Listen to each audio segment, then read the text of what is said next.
Hi. So, a little disclaimer for this video. We played during my 12-hour birthday stream, so it's a bit all over the place, but those are the vibes. And we are starting in the middle of main story, specifically in the middle of Silas's chapter, because this has mostly been a game I've played on my own for myself, but then I needed the motivation to finally get through main story to unlock Caleb. And the only way I could do that is if I played it on stream. And now it's going to become a stream game, at least for main story and for 5-star cards. So look forward to that. But that's all the information you need. Okay, enjoy me finally getting to Caleb. I was gonna do my dailies on stream, but I kind of just want to get into the main story.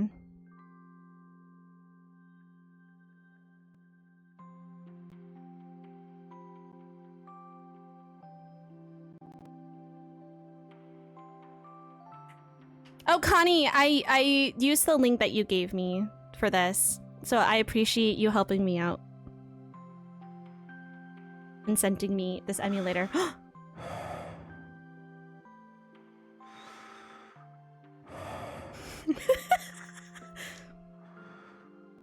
Sir, are you sleeping? You good?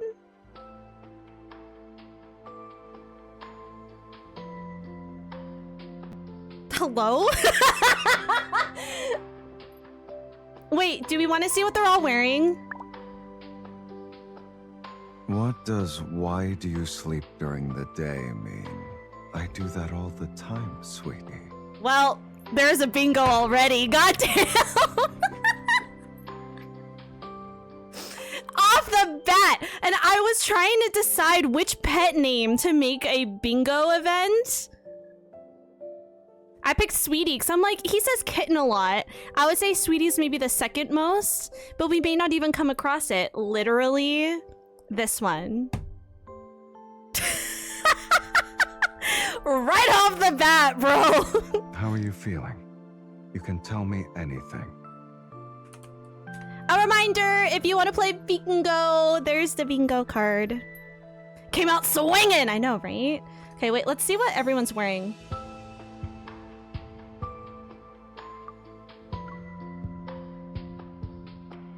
Okay. That's fine. What's Zane wearing? Maybe, I think he's wearing his black button-up and sunglasses. What do we think? What do we think?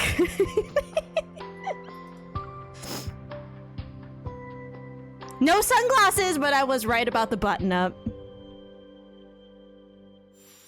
Okay, I don't know what Raph would be wearing. Ah, cute. My man is nothing if not consistent. Alright, I'm gonna go back to... I like having these two up, because I don't know who I'm gonna get. Okay, so... I had mentioned before... Okay, I haven't done any of my dailies. I'm gonna skip my dailies. I could do them later. I have until 5 a.m. So I'm probably just gonna do them later, because I really just want to focus on main story. So in terms of main story, I'm still very behind. As you saw, I have not unlocked Caleb yet. As much as I love that man, I have not unlocked him. So I have the second part of long-awaited Revelry to do, which is the section where we met Silas. So that's why I have Silas. I was told that for this one, I only have to do one of the routes because there's a Xavier, a Zane, and a Raph. I'm probably gonna end up doing the Xavier route, and that I need that context from one of those routes for Homecoming Wings, which is when we meet Caleb again after, you know, he's supposed to be dead. I realize I'm streaming this in the middle of the story, but I think a lot of people here are already aware of it, whether you play it yourself or you've watched other people who have played it. do this a Caleb story today. That's what I'm getting to, but I don't want to miss like story points. So we gotta catch up, you know? So we're gonna get through this. I don't remember what happened last time. I haven't played this since WonderCon because I finished chapter 1 during WonderCon. So we out here. Y'all let me know how the volume is. If anything needs to be turned up or turned down. I do have voices louder than music because that's usually how I like it anyways. I like having the voices louder, especially for stream with how I have sound set up. But if anything is too loud, let me know. I can adjust the volume. 12 hours lad stream? Ugh, imagine. Oh. I thought I already downloaded this, bro. I guess not. Okay. Here we go.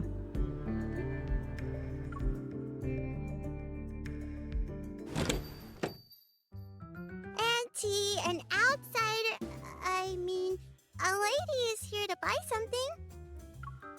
Under the dim yellow light, a young woman is hunched over behind the bar. Bored, she's fiddling with some cards. In the center of the graffiti-covered wall is the establishment's somewhat gaudy name, Elysium. What do you want? A list of people who are attending Anakinus' Protocore auction and a map of the venue. How much? The woman turns around, looks me up and down with interest, then makes a gesture. 50,000. Just for 2 pieces of intel? She wags her finger. 50,000 per word. Since you're new and pretty, I'll give you a 5% discount. What do you think? Wow, a whole 5%. You're so generous. There's a useful card in my pocket next to that so-called family crest, but I'm worried that using the card would cause trouble. Seeing my hesitation, she shrugs and opens a door. Loud chatter mixed with the sound of rolling dice, spinning roulettes, and card shufflers fill the air. You also going to Solon Hotel tomorrow? Do you have an auction invitation? Doesn't matter if I get one or not. For something as big as this, you gotta try and get a piece of the pie, right? I heard there's going to be a treasure. If you manage to get it, you could easily sell it for hundreds of thousands. I love that this game is voice acted. Helps me out so much. Do you want to go? Then ask Silas. I heard if you give him what he wants. Only if I can find Silas and Anakinus. I know where he is! Haven't you heard? While he was away, big changes happened in their ranks. That explains why it seems like no one lived in that house for a really long time. My ears prick up, but then the door creaks as it's shut. Did you hear them? Now you understand why these 2 pieces of intel are expensive. And since it's about one of the N109 zone's big shots, of course it's going to cost you. What if I want information about Anakinus? She freezes for a second, then leans in to whisper into my ear. Missy, don't pry into things you shouldn't know. I still got business to take care of.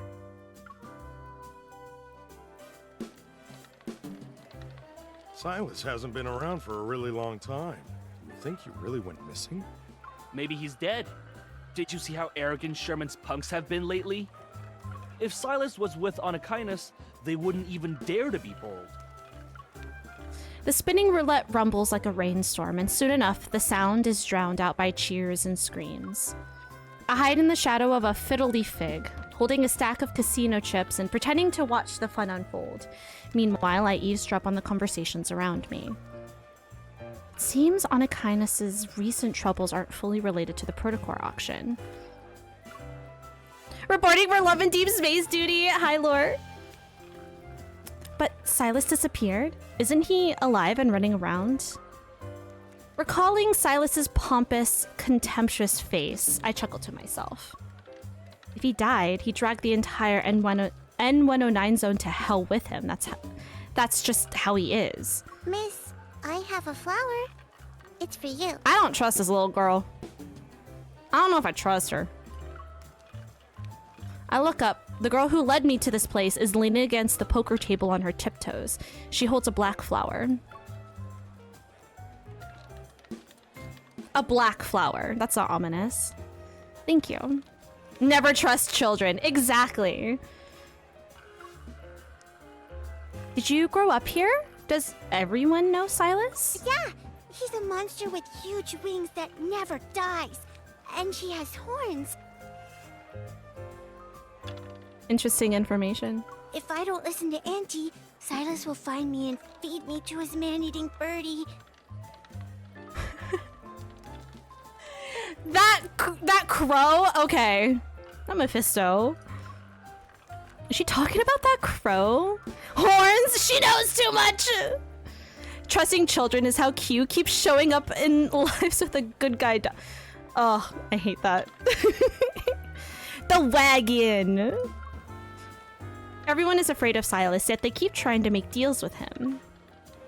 Not to mention, he took the initiative to propose a deal with me. Maybe my eval can be used as a valuable tool against him.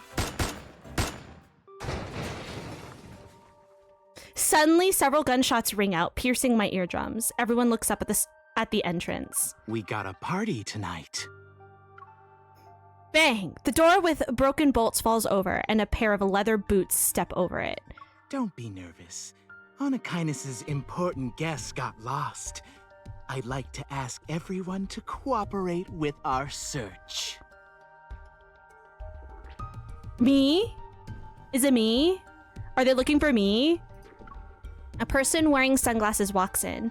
He's flanked by half a dozen gun-toting men dressed in black. The sound of guns being loaded with bullets can be heard. Shut the door and search the room. Everyone's about to be entertained. What? What?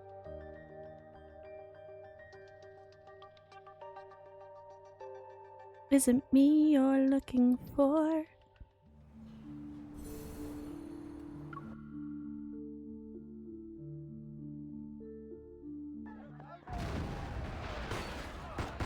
Gunfire and the sound of tables and chairs getting knocked over intermingle with N109 zone slang I don't understand. Hi, Danny! In the hidden utility room, I hug the little girl tightly as I look out the secret window that's facing the lobby. There are so many people. Today's a good day for business. Do you have a death wish? Hide and don't talk. Thank you, Danny. The floor is soaked in blood, and the mice hiding under the floorboards scamper away in fear.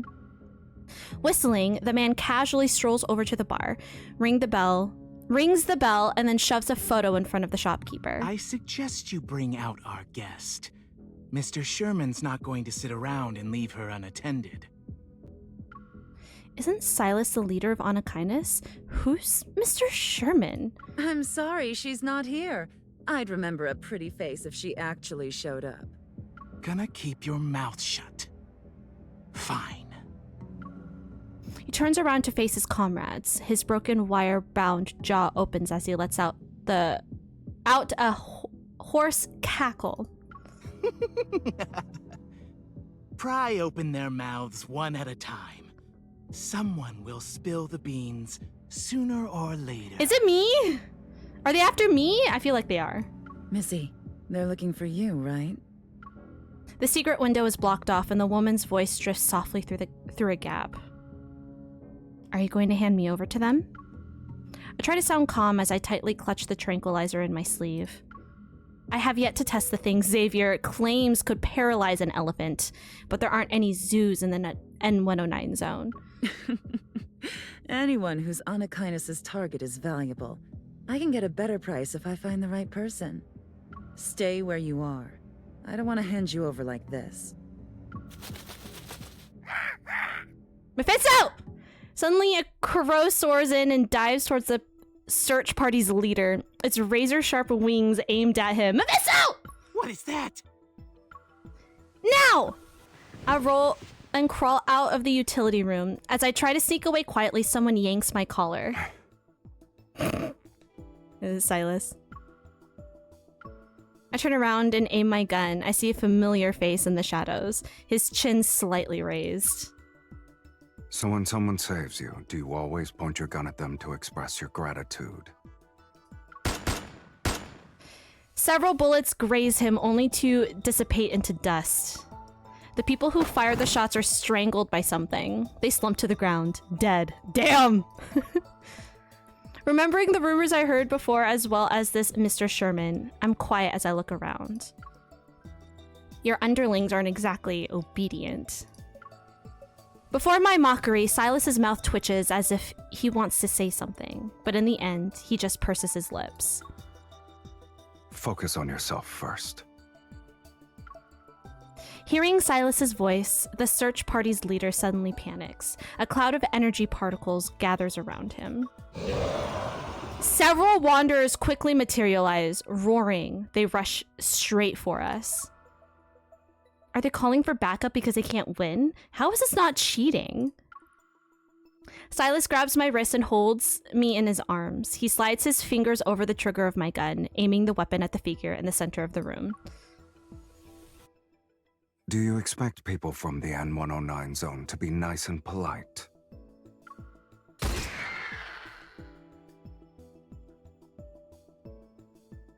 Dang. Let me do something real quick.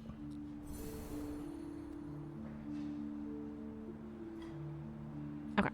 I just wanted to move something. Ah! This. Okay. So I can't really, like, play well on here like I can when I'm on my phone, so I'm just letting it go, auto. And, like, flash warning. Whenever we do battles, just straight flash warning. I'm gonna say this right now. So take care of yourself if you need to. Wait until the battle is over, if need be.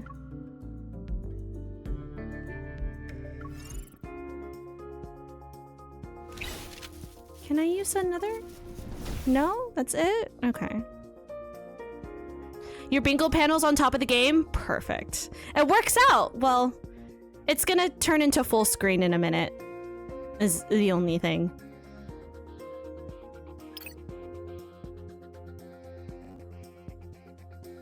There we go. I made 2 scenes just for this. And we're just gonna let it roll. I'm on your second screen? Okay. Makes you smaller? Ah, true. Okay, perfect. Okay. Okay. Well, fuck you too. Damn.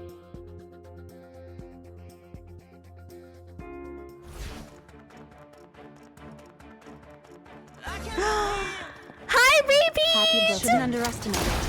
This is getting Oh, this is boring. loud. Stay focused. Dodge its attacks. I'm just gonna I guess it's gonna fight dirty. turn it down while we're battling. Hi, Repeat! I'm excited to play games with you! You and Callie too. How are you? How you be?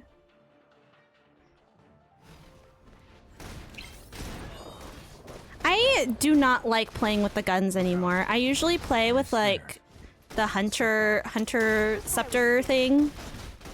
Because I can still do my range attacks. Because I don't like My spot. being up close. I like having a range, and then that one I can attack multiple at once, where I feel like these guns I can only do one at a time, which doesn't really work well in later battles, like in the Deepspace trials. I don't like the Claymore because it moves so slow, and I don't like that. It's time to get rid of some. Ready? I was born ready. Pew, pew, pew, pew, pew, pew, pew. Look out. Let's settle this in one fell swoop. Time to die and trying not to die with a sprinkle of gaslighting. Just a sprinkle of gaslighting. It can't escape. Thanks. You Thanks, put up a Alyssa. good fight. Woo!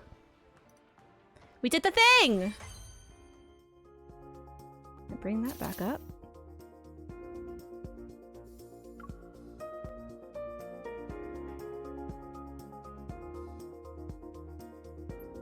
Nice!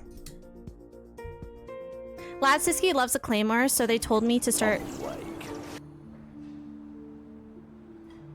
Hello. You're awake? Are you still at work? How's work? Don't be falling asleep at work now, Miss Ma'am.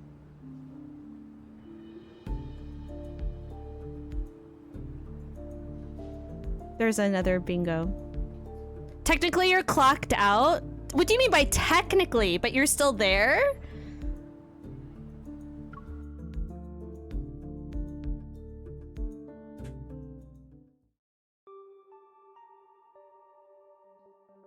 The room is a complete mess with broken objects and overturned tables and chairs strewn about.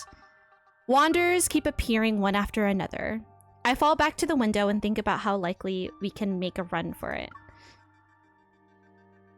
We can't wipe them out. Our only option is to retreat. Made that suggestion. Yeah, that one was Umbrada's suggestion just for you, Keck. As a bingo event. We can't wipe them out. Our only option is to retreat. Do you really believe retreat is a word in my dictionary? We were dead, so I was like, I can clock out, but I'll chill in the parking lot just in case she gets an ice cream rush. Oh. VIP! VIP! Wait, I got you, I got you, I got you!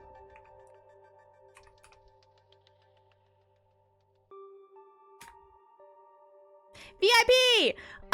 Mr. Ink, so I need you to DM me the custom role you want in the Discord. And then probably something, I feel like you should do something BL related, but that's kind of just me. And then give me your top 3 color options. Either you can just tell me the color, or if you find the actual hex code, give me your top 3 options. Cause like, I'm trying to make everyone, like people not the same hex code, so. That is your homework as a VIP now. So that you could be a VIP in the Disky as well. Let's go, Mr. Ink! Hell yeah. Your first words as VIP, let's go! While I'm anxious and tired, Silas is infuriatingly calm and smug. Oh, so you like being a freeloader, Mr. Silas? Didn't you see me fighting for my life earlier? I love this jacket. Since when was I required to investigate the files the Hunter Association had on you? I want this jacket. I like the details on the jacket. I also need a new leather jacket because... Pleather jacket, really? Because mine is peeling. It's old. It's an old one. So the pleather is peeling. I'm shedding whenever I wear it.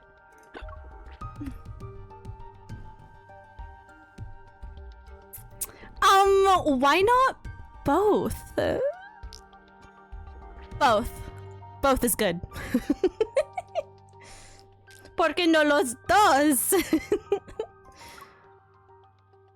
Consider this training practice. Get ready. Silas ignores my protest and aims my gun at the switch box on the wall. You won't get any help. A gun is fired and the lights go out. Silas quickly vanishes, realizing I've been left behind again. Colorful curses boil on the tip of my tongue. Let's make a deal. It would be a comforter on your bed? He's massive. It would be like wearing a dress. Both, totally both. Exactly. Aren't you going to leave? I can't resonate with you. If you'd like to attend the auction tomorrow, stand your ground for 5 minutes. Do I have to... And should you have the audacity to die on me... He lifts his hand and puts a communicator in my ear. Then he speaks in a surprisingly gentle tone. You actually will meet your end. Don't whisper sweet nothings in my ear, sir. As he's being threatening. Distress court gnome! Dim neon light sweeps in through the cracks in the windows, illuminating the cold rain. The darkness is eerily still, freezing sound and light. I hold my breath and grip my gun more tightly. Stay calm. It's not like I haven't done similar shooting exercises before. I hear heavy footsteps as something approaches. It sounds like a monster trampling on the ground. You're breathing too loudly. Oh, now he's in my ear. Oh, okay, sir. Damn. So you're in the comms channel? I didn't turn off the lights to force you into combat. We're stalling for time.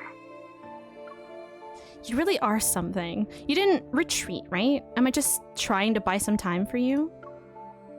A crow suddenly caws outside the window. It's loud, unpleasant cries familiar. I hear the flapping of wings and mechanical movements in the darkness. Silas laughs disdainfully. Aim at Mephisto. Who? The crow. He's trying to help you. I aim my gun at Mephisto's red eyes. Sure enough, as I fire, I hear wanderers dissipate one after another.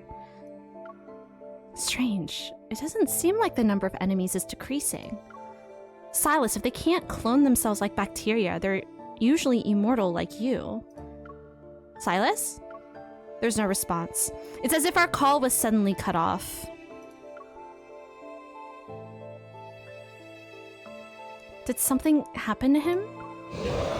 But right now, I have no time to wonder if he's safe or not. There are still figures in the darkness that are heading straight for me. Desperate, I shoot the wine barrels that decorate the ceiling. A cascade of alcohol rains down. Ooh, my bullets instantly set them aflame. Then I hear the crackling of something burning. Yet the figures don't cry out. They don't even stop for a second. Amidst the blue firelight, I see their faces. Under the corroded, crystallized skin, they seem to have human faces. They resemble human more than wanderers.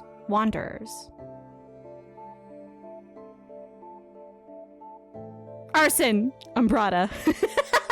I love that thought process. It's very correct.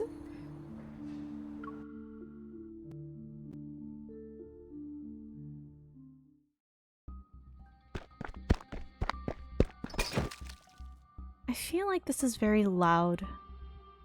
Wait, please hold.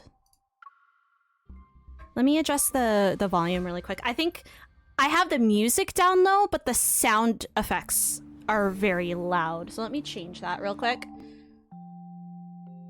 How are you feeling today? Want to join me on the balcony lounge chair and rest for a bit? I mean, I would love to, but I'm on a time crunch, baby.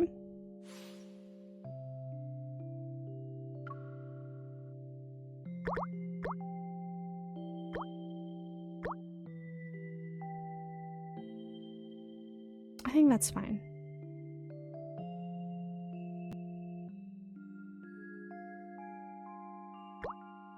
Yeah, I think that should be good. That should be better.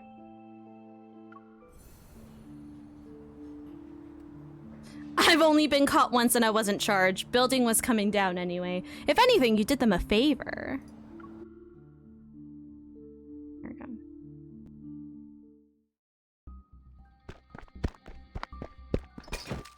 Yeah, that sounds so much better. Panicked, the man flees. He trips over an abandoned auto, wandering around, falling into the wastewater along with his sunglasses. Visitors are not allowed. Oh. Not allowed. Please obey the security measures set in place. There are still 67 days until the project's completed. We will announce the greatest discovery to the world. Oh. He struggles as he gets up and pushes open a heavy iron door that's hidden in the corner.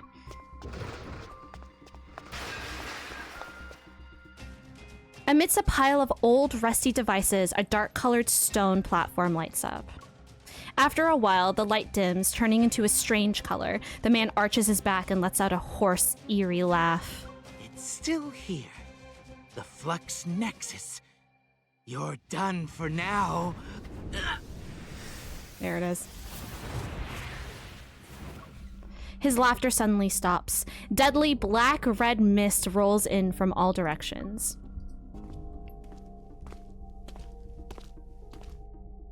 The nightmarish shadow slowly approaches from behind. The man's eyes widen in fear, but he can't move.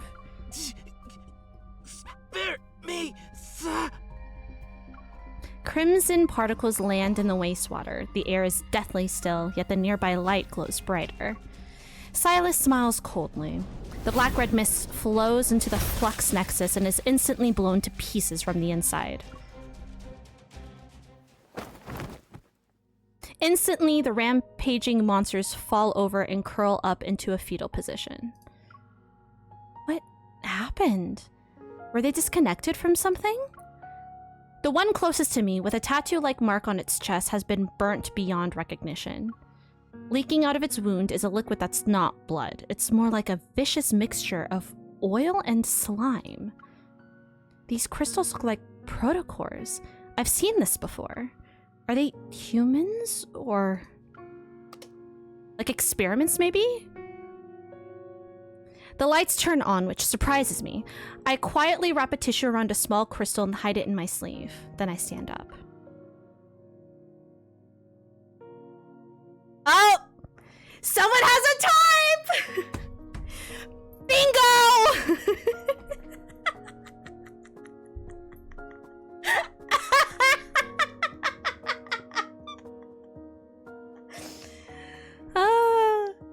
To be fair, there were several people that could have been used on, and I find it funny that it's two bingos in a row that Keck has triggered unknowingly. I need you to switch to DVD so I could win bingo. Oh! Already?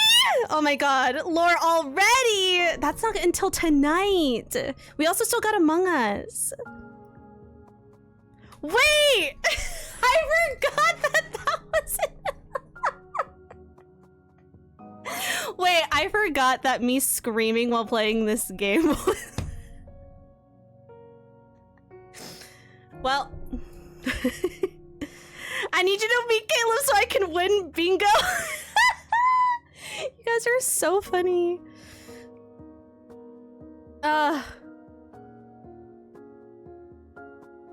Did you finish everything on your side? Let's go. Okay. Okay, sir. That's on you? I completely forgot that that was one of them. It was 3 a.m. when I finished this list of the bingo events. As usual, Silas is calm. He won't be telling me what he was up to, it seems. Thank you for your patronage. Please be careful out there. The shopkeeper appears from who knows where, waves happily, and suddenly gives me a warm hug. With one hand on my shoulder, she opens my pocket and places a small storage device in it. You really are a special person, Missy. Ooh, a candlelit dinner. On this rainy night, the motorcycle zooms down the road. As soon as we return to Silas's base, he leaves me to do who knows what. Meanwhile, the crow seems to have been triggered by something. Propping up his body with one wing, he opens his beak and loudly caws at me. I pick up and inspect the weird crow, finally realizing what's wrong. Did you break your wing? I guess you're not bulletproof. That is a person cawing. Did I accidentally hit you? As if expressing his grievances, the crow screeches. It sounds like a metal spoon is being scraped against a metal bowl. Don't tell me you're upset. You're saying it's my fault then?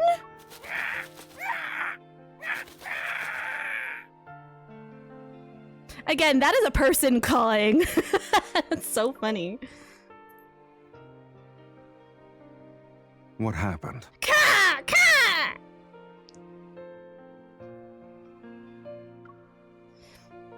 I turn around and see Silas walking out with a glass of wine.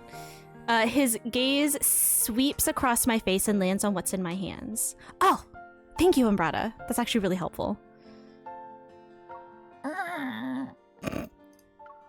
He's saying his wing is broken. He's disabled now. You learned how to speak bird in just a few hours. Damn. I'm just explaining the situation on his behalf. Silas takes the crow from me. My sympathetic gaze follows him. Okay, I'll admit I might have accidentally injured your pet. How should I compensate you? His name is Mephisto. He gets very upset if you call him a pet. I also asked for Christian. Well, you're gonna have to wait for that one. Got a team together! Silas looks at Mephisto's broken wing and glances at me. Did something strange happen before they attacked? I reluctantly swallow my retort as another flame of anger is ignited. You should ask Mephisto what happened. You made him follow me around for observation. True. You're not going to deny it?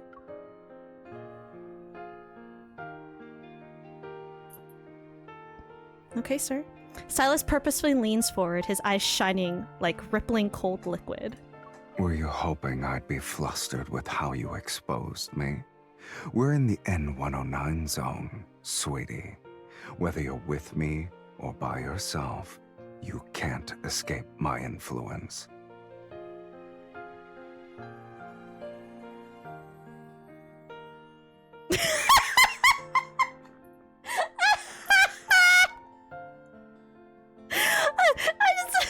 The next chat from Melissa, I'm gonna eat Silas.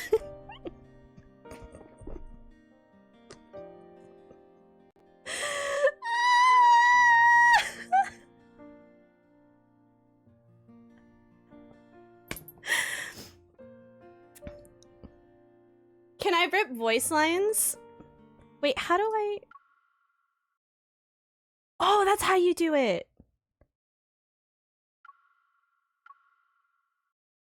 Is that what you want later? Because I'll do it. I got you, girl. Please, don't be delusional. I feel like I need that one. I feel like I need that for myself. I forgot my girl dinner shirt! Connie! You had one job.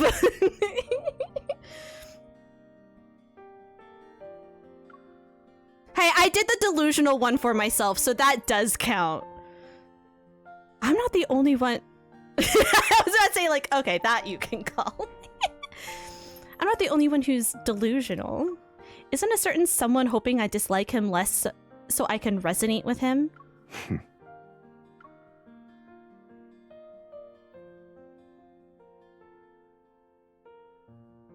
Despite having gone through such a big ordeal and being mocked, Silas still shows no signs of anger. He fiddles with Mephisto's broken wing, takes a sip of his drink, then places the glass in my hand. Why am I holding his stupid glass for him? Like, bitch, the fuck?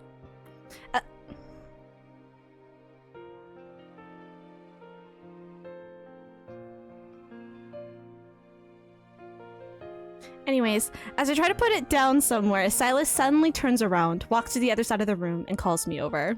Hurry up. Huh? Bring me more wine. Bitch, I'm not your servant! Am I a bar to you? Compared to you, a bar is more obedient. With his long legs, he reaches the elevator in just a few steps. He turns to see I haven't caught up to him, so he beckons for me with his hand that's holding Mephisto. I could be. I'm not doing anything important right now.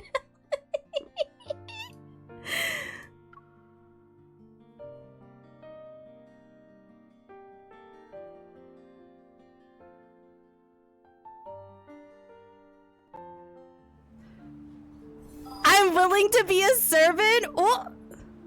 Bartender by trade, very true. Technically, so am I. But damn. Are you gonna tip me, sir?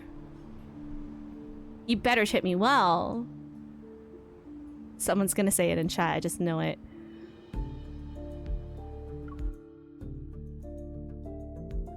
Someone say it in chat, I know you want to. Okay, not that, but sure, I guess. That's not what I was thinking. You know what? But it's still kind of perverted. Okay, we're fine. We're fine. We're still on track. We're still on track. After transferring the data from the storage device, a hologram of Solon Hotel appears. Solon? The other file is a list of the auction's attendees. It even has my fake identity and name on it. While it's not complete, it's enough for me to get a better understanding of the auction. By the way, those guys who tried to capture me back at Elysium, were they actually traders who used to work in Anakinus? They also mentioned a Mr. Sherman. Who's that? Why are you interested in a dead person? Because I didn't know he was dead? Next to me, Silas tosses aside Mephisto's broken parts. He gives me a blank expression. I stare back at him and remember what the workshop's owner had said before.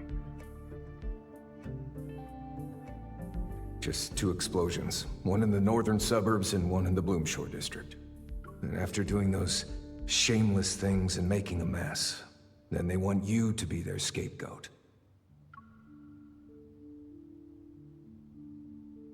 If there's another faction within Anakinus, could the incident at Grandma's house be related to Sherman? They must also be after the ether core in my body. In a way, your conflict involves me. No, you left me behind on purpose as bait, didn't you? So you could clean up? I turn my head to see Silas and Mephisto exchange glances. The crow lets out a defiant wail.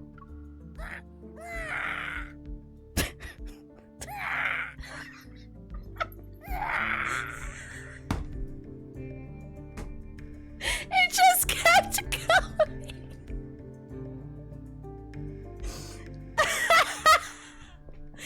I love Mephisto so much. Thank you for that. Oh, that was so funny. Oh, that was great. Someone had to record those lines. Oh, that made me tear up a little bit. It doesn't matter how deep your hatred is. You've cursed me enough. Get over it. Besides, it was an accident. I didn't mean to injure you. Sure, a situation has been remedied. Silas is where he belongs. On my chest. Hey, yo, let's go! Also, you were stalking me earlier. Even if I did it on purpose, you deserve it. You can scold me directly, if you want. Under the hazy light, Silas reveals a gentle look completely uncharacteristic of him. I compose myself, realizing I've been unreasonably angry with him. Regardless of whether he wanted to clean up or not, those people were after me. I had to face them sooner or later. A silence settles between us. I clear my throat and try to change the topic to lighten up the mood. When we first met, you said we were the same. If I don't ask now, he might not have the patience to answer me tomorrow. You probably have an ether core inside you, too. Mine is in my heart. Yours... is it in your eye?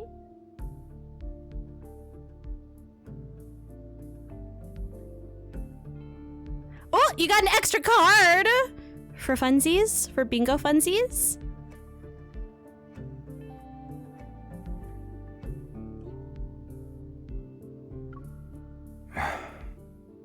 Sure. Think of it like that. My ether core doesn't seem to be any different from a normal protocore, though. It's not very useful. But that's not the case with yours. Silas stops moving his hands for a moment and looks at me with a blank expression. It helps me see what people want the most. It exposes the desires that they refuse to admit. Okay, don't gesture to me. Or gesture like that, okay? So those chaotic noises and visions in my mind back at the dining table were also caused by his ether core? As I think about it, I can't help but look into his eyes again.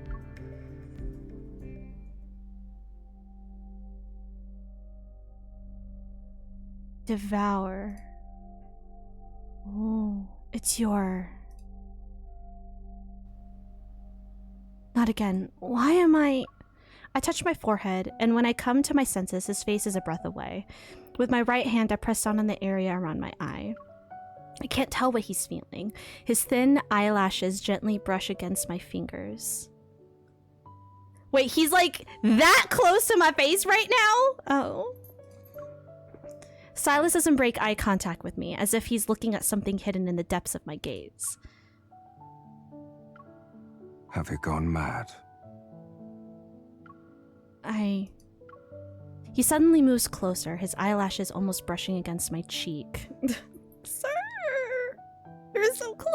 I can't believe... Haha, one of my friends was literally behind you in that dance video you posted, lol. BTW, happy B-Day. Wait, really? Wait. Which dance video? The K-pop one or the other class I took? Wait, I love that. That's so funny. Hello, Mr. Ink. I'm one away too, and I need her to meet Caleb, so it depends on if we actually are able to get there. Hopefully. I'm trying. I'm trying to get there. I need Val to have a soft internet drop. Let's not wish internet troubles. That's bad luck. We're supposed to be on for 12 hours. Are you now wooing Silas? I'm going through the story and I think he's trying to woo me.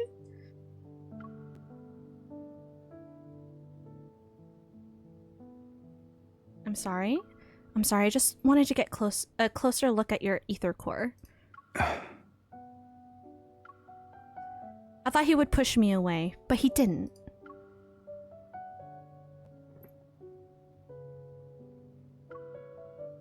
You like it when people do that? Ayo. I take a deep breath and meet his gaze again. Didn't you want to resonate with me? Do you want to try again? That has to be a euphemism. That has to be. Without waiting for him to answer, I grab his hand again. Come on, I'll use both hands this time. Damn. The one where I was dancing to Blackstreet. Ah, nice. We are back to this face. Yes, we are. Look at him. We're about to resonate, Connie. Both hands to do what? To resonate. Duh.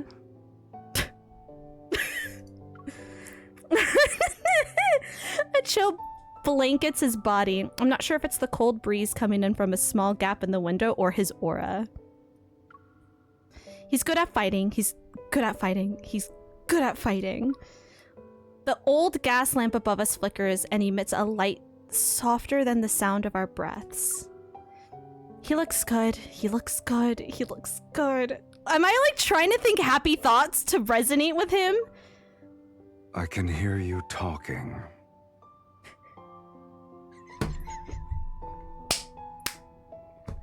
Wait, that's so funny!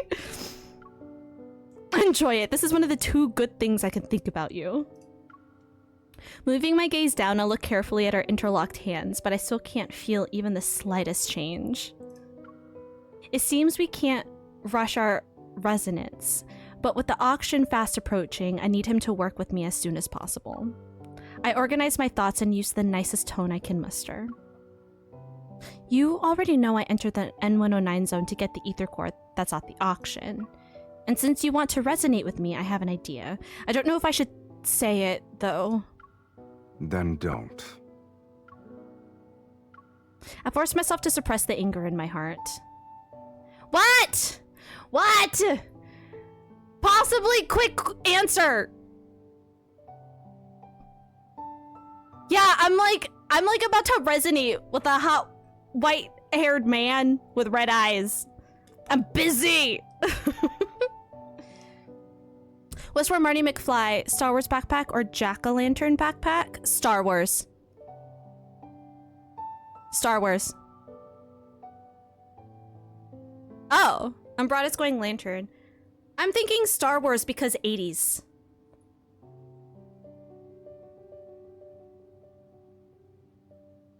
Man's into pop culture? That's what I was thinking too.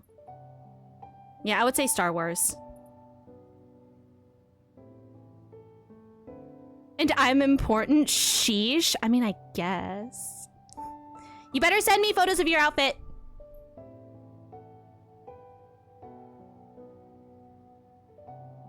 I forced myself to suppress the anger in my heart. But I can't resonate with you because I reject you on a subconscious level. That means my evil is controlled by my emotions. Changing a person's feelings might be difficult, but it won't be that hard, I think. As I say this, I cross my arms and lift my chin at him. There's an easy solution right in front of us. Help me get the ether core and ensure my safety by escorting me out of the N109 zone. You'll be able to use me as bait to clean up, right? Okay, bye! It's almost as if your face is saying you're doing me a huge favor. I don't have another bargaining chip. I can only bluff to appear more confident. I also know my clumsy attempt won't fool Silas. That's why I'm telling the truth. I don't know why you insist on resonating with me, but as long as you're willing to help me, I'll help you. Silas shifts his gaze from the map and looks at me indifferently. That's not enough. Then what do you want? Should I beg? I can do it. Or we could do this. What is gonna happen? What? Silas suddenly opens the bottom drawer and pulls out a jewel-encrusted crow brooch. If you can take this from me within 24 hours, I'll agree to your terms. Games is what he wants to play. Games. Do you test people before you work with them? Are you testing my skills, my intelligence, or my values? I raise my voice as I try to grab it while he's distracted. Yet he reacts quickly. The brooch disappears in the blink of an eye. Only when you have a bargaining chip can you make a deal. And since you're the one who proposed this, use your own methods. You should be thankful the goal is clear enough this time. You cheeky bastard. You cheeky bastard.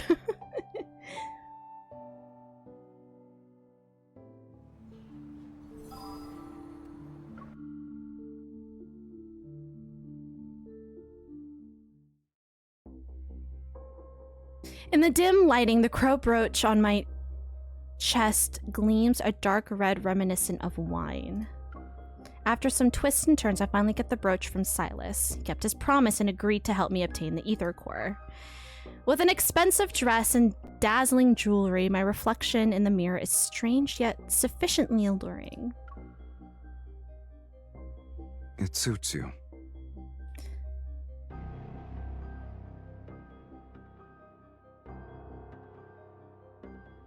Can I ask you a cracks?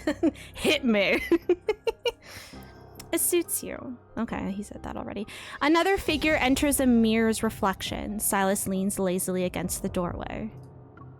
No one can stay wary when there's a beauty walking around.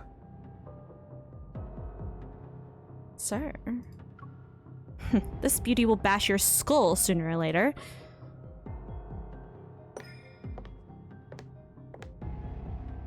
I turn around and walk up to scrutinize him. You're just going to waltz right into a dangerous auction without a plan? I like how you assume I didn't make one. Find a way to make everyone lower their guard first. Then lure out the ones with ill intentions and get rid of them. Then I'll cover you while you fetch the ether core's other half. That's it? It won't fail. Promise. Listen, he can do whatever he damn well pleases. That's fair. Silas gives me another once over. I angrily take his outstretched hand and walk out the door with him. You better not be a liability later. To deal with the real masterminds behind the auction, I can only ally myself with someone deadlier than the enemy. All the information I've gathered has created an intricate web of conspiracies. Now it's time to tear it up. Tear it up.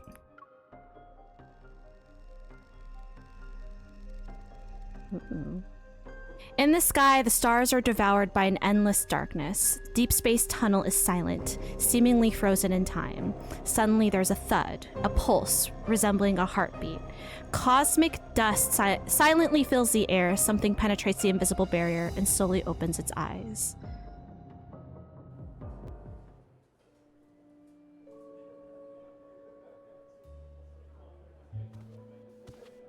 Ooh! Oh! Oh! Okay. How do we look? Ooh! It's not too late to back out now, if you want to. Focus on yourself first.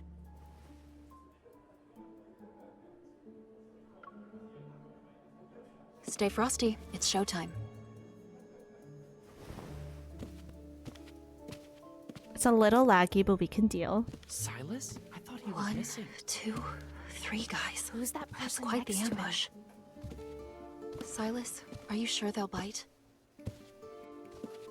It depends on your performance. Mr. Silas, we've been expecting you. I assume you already know how to act as good bait.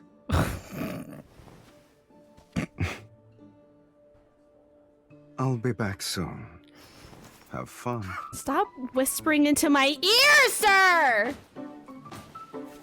Literally. These are ordinary protocors. Good thing they aren't bombs. Something's off about this one. Was it tampered with? Did anything catch your eye, miss? There are even better ones on that side. The stuff you have is pretty mediocre. Silas, it's okay for me to purchase a few items with your card, right? Don't bother me with such trivial matters. I'll take this for 1 million. Please wrap it up for me. What are we doing? Why are we putting 1 million on this card? I'm broke. Wouldn't want that, sweetie. In that case, I won't hold back. I changed my mind. 10 million. Are these all the protocors you got? I'll buy everything. Pompous. Better to ask for forgiveness than ask permission. That's so fair. That's so funny. Ew. I got outfit photos. Ah, she looks so cute.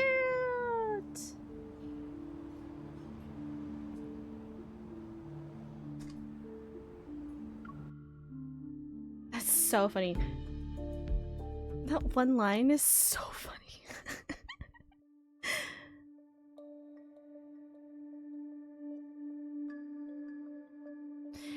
Beams of golden light shine in from the smooth, dark walls. They illuminate the room's elegant decor.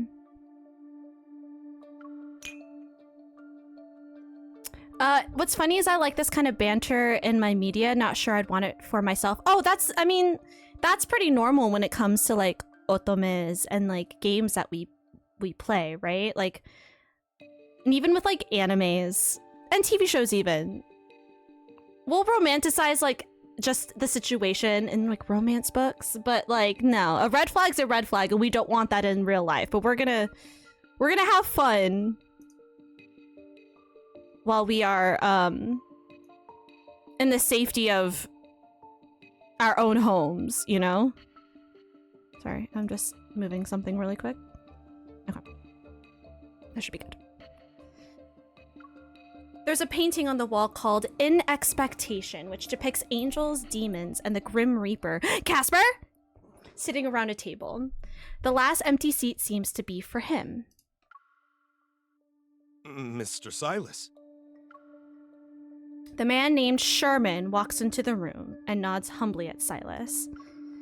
Silas looks up, the corner of his mouth curling into a half smile. And then, a dark-colored mist seizes Sherman by the collar and slams him into the ground.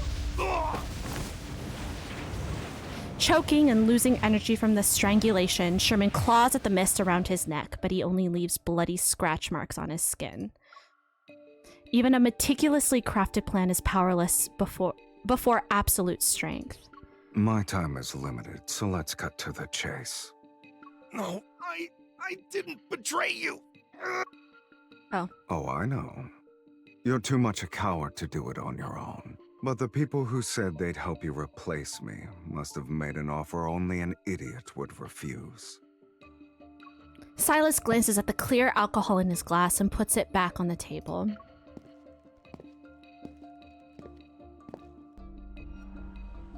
With a faint glow appearing in his right eye, he walks over to Sherman, who's sprawled out on the ground.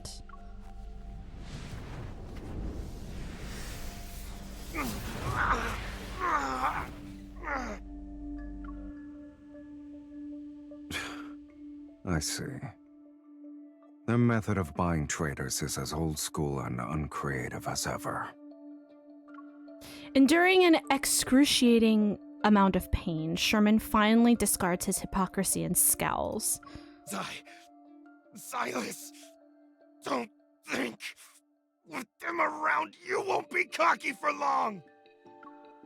Silas reveals an intriguing smile and looks down at him. Since you chose betrayal, Uh-oh. my only option is to make you pay in advance. Damn.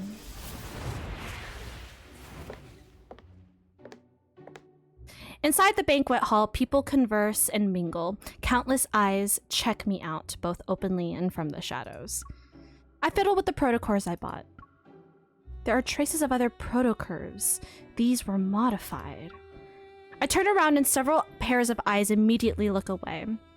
I take this chance to speak in a hushed voice into the earpiece. Silas, how are things on your end? Miss, the brooch you're wearing is very exquisite. May I buy it from you? A man wearing a suit suddenly blocks my way. Holding out his hand, he smiles as a faint blue electric current flashes from his cuff. Wearing a poker face, I step back and raise my chin. Not interested. Excuse me. The man doesn't budge. He takes another step toward me instead. How does 10 High Towers sound? Ah, the banquet is about to start. Would you like to dance? What are high towers? They're special weapons made from high-grade protocors. A single high tower can obliterate this entire hotel. Sorry, the brooch is a gift from me. Did he just grab us? You wanted to sell it. Who knows if you were coming back or not? Are you disappointed? You...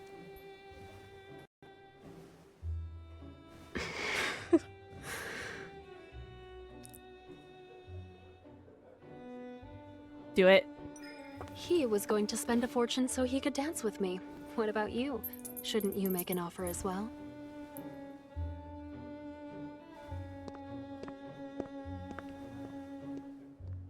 The Ether Core's location. You know where it is? I'm actually like You'll kicking my find feet out right now. after this dance. Ah! We're gonna dance with him? How are you so sure I'll listen to you? Refuse me all you want.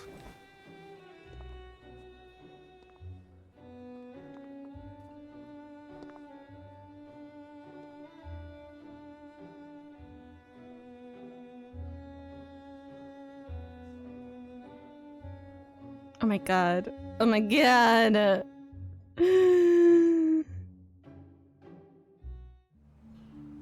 Oh my god. I'm gonna eat him. Do it. He'd probably enjoy it. Melodious music serenades the luxurious banquet hall that's illuminated by dreamy lighting. Silas calmly guides me across the dance floor, swaying to the song's rhythm. He blocks the prying shadows around us, and when I look up, all I see is his face, which is quite infuriating. You need to be smarter if you want to retaliate against me. Sorry, I'm not really used to these kinds of social gatherings. I clumsily lift my heel off his foot. Did you actually get information on the ether core? You can choose not to believe me. Catching a glimpse of a flashing red dot in the shadows, I use my hand that's on his shoulder to push him in the opposite direction. But they wouldn't leak such important information unless it's a trap. Exactly. I look back at him. You're not going to throw yourself into their trap, are you? Be content with your role. Don't scare away the fish that already bit the hook. 8 evol bombs, 15 high-frequency guns. They really want you dead. Silas, you made a lot of enemies. This The isn't music. the first time it's happened. Oh, he just said that. The music reaches a crescendo. The notes from the orchestra are layered on top of one another like surging tidal waves. The lights dim to the passionate beats and shadows around us. And shadows surround us on all sides. You have something up your sleeve, right? Even if you have a death wish, I don't intend to die here with you. Don't worry. You won't die that easily. Damn. A deafening explosion drowns out the music and ensuing screams. The beautiful hall is instantly reduced to rubble. Amidst the surging chaos, Silas tightens his grip on my hand. I hear him softly scoff.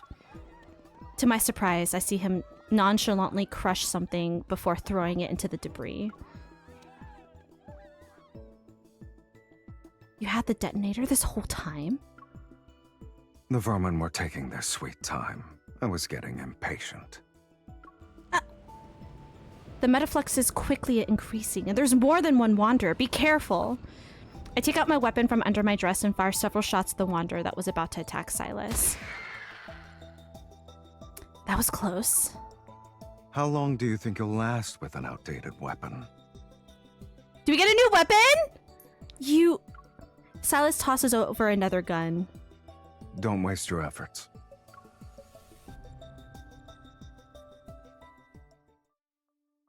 Did Sherman make you do this? Where's the ether core? Answer me!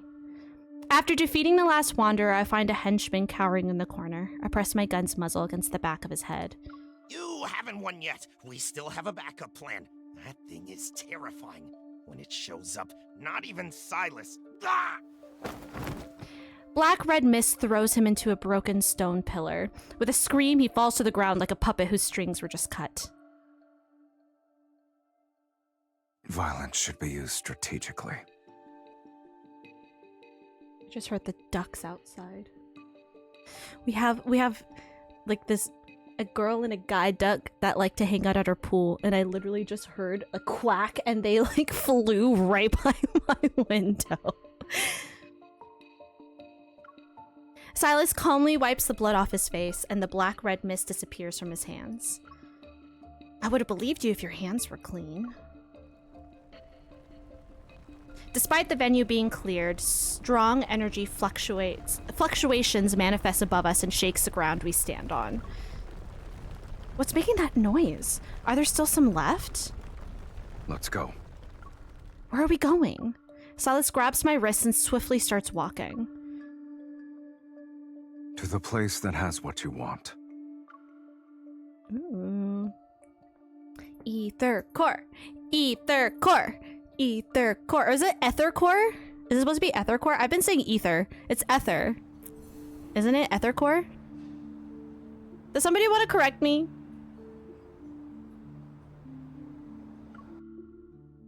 Ether? That's how you say it? Okay.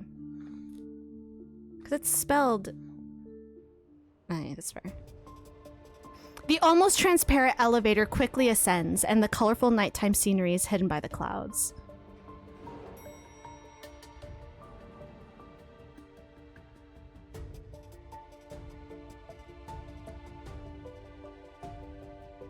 Ooh! Oh shit. What is this place? Countless pieces of metal are strewn across a spacious rooftop that's shrouded in mist, and in the haze, barely visible, are abandoned collection vessels, transporters, and other devices. Broken steel bars poke out from the overgrown weeds. Rusty frames are propped up, outlining a bygone era.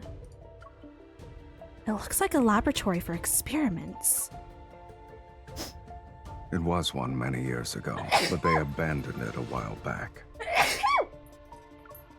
They? Stepping over broken fragments and glass shards, Silas's tone remains aloof. Ever. Ever? As the most prestigious international business group, it basically supports the whole Lincoln City. How could they be involved with the N109 zone? I heard that before the Chrono Rift catastrophe, the N109 zone was the most prosperous tech hub. So I guess it makes sense that ever used it as a research base. You really are a naive Lincoln Also, thank you. citizen. Thanks, guys. What do you mean? Silas gives me a look. Many locations were affected by that catastrophe, yet only the N109 zone turned into a wasteland. Why do you think that is? My guess? Systemic racism. Probably, what do you call it when, what was it called when they would, section off, specific neighborhoods? Because of racism and classism, what was that called? I'm guessing that was probably a reason. Am I getting too real? Redlining! That's what I was looking for. Segregation, yes, but redlining. When they would put red lines on maps, specifically. Thank you. Thank you, Marianne. So redlining, but with worlds. Those are my guesses. I don't know if I'm right. Silas is gonna let me know. I recall some unverified rumors, but my mind is a mess right now. I can't think of any theories. We're here.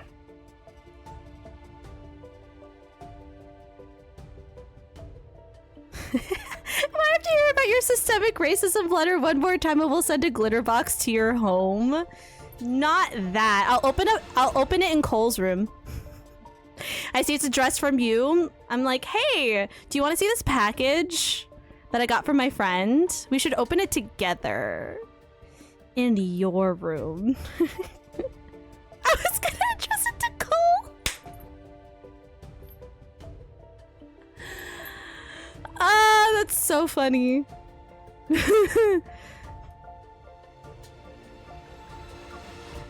We're here. Ooh. Slow vibrations resembling heartbeats pulsate in the sky. I look up to see the Deepspace tunnel. Dense clouds and vortexes churn amidst the darkness, and occasionally, a stream of light flashes across the night sky. The silent tunnel is like a telescope peeking into the universe. Where's the tono bar for this to happen? That's so funny. The Deepspace tunnel. This is the first time I've been so close to it. A tiny beam of light enters my line of sight. I can't help but take a step.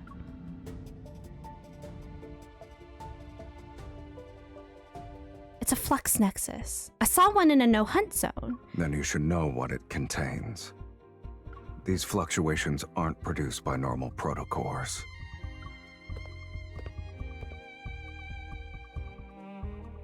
Oh, my mouse is gone. Think about it first. Sorry, I didn't read that. Once you take it out, there's no going back.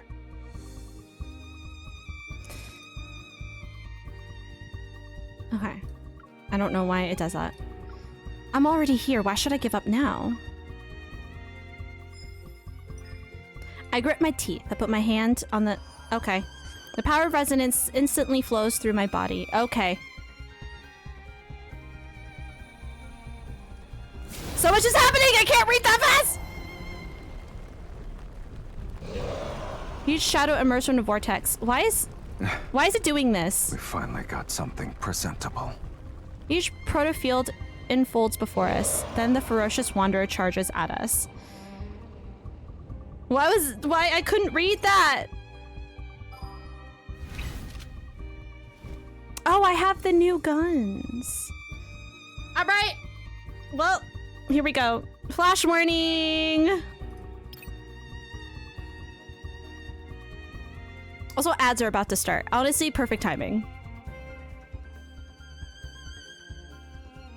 The clock, that's right. Thank you. I always forget about that.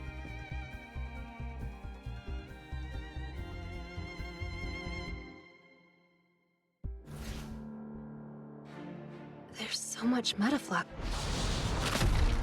Whoa! Look at that bad boy. Damn. Damn it. I can't resonate. It's not too late to back out now. Let the AI do its thing. Damn. Silas. Get careful now. Don't let it hit you. If you keep hiding, your enemies won't see you. Are you scared? Dodge! Don't get Girl, what are you doing?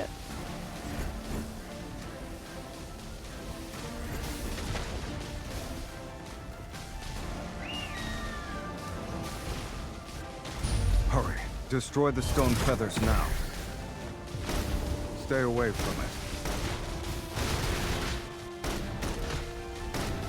Well, this is fun. Oh, I need to turn this down. It's very loud. Don't let it hit you. It was very loud. We don't need it to be that loud. Time to shine. Ooh! It's time to get rid of some new. Show me what you've got. Get it, get it, get it. Ooh. Ooh! Watch this. Ooh! Fancy! It won't take long for us to be done. I've seen that before. That was fancy. Be careful. Be careful. This is only the. Are you scared? You should try like a difficult. Still not over? Hang in there. The battle is far from over? What just happened? Huh? What?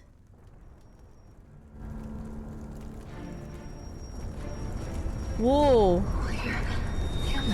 Whoa. There's so much blood. What's...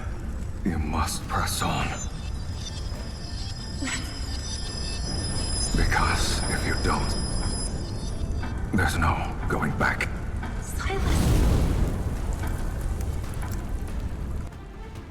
My vision blurs. Amidst blood and fire, the deep space tunnel appears. It shakes violently. You must press on.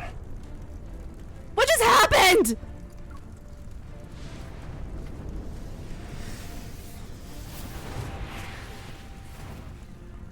The life you owe me. Now is not the time to repay it. Looking at the hand reaching out to me, I see Silas's cold face, but there seems to be a shadow above him. I can't help but reach out as well. Unprecedented power swells between our intertwined fingers. Do we resonate? Instantly, I feel a tremor from deep within my heart. Something flows through my veins. The Wanderer's dissipating particles fall like a misty rain. Golden, the warm familiar from... I don't know how much time has passed. Girl! Girl! The Wanderer's dissipating particles fall like a misty rain, yet a brighter light pierces through the haze.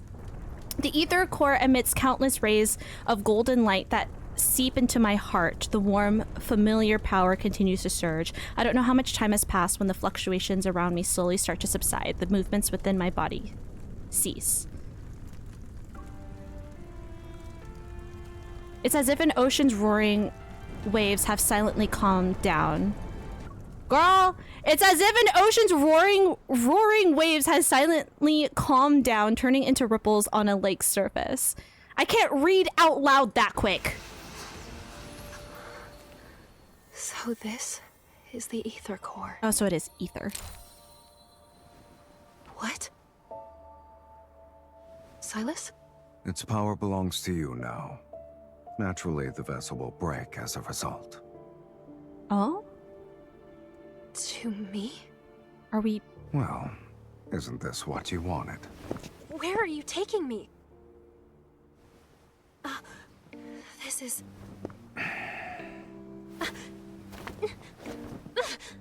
Let go already! Why are we stuck? What is this thing?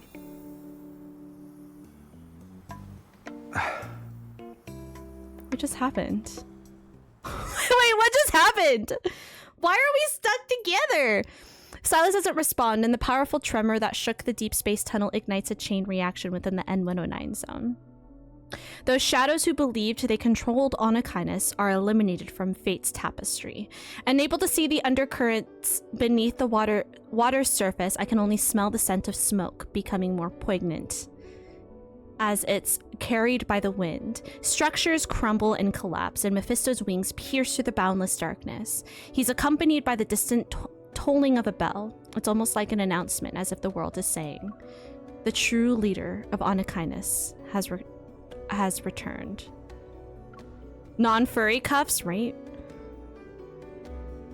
However, Silas, amidst the raging storm, remains nonchalant as he sits next to me. Our racing vehicle leaves our enemies behind, while intermittent light seeps through the window to obscure his silhouette and goals. I never held on to the naive notion that Silas assisted me in acquiring the ether core just so he could clean house. This kind of deal would result in him suffering a major loss, and it's clear he's anything but an ignorant businessman. What are his true motives? For a moment, his expression as he gazed at the deep space tunnel resurfaces in my mind. Then, I feel a sensation in my palm. I'm still clutching the fragmented protocore. It's as if I'm subconsciously grasping onto an answer that has yet to be revealed. The linkage between my hand and Silas's suddenly flickers, seemingly sensing the swirling thoughts in my head. We heard you and Boss took care of the traitors and thieves. You even destroyed the ether core together. Good job. I love them. Just calling to let you know that we cleaned up at the nest. No one will be causing trouble for you anymore. Huh? When did... Our boss told us to do it. While he looks mean, he's actually... See you later. Boss? I didn't mean to. So, what's your plan? Chop it off. But it seems to be some sort of energy linkage. Can I even physically attack it? I was talking about your hand. Oh, bitch! Or you can settle down in the N109 zone. I have more than enough time to solve this problem with you. No thanks. Let's use a more efficient approach. I mean... Let's destroy the ether core in your body. You're saying our ether cores created this link? Okay, why don't we destroy yours then? Never mind. With your current level of resonance, it won't last long. But before I started resonating with you, I saw a strange vision. It's not a big deal. From now on, you'll be seeing more things like that. So that was real? If I say It's our past life is what we saw. will you give me a sincere apology? This world is different from what you see, but I'm not in the mood to tell stories at the moment. You should think about your next move after leaving the N109 zone. And don't forget our deal. Then you should make sure I can leave safely. The outside world is more dangerous now. Thanks for the warning. I'll be careful. In any case, until the resonance issue is fixed, we'll be meeting more often in the future. And so I left N109 zone. The dust settled, but the deal with Silas lingered like a silent yet turbulent mist. I found myself falling into an abyss. In the blink of an eye, the doors of memory swung open, and something began to stir. It Another world I had once glimpsed. Ooh.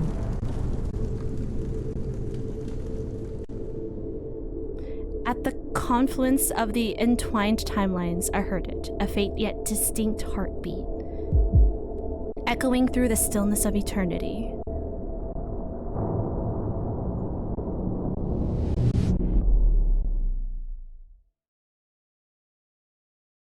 Ooh. Ooh. Do you have a bunch of battles at the end here? Yeah, we do. Oh, what is it? Fates! Ooh. Alright, we got a bunch of battles we gotta get through.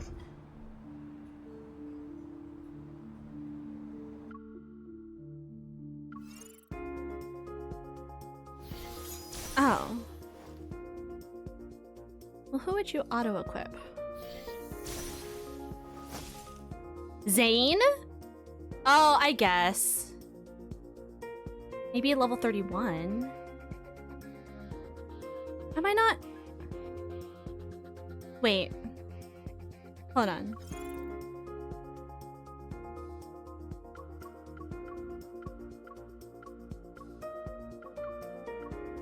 Hold on. Do I not?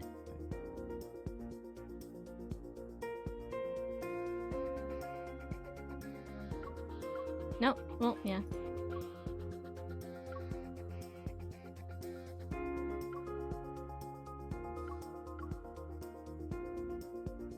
Yeah, that should be fine.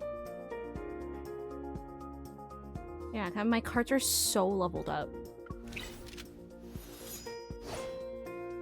No.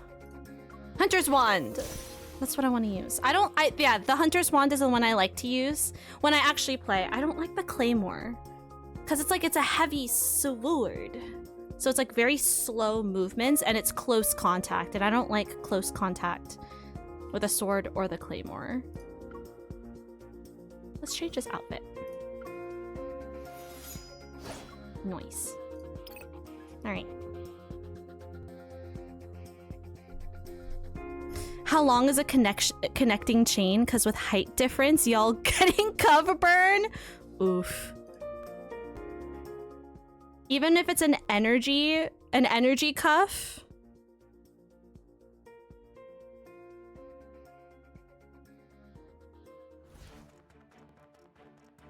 I'm sleepy. Let's get this over with. Let's get this over with, he says. The enemies are weak. Now's our chance. Oh, I should try to get his 5. See if we. I should do a pull and see if we get a 5-star. You're on a roll. I have one of his myth cards. I don't have the other myth card yet. Go back to the pit you came from. I think I have to buy a set. Don't rush. Because I didn't do my dailies today, so I didn't really earn. Well, I guess I'm also earning diamonds by doing main story. My turn. Get behind me. Xavier. I'm here. This setting's really cool. Step back. Go back to the pit you came from. Go back to the pit you came Down from. upon me. Here I come. Pay attention. It's time. Here we The enemies are weak. Now's our chance. Are you all right? Can you keep up? I didn't even sweat. Let's move. I won't lose to you. We gotta go through a few My of these. Pay attention to it's done. Everything went well. Nice. There we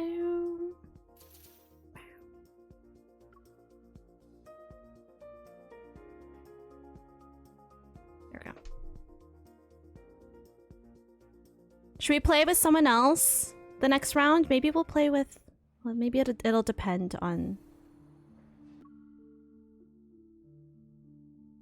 Well... Yeah, why not? Let's play with... 35? We should be fine, though. I think we'll be fine. We should be fine. What about what you want, and what do you want? Is there someone you want me to play with? That's a sentence. To battle with? Dance party! Okay, let's get through this chapter and then we'll do dance party. This location needs to be...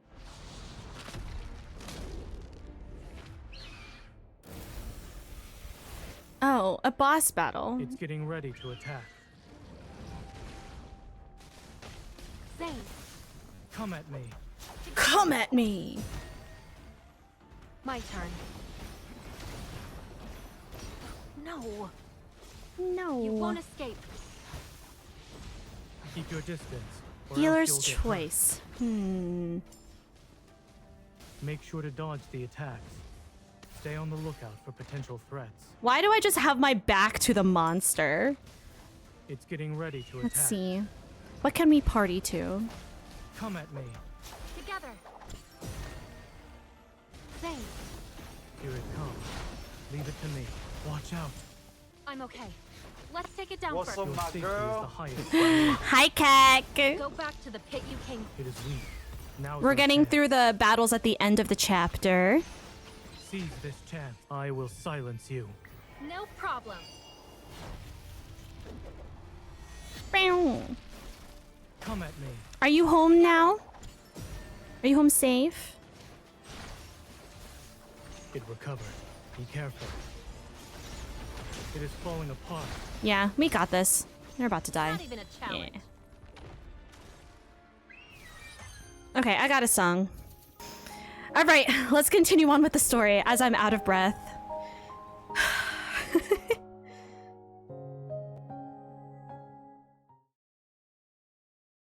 Two months later. In the dimly lit room, silhouettes lurk in the shadows.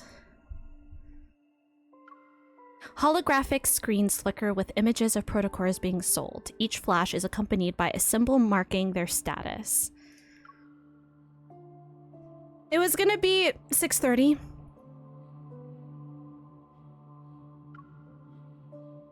The dark web interface on the screen sputters, then pops up a series of windows, even more mysterious. Ooh, an ether core appears. True or false? Top secret. Oh. Anyone know about what happened in the no-hunt zone last night? Heard the core of the protofield got wrecked at the N109 zone. Rumors say over 50 wanderers showed up in thin air. Maybe an ether core attracted the wanderers? Someone's trying to frame the wanderers, maybe? Don't spread rumors. Saw known protocore smugglers near the Silver Screen Hotel. Lead? Investigate and report back. A photo appears on the screen. Surrounded by bodyguards, a notorious protocore merchant walks into the hotel. I'm still so out of breath. Screen Hotel. We work overtime for 2 months dealing with these protocore smugglers. After that, it's vacation time. Several hidden bugs and cameras fall as Simone deactivates them. She brushes off the dust on her hands and casually tosses a transmitter into the corner. After Operation Ether Ordeal secretly started, this is our first mission together. I figured we'd have chances to work together since you are also here, but things have gotten hectic with mission after mission. Oh, she sounds so cute. Simone used to be in Unicorn's armament tech. She has the micro-modification evol. And ever since she increased my hunter firearms firing rate by 2-fold, we've got along well. She is hot! I literally was just thinking that. I'm like, oh, her voice is cute, but her character's kind of hot. Yeah, Lincoln's been a mess lately. I wonder when things will settle down. At least it's nothing compared to the N109 zone. I heard you went in all by yourself 2 months ago. You made a mess out of Ani Kindness's protocore auction and left unscathed. Yeah, Girls' You Generation. even managed to... Exactly. She lowers her voice. Her tone is half teasing, half curious. You even managed to get your hands on a real ether core, right? Ooh, how do we respond? No answer. The very ether core is resting inside my heart as an energy cluster. It's a secret. I haven't told anyone, not even the association's president. At a loss for words, I put on a helpless look. This is getting out of hand. At this rate, people will be saying I took down Silas all by myself and stopped Anakainis from taking over the N109 zone. Who knows? Aren't you one of the few Anhosin class evolvers we have? Anyway, the N109 zone whispers about an ether core, and suddenly the groups on the dark web go nuts. I thought the association wouldn't bat an eye, but then Captain Jenna showed up and dragged me into the special operations team. It feels like we stumbled into something big, and that rumor being passed around becomes a truth. I always believed the ether core existed. I just never thought there was more than one. If these smugglers have the real deal, that baby's going straight into my railgun. The elevator keeps climbing as if it's taking us to the rooftop that's directly under the Deepspace tunnel. For a second, I feel like I'm back under the N109 zone sky. Allow me to jog your memory. From your past to your future, to even all the crimes you'll inevitably commit. Oh. After all, you and me, we're the same. Just whisper sweet nothings into my ear, sir.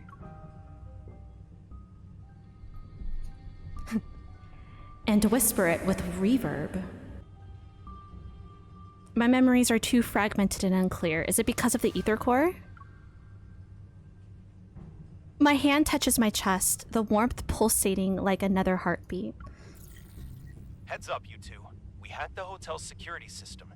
You've been whitelisted and can come and go as you please. Andrew, the captain of data analysis, is micromanaging all intel for Operation Ether Ordeal. He's communicating via earpiece. Rendezvous in conference room 3909. It'll be showtime in 5 minutes. A holographic 3D map of the hotel flickers to life before me, modules snapping into place. Simone winks. She's very proud of her latest gadget. The moment you meet up with the target, Evol will be transmitted through your contact lenses device to alter his memories. He'll think you're the buyer he met before. You have a 30-minute window, so make it quick. Understood. We'll grab the items and see if an ether core is present. Anyway, we can fight our way out if things go south. Are you doubting my new gadget or her evol? Simone adjusts my dress as she equips a protofield disruptor that's shaped like an earring.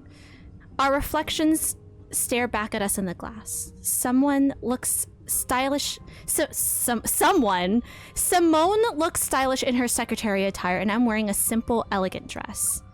I didn't think I would be an heiress again after I returned to working as a hunter. At least my time in the N109 zone taught me how to bluff.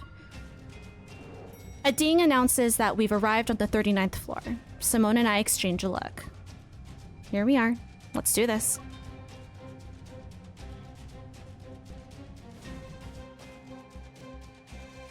Ba ba ba ba.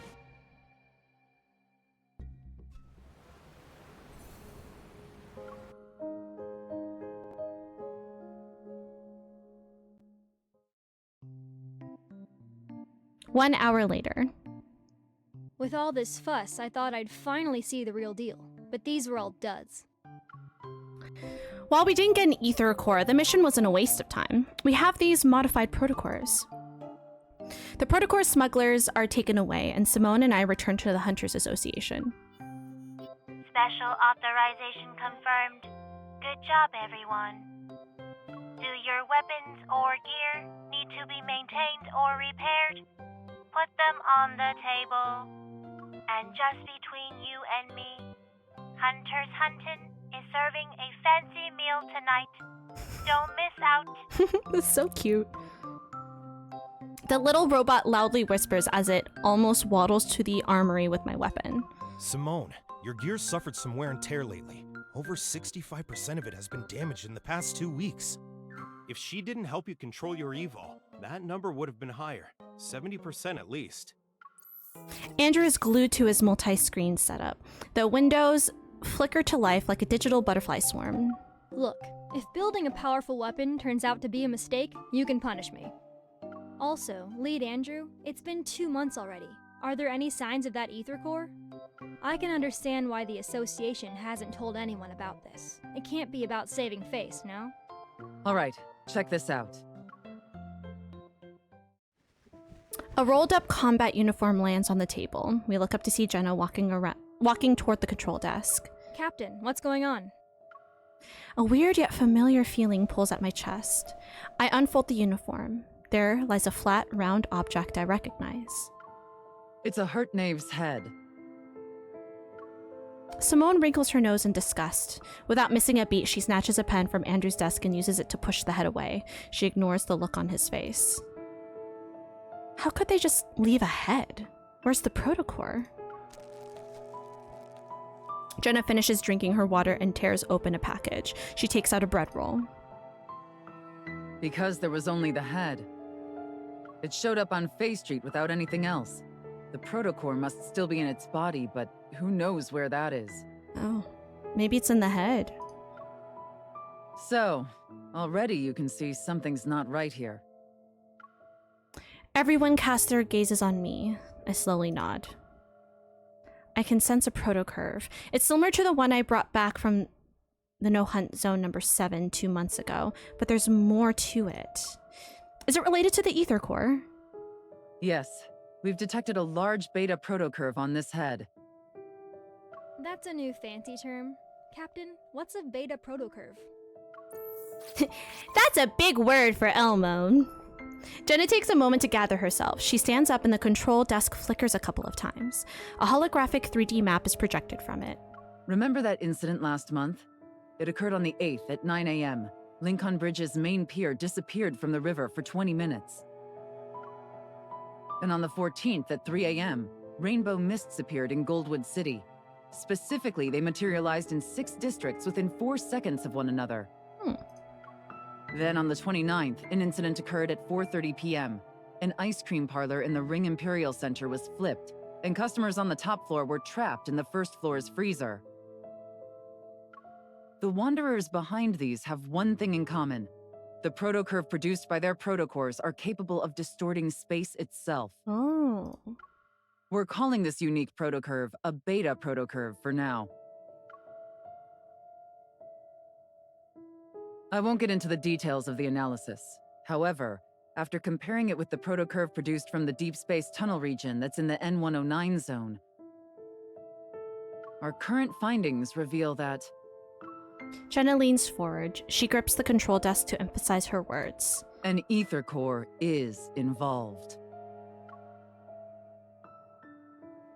Based on our observations of these Wanderers, the Intel Department and Advanced Tech Labs predict we'll observe more beta protocurves in the future. That's where new ether cores might appear. On the map with Lincoln City at its center, points of interest start appearing. They are potential locations, and they're everywhere. Some are even thousands of kilometers away from the city. Everyone, it's getting dark. Night will fall, and we all know the big guys lurking in Lincoln's shadows are about to make their move.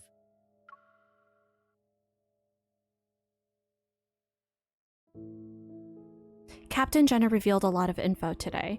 There's another ether core aside from the one in my heart and the one in Silas's eye, but it could be in any of those locations, and this ether core might be incomplete, similar to how the one in my heart was at first. It will take some time to find that ether core. Our mission goes beyond just collecting ether cores. We also need to investigate the shady organizations that covet them for their own goals. They're essentially a ticking time bomb. We'll split up for now, but try not to alert the enemy. We don't want to make things worse.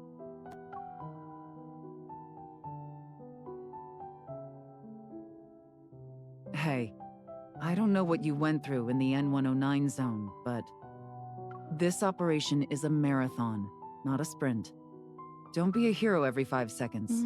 Patience is key.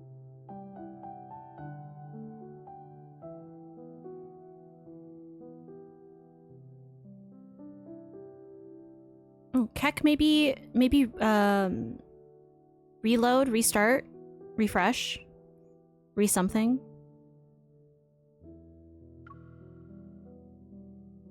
After spitting out my toothpaste, I put down my toothbrush and stare at my reflection in the bathroom mirror. I unearthed some interesting info in the Association's archives today. There are also a few loose ends from my time in the N109 zone that need to be addressed. I should first deal with that, with what I can handle right now, so... Yeah, that's weird.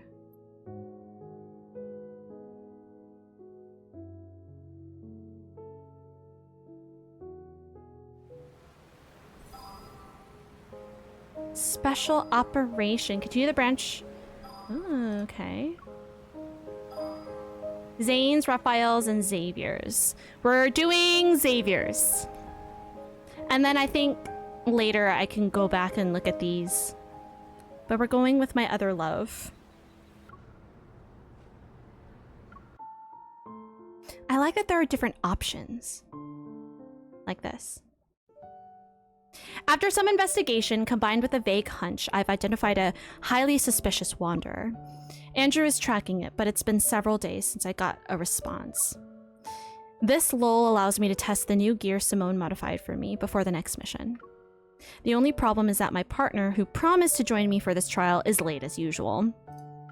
I am a Xavier girly! That's Simone for you. She can turn even the simplest sidearm into something extraordinary. I have a charm of his right here. But also I have it in Caleb's, so... I'm two-timing, honestly. Wait, let me turn off my AC. I don't need it on anymore. Before it gets cold in here.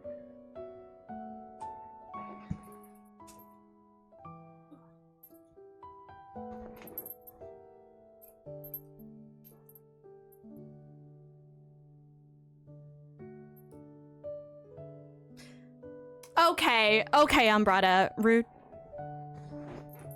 Can I see your necklace?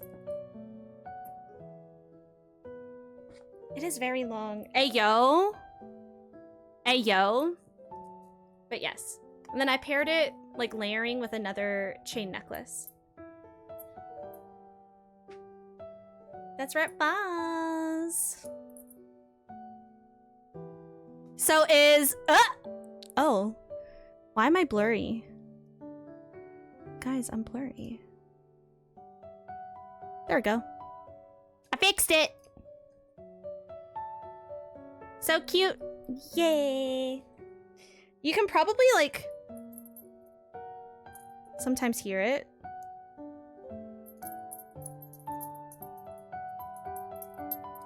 It's very dingly. It's metal. Like heavy. Like it's metal. So it's gonna be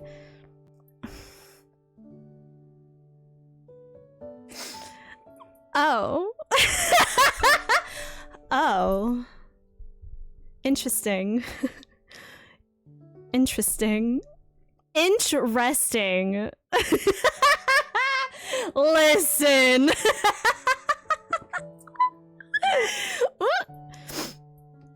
I switch on the safety and put away my gun. My gaze drifts to the empty lane beside me. Insert girl meme with dangling necklace. Looks like Xavier, king of tardiness, didn't get the chance to try out the new gear first. But at least I have the luck of a partner who's always thinking about me. Oh. Hi.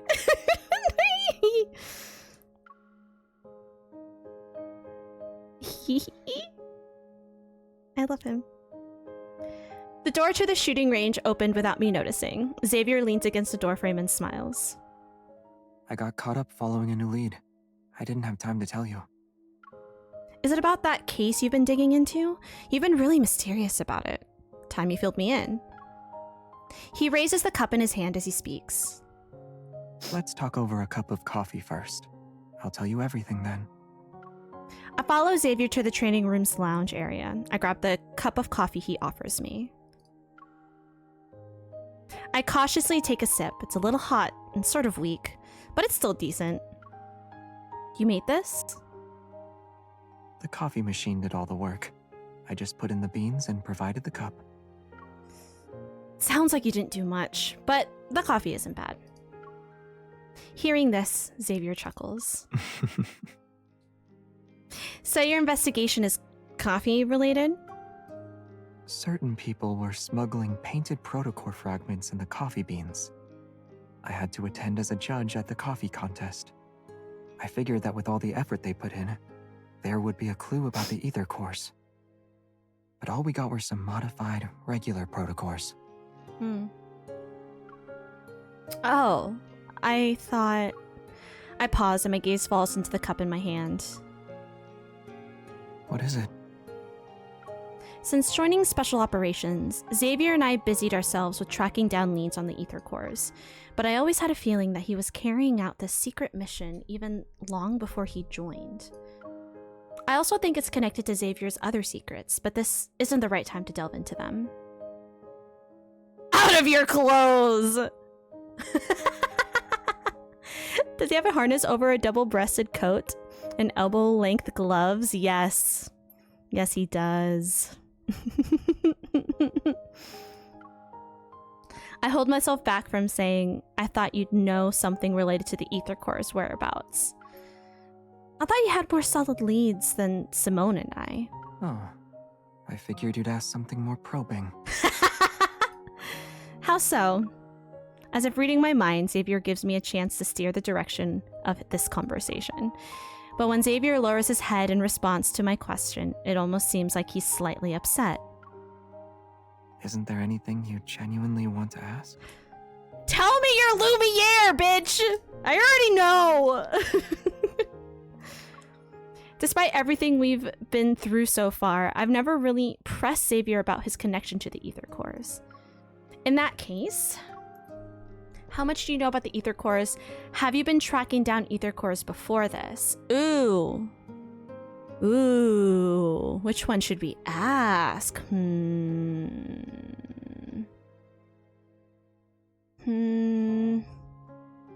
He's a servant with a candle? Yes, yes he is. One who wears a mask even. A masquerade mask. I think this one's more straightforward. Have you been tracking down ether cores before this? Because of my circumstances, I need to keep walking down this path. But what about you? I'm in the same boat as you. Maybe the only difference is that I knew what the future would entail before I chose this path. And that very future is why I must continue to forge ahead. Noticing my thoughtful expression, he smiles and gently smooths the furrow between my brows.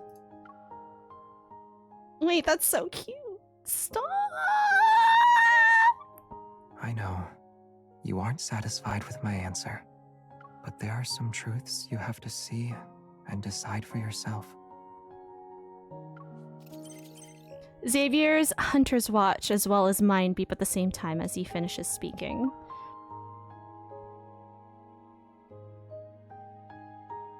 The wanderer you identified earlier, the one associated with the beta protocurve energy, is confirmed to be related to the ether cores.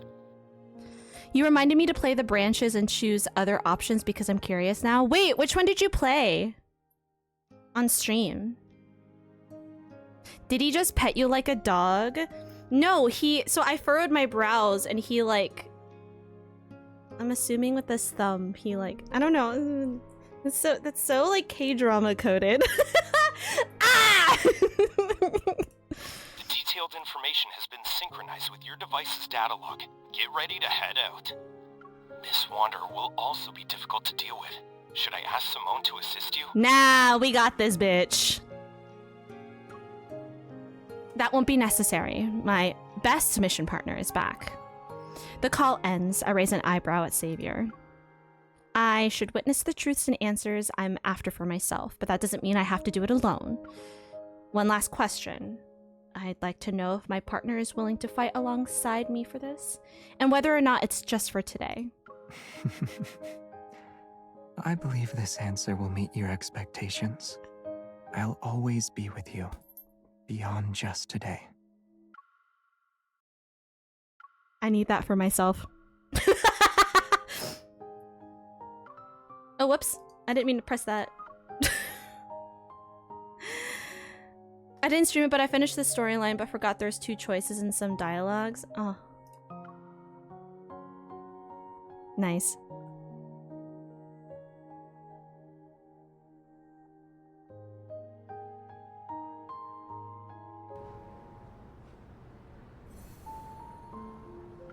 Oh, I love him. I love him! 3 days later, Lincoln City, at the university. Lately, several students at Prestera University have disappeared after being attacked by the same wanderer, only to mysteriously reappear on campus a few days later. Although these students returned unscathed, they have no memory of what happened while they were missing. Oh. You were ready, Spider Monkey? Please. No! A hand reaches over, turns off the interface of my hunter's watch, and adjusts my cuff before pulling away. Wait, he looks so cute. I love this outfit. If you keep staring at it, everyone will soon figure out we're hunters. I lower my arm and glance at Xavier, who's walking next to me. You're right, Xavier, my astronomy buddy. A warm autumn sun peeks out from behind the leaves. It casts dappled light into the corner of his mouth. That sounds a little staged. You're my journalism schoolmate, remember? 3 days ago, the wanderer that Andrew tracked using the beta protocurve showed up at Prestera University. Considering the recent student disappearances at the university, the association has assigned us the mission to eliminate this wanderer. To prevent any unnecessary panic, Xavier and I are pretending to be students. With the university's help, we'll be conducting interviews with the attacked students under the guise of a campus TV station. You're walking too fast. My wrist is gently pulled, bringing me back to the moment. I realize I've been rushing. This is the pace I'm used to when I'm on a mission. I look around and purposefully slow down. But we finally found a wanderer that's connected to the ether cores. I would rather move quickly to prevent any problems from happening. You seem eager. Aren't you? Oops. Xavier adjusts my backpack strap as it starts to slip. Information about the ether cores is always shrouded in secrecy. Out of 100 leads, one might get you somewhere at best. This lead seems unusually straightforward. It's almost as if it's been set up for us to find, is what you want to say. It's just a guess. You might be right, but with the lead right before our eyes, I can't shake the feeling that we need to check it out ourselves. Yeah, you really are the powerful and impressive evolver everyone's been talking about. But before we meet those students, our first job is to act as students. As we talk, we end up walking down a tree-lined path and arrive at a bustling square. Around us, numerous sleek temporary booths are set up. Students are excitedly weaving through them. Prestera University Club Recruitment. There are so many people. Let's take a different route. It's almost time for our scheduled interview, and it wouldn't look good on us if we were late.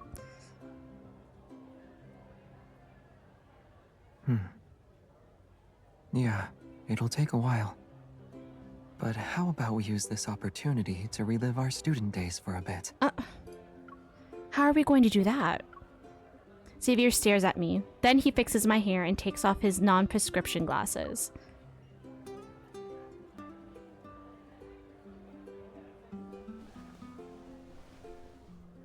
Hi, BB. He puts them on my face. Much better. Does this make me look more like a student? It just looks nice. Oh! Hi! Are you a freshman this year? You seem perfect for the lead role in our film club's latest project. Are you interested? While the club member looks down to find the registration form, a corner of Xavier's mouth slightly curls up. What did I say? Cute! Enjoy your lurk, Loki. I feel like Xavier was throwing his teammate under the bus, but this trick surprisingly works. By the time we arrive at our scheduled interview spot, I'm completely in student mode. Hello. I'm the student council's vice president. So, I was told you guys were hunters. The tall, lanky boy gives a slightly uneasy smile, his head sinking lower as he speaks. The students who disappeared earlier are waiting in the classroom. They only know it's for a campus TV interview. Sorry, could you repeat what you just said? I mean, just keep the questions simple and try not to scare anyone. After all, they've all had encounters with the Wanderer. Let's make sure we don't add to their trauma. That's fair. Need to go into Lurkies, have fun at brunch, have all the good food and coffee and brunch times with your friends. Have fun, Pipsqueak! Understood. We'll be careful.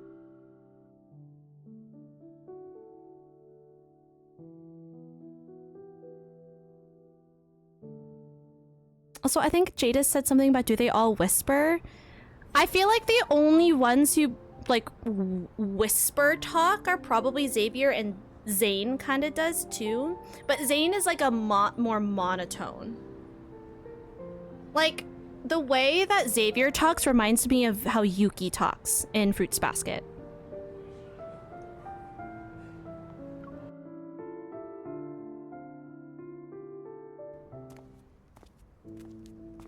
Yes, send us pics of your food.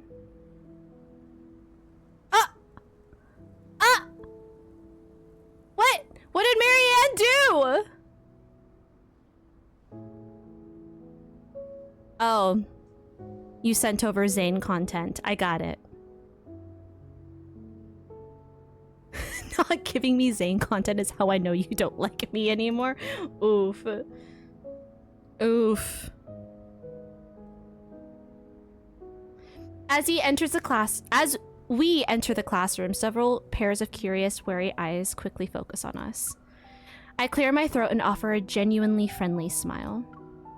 Hi, I'm a broadcast journalism major and a member of the campus television station. This is my partner. Xavier steps forward but doesn't speak, which prompts me to continue. He's the one who will be handling the microphone and camera. He is an astronomy major. Our simple introduction doesn't achieve the effect we wanted. Perhaps the Wanderer did give them quite a scare. They scrutinize us warily, but no one responds. Hi, A bag full of drinks appears from behind the door. The person holding it hesitates, struggling to gesture a couple of times. I take the bag. The vice president shyly smiles and silently moves to sit by the classroom's back door. He's definitely an introvert. Cooperating with us on the university's behalf must be tough for him. When I distribute the drinks with Xavier, the classroom's tense atmosphere begins to soften. As I try to come up with an appropriate icebreaker, Xavier nudges my elbow. Oh, right. Didn't we meet up downstairs this morning? I'm confused, so I manage only a grunt in response. I think I forgot to check in for my morning class. Okay, actor! You're an astronomy major. Aren't you taking Dr. Ulysses' course? It takes me a moment to realize that Xavier's somber tone doesn't match his hopeful eyes. As I move the chair, I lean in close to Xavier's ear. Did you do your research ahead of time? I just threw out a question and didn't expect it to go anywhere. Straightening his posture, Xavier smiles and looks at the student, who responds to his question earlier. Yeah, his classes are really tough. The student relaxes as the conversation begins to flow more naturally. I knew it. When it comes to the strictest professor at Prestara University, no one can beat Dr. Ulysses. But it's not that bad. While he's strict in class, he's pretty chill on the basketball court when classes are over. Oh. Actually, I missed one of Dr. Ulysses' meetings because of that Wanderer incident. Thanks for reminding me. I need to catch up with him later. You're welcome.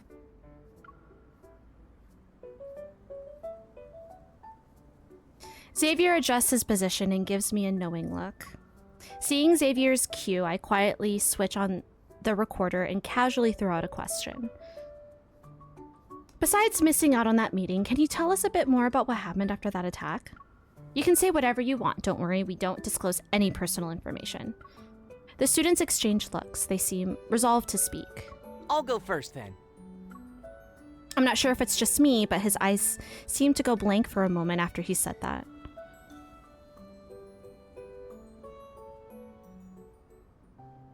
This is what we call a white hole, a theoretical region of space-time. If we reverse What all are you the doing? symbols in the equation Shh! representing We're not the actually here for the geometry of lecture, but we might as well look then the in part. this very space, objects are no longer I slide the unable to open escape textbook to the center of the desk or and line up rather, my notebook and pens, and place a water bottle to the side. Your desk is so neat, it's only a matter of time before the professor notices. According to a student's account, the incident occurred outside the classroom. He was heading to a meeting with a professor. I decided to talk to this professor to see if we could gather any new clues. So I dragged Xavier with me the next day, and we snuck into his class. Yeah, it's a perfect disguise. The way you quickly claimed a seat in the back was nice and clean, too. The back row is the VVVIP section.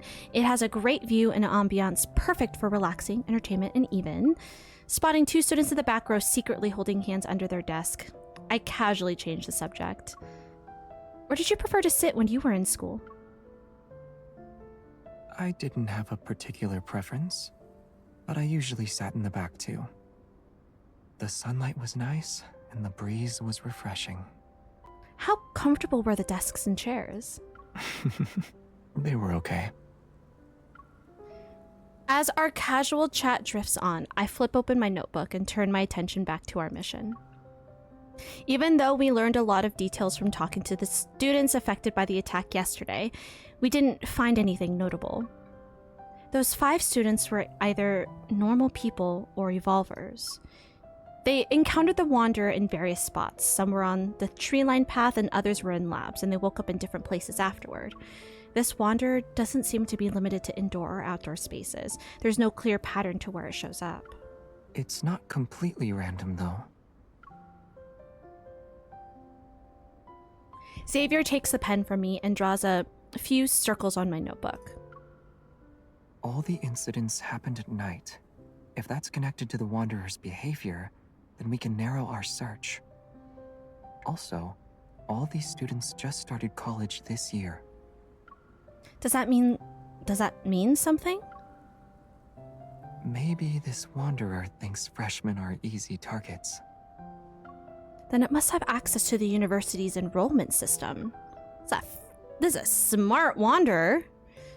I flip through the notebook pages again and again, yet nothing clicks.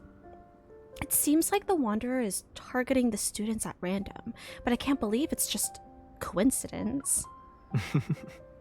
In this world, many coincidences are often part of a larger scheme.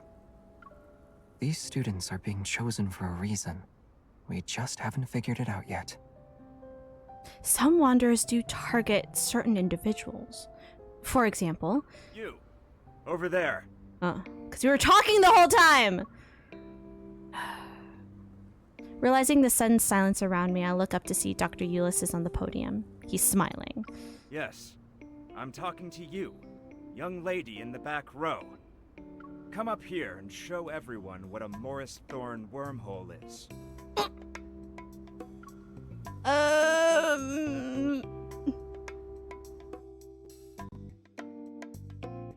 Well...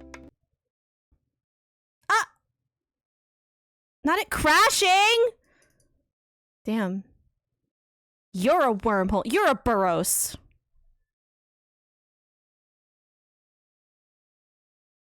It's okay. Hopefully it registered that we finished that last chapter. Otherwise, we'll just have to speed run that chapter.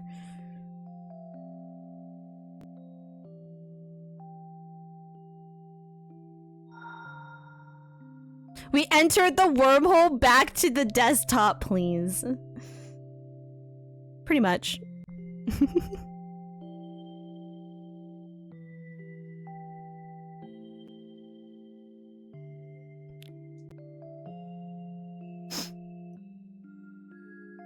Load.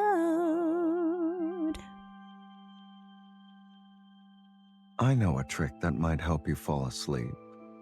Do you want to try it? Sir. I mean, yes, but not now. Save it for later. I am busy.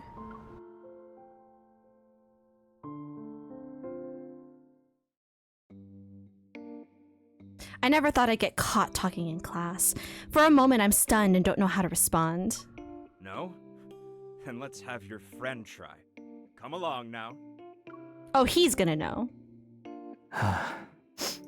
I tug at Xavier's clothes and quickly whisper, "Let me do it. If I mess up, I'll just apologize."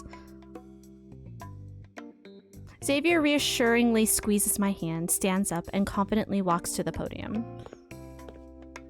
Oh, he's gonna know. The classroom lights dim and a holographic projection appears from his fingers. It forms the image of the universe. Huh? In theory, the Morris Thorn wormhole is a traversable wormhole. It is spherically symmetrical and features a throat that bridges two black holes. The throat is a finite spherical region containing negative energy density matter to counteract gravitational forces inside the wormhole.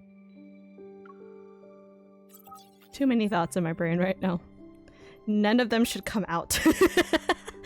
As Xavier speaks in a measured tone, the stars shift under his touch to gradually form a wormhole model. The lights from distant planets flicker before us, and his silhouette seemingly stretches across light years. For a moment, I wonder, was Xavier like this back in college? Correct. The negative energy's repulsive gravitational properties keep the wormhole's throat open, allowing matter or signals to pass through. Time travel becomes possible with this model.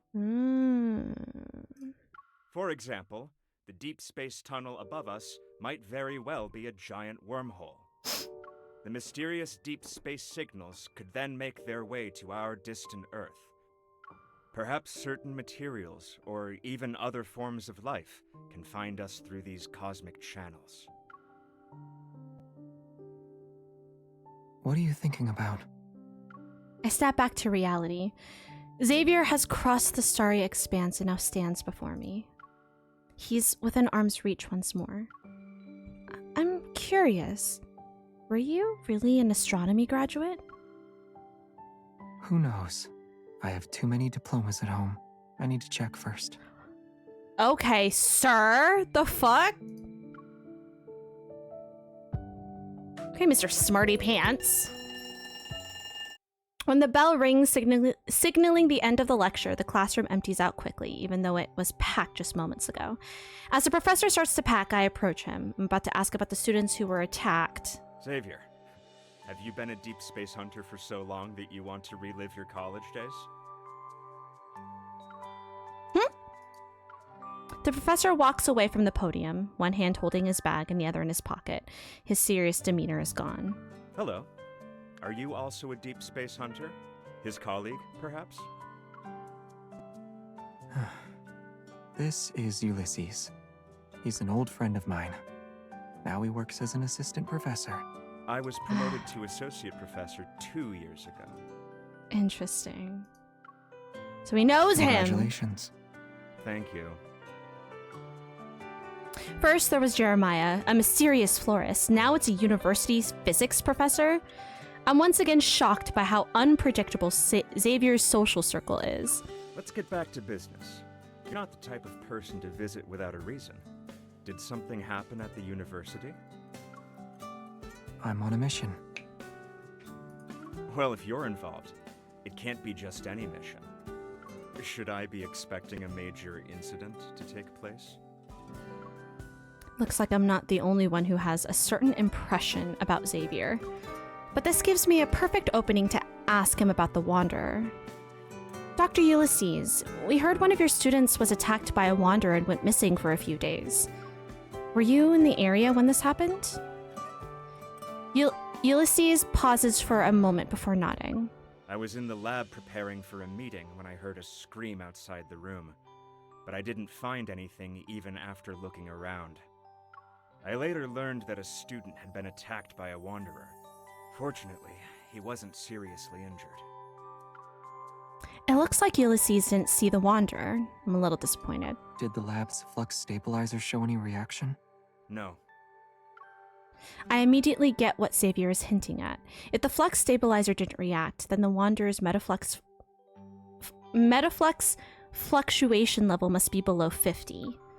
There are only a few Wanderers capable of such stealth. Our search is narrowed considerably. It's also possible we're dealing with a modified Wanderer. As if reading my mind, Xavier reveals another observation. I nod. Got it. I'll ask Andrew to compare the protocurve data with the possible Wanderer profiles. Wait, I just remembered something. The flux stabilizer can't detect that level of metaflux. However, the research center's RMFMA might. RMFMA? But the Remifma? research center isn't even near here. It was moved to the campus earlier this year, so it's not that far away now. It should have captured the metaflux fluctuation and its dynamic range when the Wanderer appeared. Then, can we use that device for a bit? RMFMA. It stands for Reflective Metaflux Field Monitor and Analyzer. A flicker of doubt crosses my mind, but I push it aside for now. I'll wait for Ulysses to respond. Sure. As long as you have the clearance to operate it and access the system, you can use it. But we don't quite fit those requirements. Let's go. Huh? Xavier picks up my backpack and turns to Ulysses. Aren't you going to lead the way?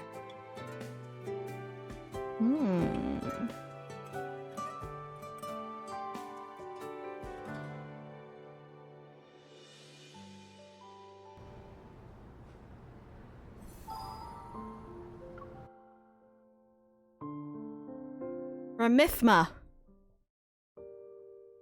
The research center Ulysses mentioned is formerly known as the Prestara University Deepspace Exploration Research Center.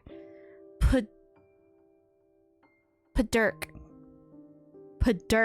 It's the Padirk, guys. It houses the Remifma. I'm gonna keep calling it that. Under a skylight on the 3rd floor. The machine's brass casing and bulky appearance make it stick out like a sore thumb. Good job, thanks. Yet the screen's flashing indicator lights and fast-moving images exude a sophisticated air. This analyzer is one of the most advanced pieces of tech in the past few decades, and it remains so today. It can detect the slightest fluctuations in the deep space tunnel. Unfortunately, there are fewer than 10 of them in the world. Many talented researchers and professors have turned down prestigious offers elsewhere.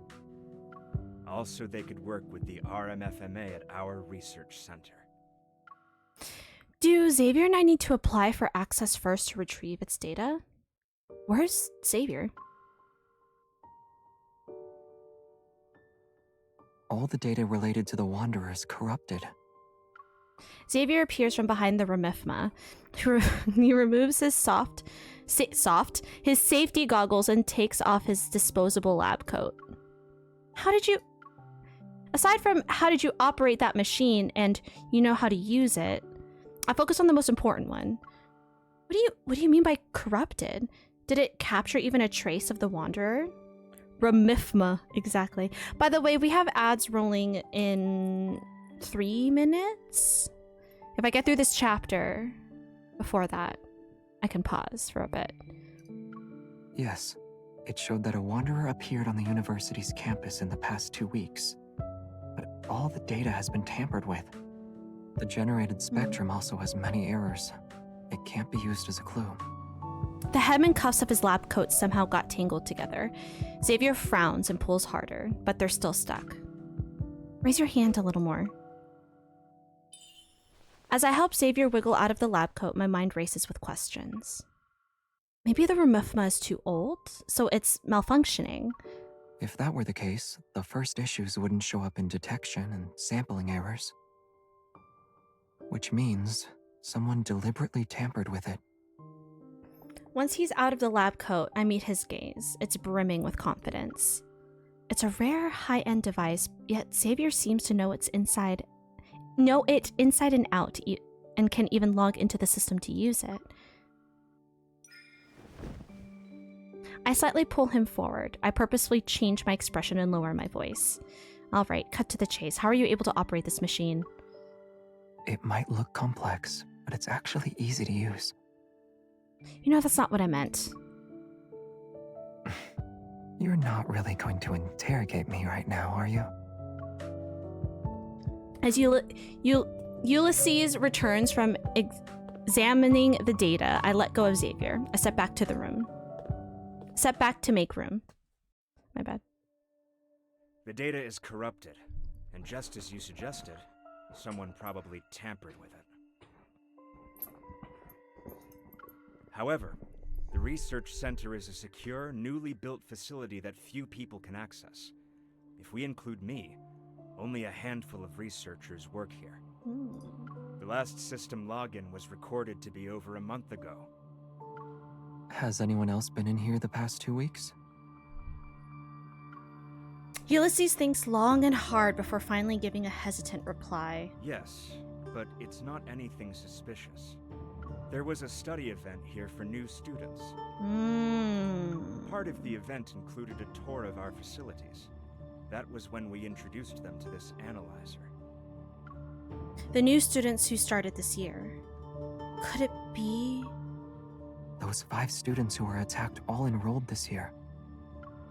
Xavier voices my thoughts. I take out my phone, check the school's official website, and quickly find the article about the study event. 5 students were selected. They are... Here. Xavier points to the 5 names displayed on the screen. All the students who encountered the Wanderer are listed. The study event, the tampered device, the elusive Wanderer. Everything starts to connect. This isn't a coincidence, Xavier. Something's off about that study event. The Wanderer is targeting its participants. Indeed. He agrees, but keeps his finger on the screen. I look again. Group leader Soren, vice president of the student council. Hello. I'm the student council's vice president. So, I was told you guys were hunters.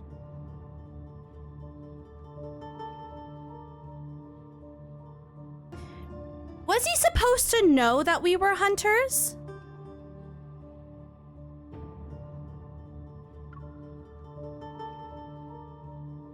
It's the same guy who helped us on behalf of the university and the only one who wasn't attacked. He's definitely suspicious. There's only one way to find out. I'm contacting him right now.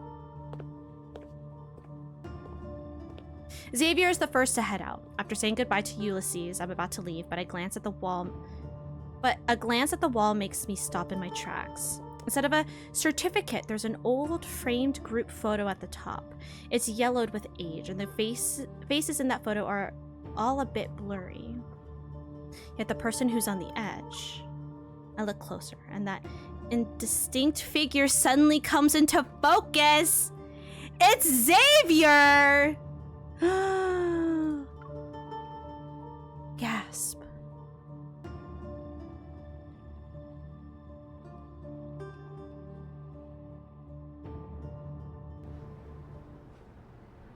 Dun dun dun!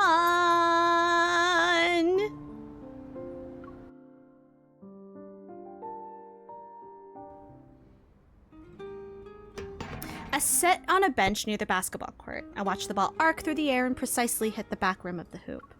It bounces back into Xavier's hand. It's hard to fully appreciate this rare sunset, something I haven't seen much since graduation. It won't be long until we meet Soren. I unconsciously lower my head to look at my phone. It still has my chat with him. We're still a little unclear about the students. Could you go over some details with us in person? How about we meet up in 20 minutes at the lecture hall in the main teaching building? Sorry, I'm at the student union.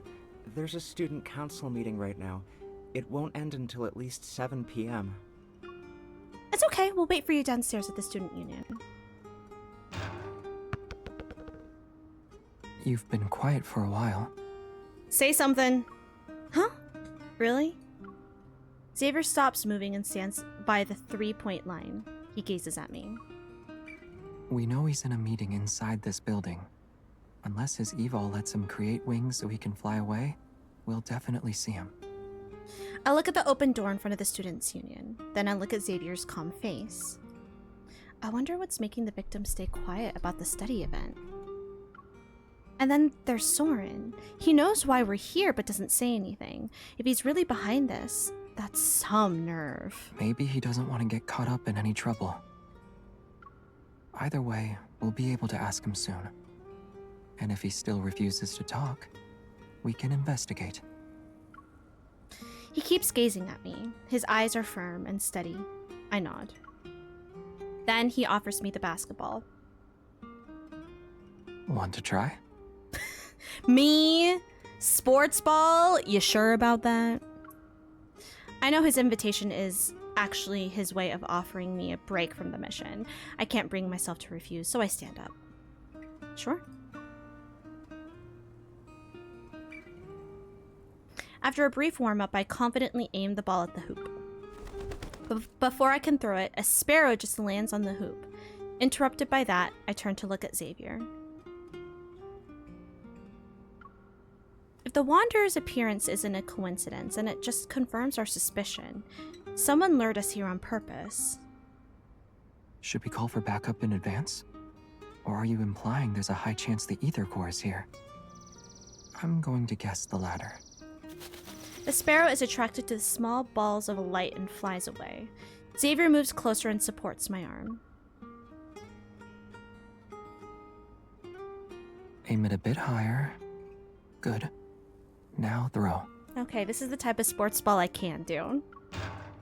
My accuracy is slightly off this time. The ball hits the backboard and rolls to my feet. I bend down to pick it up. Maybe it's not as terrible as we think it is. I'd rather be bowling. That's fair. It could just be a coincidence, and Soren is a dedicated vice president of the student council. He does seem to be a good, well-behaved student. Sort of like you.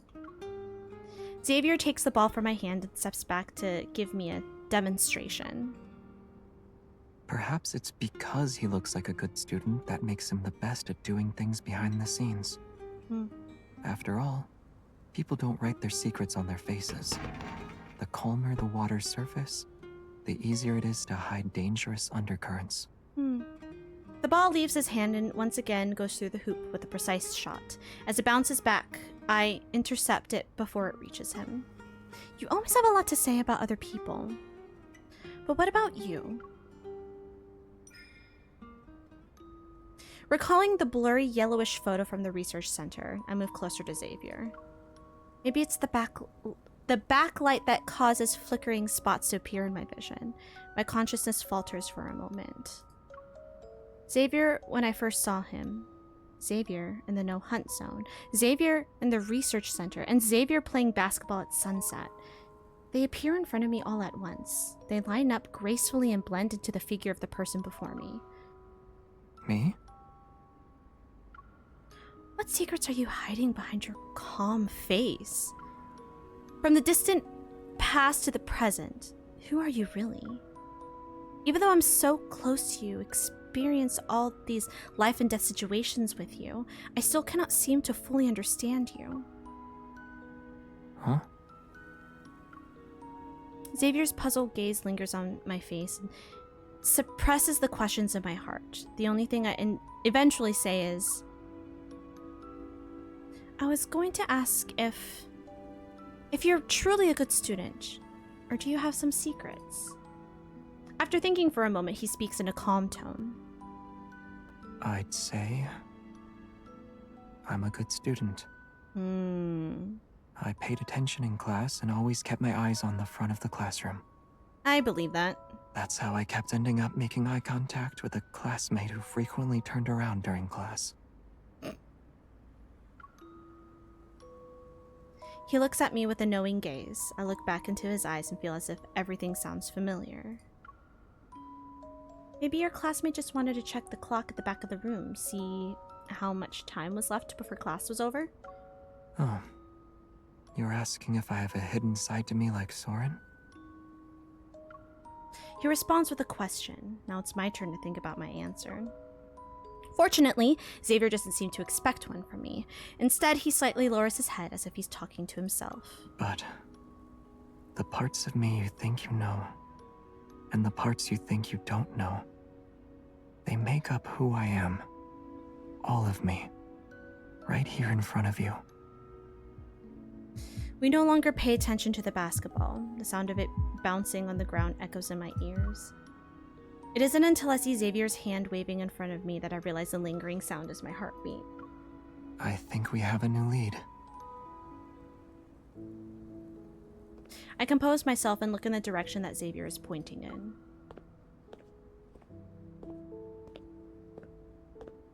I catch sight of the enthusiastic student from yesterday's interview. He's walking out of the student union.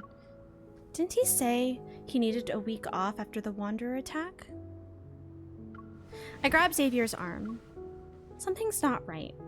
Let's ask him.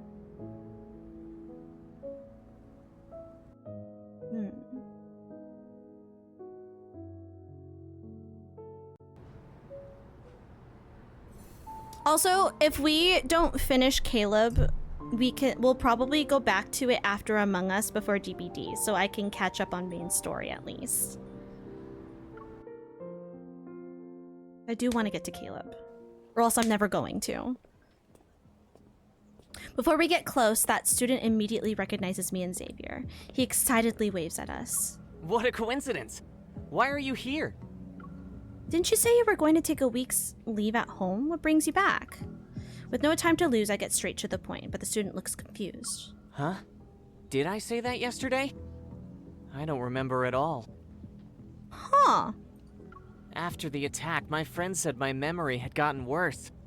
I thought I was getting better over the past couple of days. I don't like where this is going. I exchange a glance with Xavier, my eyes saying something's wrong. What do you remember then? Do you recall attending a study event around 2 weeks ago? Did anything strange happen at that time? A study event? He frowns, thinking hard for a long time, and then suddenly something dawns on him. It wasn't weird, but we did come across something intriguing. When we visited the Deepspace Exploration Research Center, there was this unique piece of equipment on the 3rd floor. For a short while, I felt like I walked straight into a haunted house. He dramatically gestures, still looking a bit shaken. It looked exactly like that haunted house I'm always terrified of. I almost screamed. Like illusions? After the tour, others said they had the same feeling. That for a moment, they fell into a really scary place. Interesting. Wait, you're saying you all had a hallucination? Who else was there? It was just the 5 of us, and the vice president. The guy had to step out for a bit, so we were on our own. I don't trust this vice president. It's not a hallucination. This is something the RMFMA can also do. You mean? To make a long story short, it's like recreating a plane of existence and overlapping it with our reality. But only a few people know about this. We surely underestimated Soren. Xavier grabs my wrist with one hand and supports my back with the other. Hold on. Wait, you know where he is? The research center. He'll get there before us.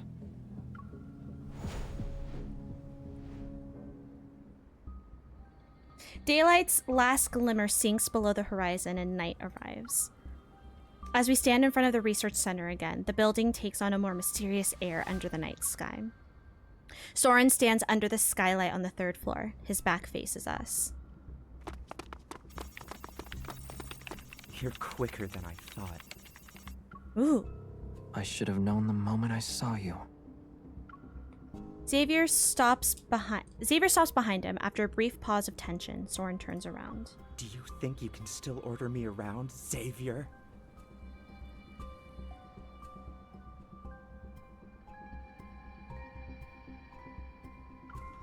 He has a glance at me. Then he looks away. You can't. And neither can she. A sudden gust of wind stirs the indoor air. My heart trembles as I sense a faint energy fluctuation. Xavier, something's here. A light blade forms in Xavier's hand. I also take out my firearm from my belt holster. I walk over and stand next to him. Let's take down Soren before the Wanderer arrives. But before I can get closer, Soren disappears. I hear his voice behind me. It's too late. It'll take you to the place you've always wanted to visit. Where? Disneyland? He can also teleport? Could he be? The intensity of the energy fluctuation significantly soars. Xavier's hunter's watch, as well as mine, beep at the same time before I can react. In a shadowy corner where the moonbeam doesn't reach, a colossal beast has stirred to life. This energy, it's fierce. A wanderer with an ether core.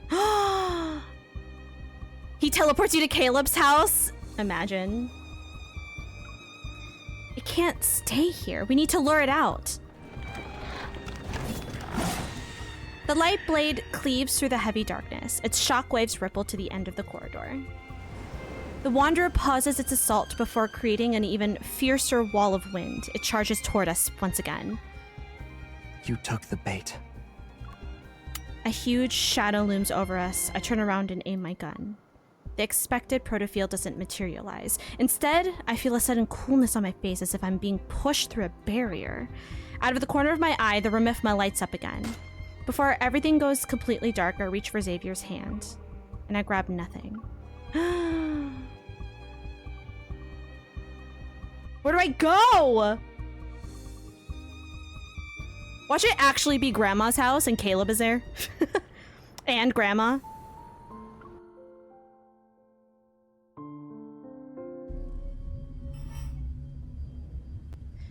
Nebulae tranquilly hang in the sky as they're the eyes of the universe. Faint rays of light spill over the shadows of trees that sway like waves. This feels like a protofield. Countless waves of both strong and subtle forces swirl through my heart. I stand in this unfamiliar forest enveloped in thick fog. This definitely isn't a regular protofield. The energy is erratic. The fluctuations are violent. Xavier, can you hear me?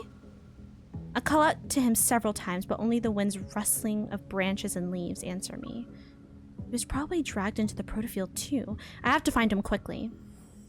I look up and a meteor streaks across the sky. It leaves behind a trail of fire as it flies past the tops of tall trees.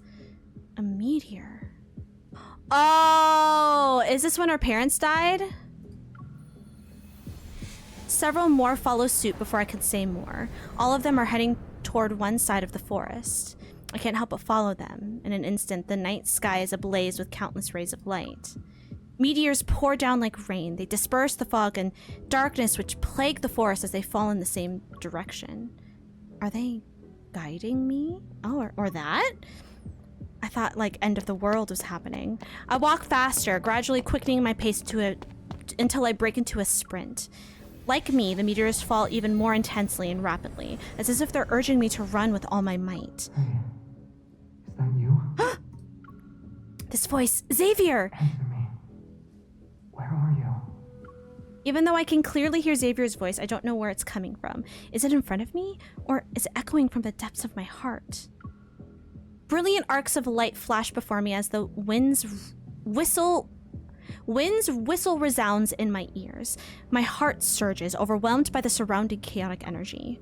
I have a bad feeling. Please stay safe, Xavier. I hope nothing bad happened to you.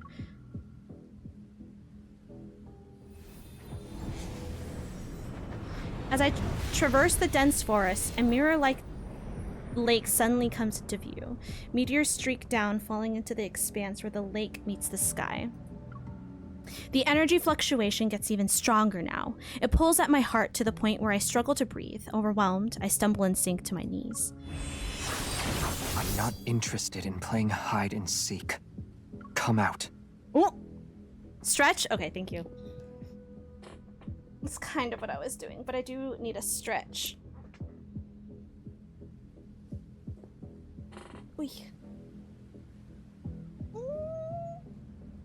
Thanks. Xavier?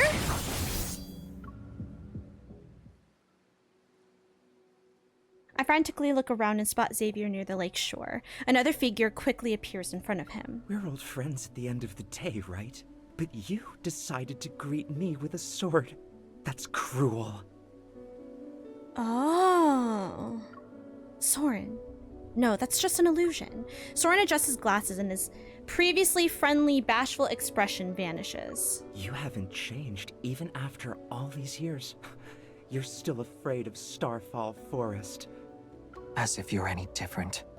To you, the ends always justify the means. What are you trying to say? You have no right to criticize me! Oh. Sorry, I didn't mean to break your laughter here. Soren's laughter, twisted with rage, contorts his features into an unsettling and unrecognizable expression. I used my life's work on you. I did everything I could to help you pass through the deep space tunnel. And what did I get in return? I was abandoned, trampled on, and turned into an outcast in this time and space. Okay, voice crack. Those were the rewards for your choices. His figure vanishes with his words. He reappears in front of Soren in a blink of an eye, the tip of his sword poised to kill. Countless sharp light blades rain down on Soren. Only his panicked voice can be heard within the dazzling spectacle of light. You.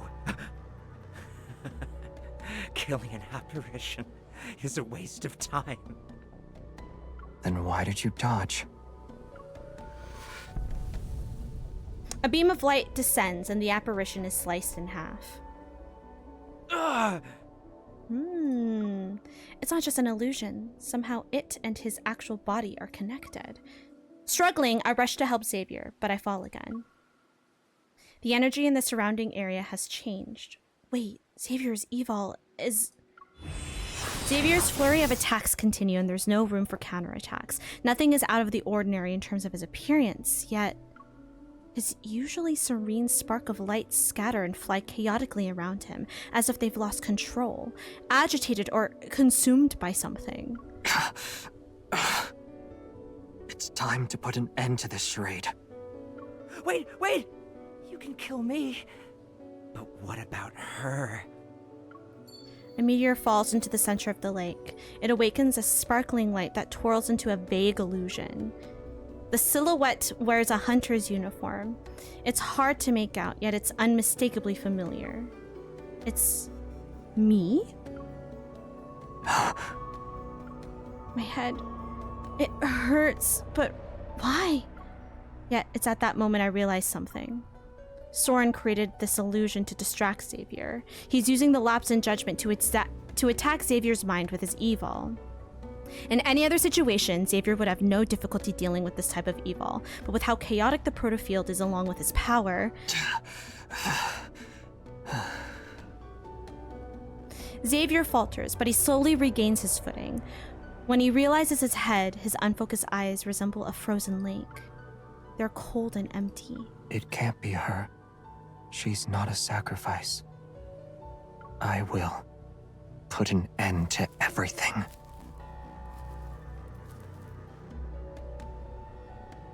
Xavier, I'm right here! That's an illusion! Perhaps weakened by Xavier's attacks, the bullet makes the apparition stagger. With a reluctant, sullen expression, the apparition dissipates. The energy fluctuation also calms down. I'm sure this is fine. Even though the apparition on the water's surface is gone, Xavier continues to head toward the center of the lake. His expression is cold and his movements are stiff. It's as though an invisible force is pulling him along. This isn't good. The evil is still controlling Xavier. I rush out to stop him. Xavier!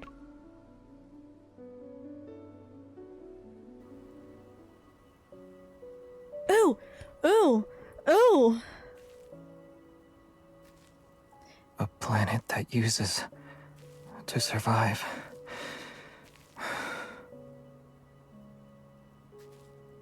Xavier! Doesn't deserve to be saved. Oh. Sorry, I'm supposed to stop him. I'm supposed to... Come back to reality, Xavier! Oh, do I not have any lines? Okay, damn. Look, I'm right here!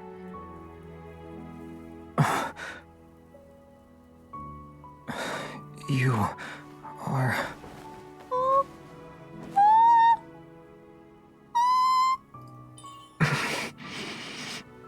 What's wrong? Are you hurt?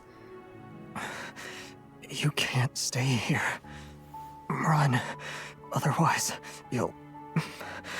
as well. His power is fading. Is this space trying to consume him? Oh, baby!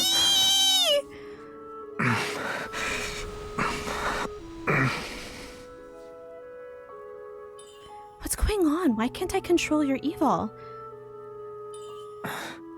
It's okay. Starfall Forest will stop once it has enough power. It will.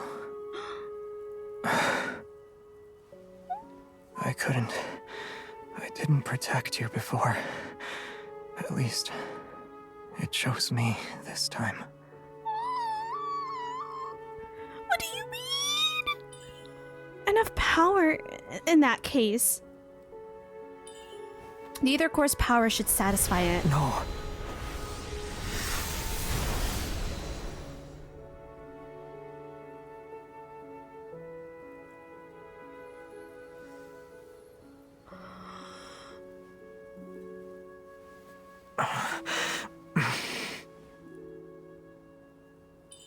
Xavier?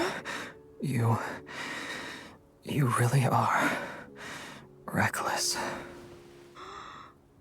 Oh, baby. Did that work? Did it take the photo? It did. Okay. It's so pretty. I knew it was coming too. I'm like, no, I'm gonna get a photo of this. When I realized what the scene was. Wait, does that count as a bingo? Did we do that yet? No, we didn't. Perfect.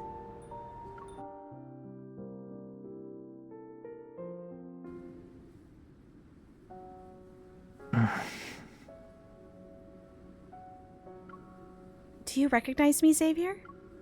Hey. Are you okay?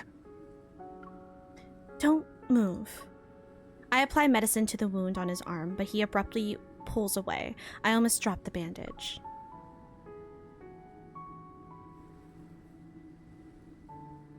Xavier ignores my command and grabs my shoulders. He gives me a once-over.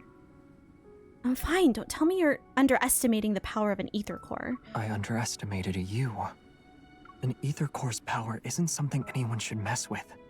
If you use it carelessly, the protofield would have devoured you. What then? His voice. The way... Oh, he's so worried about me. I couldn't just stand there and watch you get consumed. Saving you took priority. You didn't answer the question. What will happen then?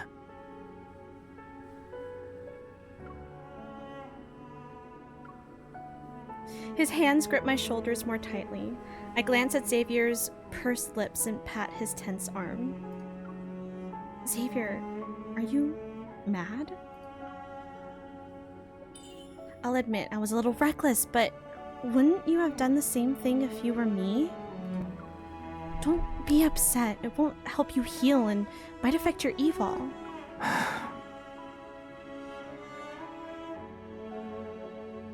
You always have so many reasons, but you never listen to me. I will next time. I poke his face again and again until he reveals a helpless smile. He takes the bandage beside him, quickly wraps it around his arm a couple of times, and then stands up. The energy fluctuations around us have only temporarily subsided. They could spike again at any moment. And Soren is adding fuel to the fire. We need to get out of here before he makes his next move. While you were still unconscious, I used my eVol to scout the area. This protofield does more than just devour power. I can't find its boundaries at all. It's like a space where if you shout, there won't be an echo. Don't worry. After getting his bearings, Xavier leads me deeper into the forest.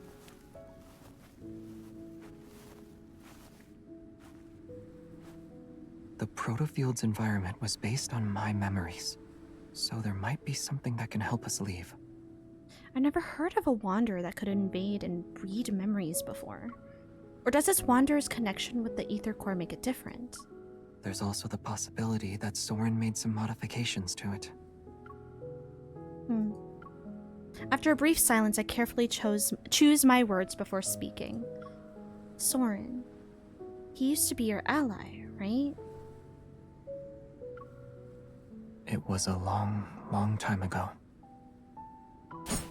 The light blade slices through several overgrown branches to clear a path. It dissipates into shimmering specks of light. He changed his appearance and hid his evil. He needs to hide his secrets and also be in a position to strike me down if needed. I immediately remember the perilous moments I faced with Xavier. When we first met at the abandoned research base with the Luminivores, and the robots watching us at the Azure Square. He sent them? Maybe.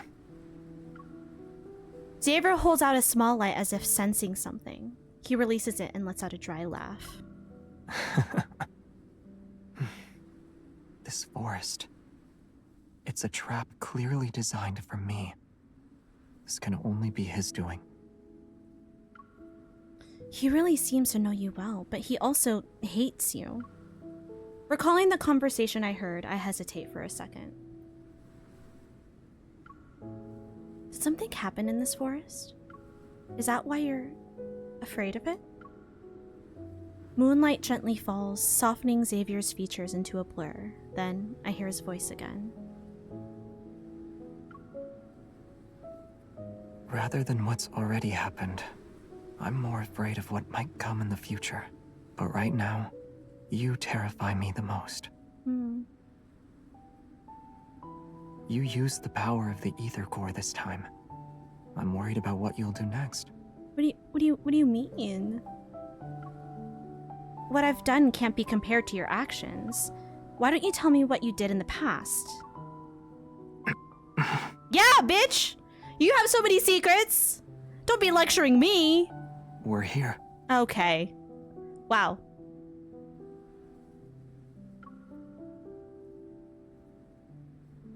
So we're back at it.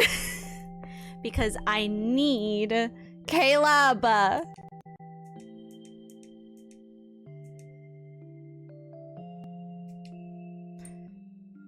I'm determined to get this man. It will have. Oh. Night blooming flowers with an enchanting fragrance or sometime. The trailer! That's right! I forgot. I was so, like, locked on Caleb. Okay, hold on. Did somebody put it in the Discord so I have it on my computer, or?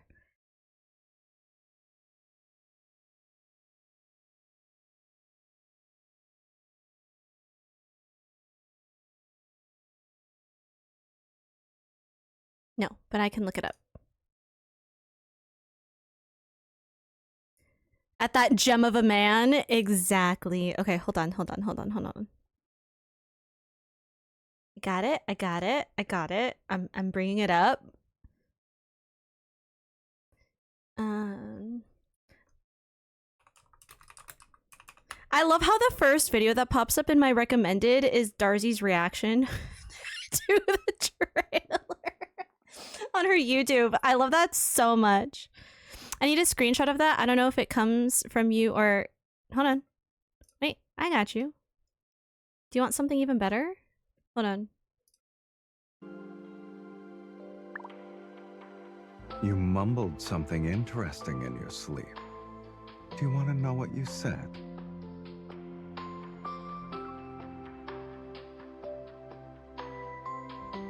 Did it work? Oh. Is this bait? Did it work? Happy. I got you. Here's a gift. Nice. I got you. Even better. I'm sure that I got you. I'll send those to you later. They're gonna be on my phone, so it'll be better. Anyways, let me get that trailer up. You put it in the disky? Okay, thank you. Thank you for sending it to me. Makes it very easy for me. Stop. Stop it. Not yet. Okay. All right. New trailer. Oh, what is he talking about? If you're tired, hi babies. Okay. It's not K-pop corner, but it's close enough. Look at them! Look at all of them! So this is the Quint banner. I'm scared. I'd ult this group? Oh my god. Yes. I already know the type of sound it is. Also, it's giving like Now or Never Gravity. It's giving... Oh, what's the other song? No, wait, where is Now or Never? Hold on. No, I need you guys...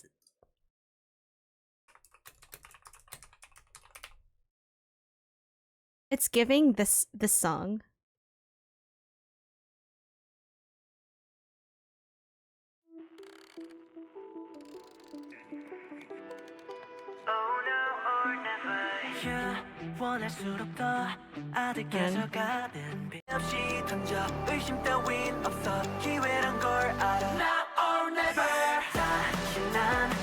Cause it like they kind of look like this in the music video.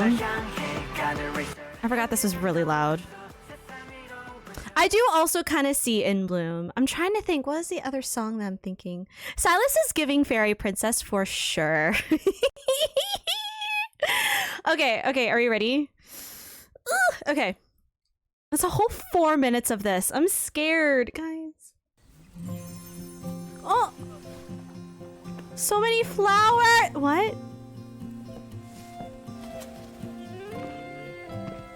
Wait, this is so cute. The fuck? Your phone is facing me. Not happy with just a peek.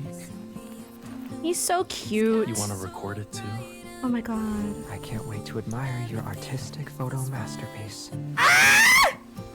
You'll only be filming Xavier in a land of dreams. You just want to photograph it. It's rare to see this side of Zane. Aww. This video won't be worth watching if you just film us walking. Oh, look at him. Bossing me around. Who's the real villain here? For this magic trick, my invitation will be flowers and an embrace. I guess we need a proper ceremony to celebrate this. I need these cards! Returning to this world with you by my side is the greatest miracle. You're gonna kiss the girl! Ah! What we're doing. I was joking.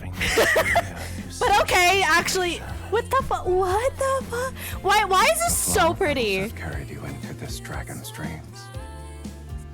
Then this dragon will wait every night, longing for the wind and petals to arrive. It doesn't end with this flower. I want to be infused with your floral scent. Oh. Possess the same fragrance as you. Wait, this is so cute. With the bro. No, what you're supposed to do is kiss the umbrella. If there's still time before next spring, let's fulfill this promise right here, right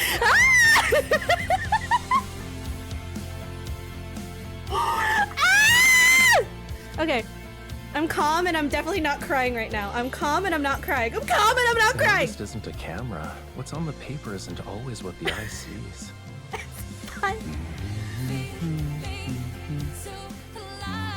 As I wish.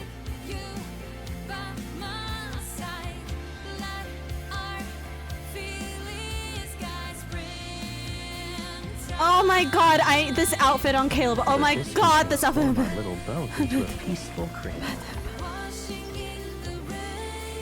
The bird is so cute. Oh, I also love this outfit on him. Animals don't really like to share.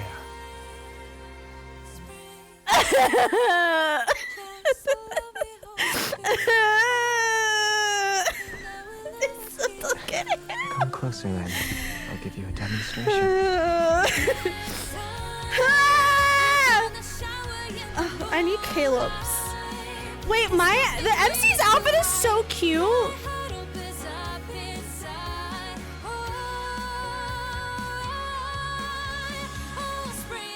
Wait, that outfit is so cute. Oh my god, the suspenders. Oh my god.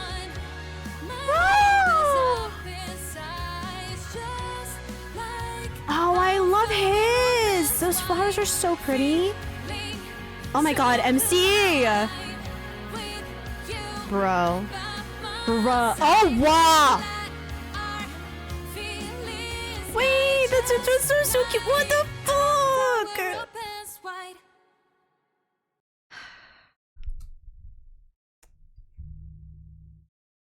I wasn't kidding when I said I wasn't crying. I'm not crying. Why would I be crying? I was totally and completely calm that whole time. And y'all cannot prove otherwise. I'm deleting the VOD.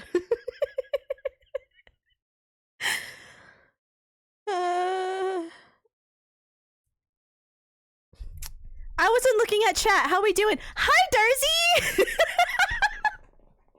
Hey, girl! I opened up YouTube and guess whose video popped up? Who was reacting to this very trailer. Your video was literally the first one to pop up. Not even the actual trailer, it was you.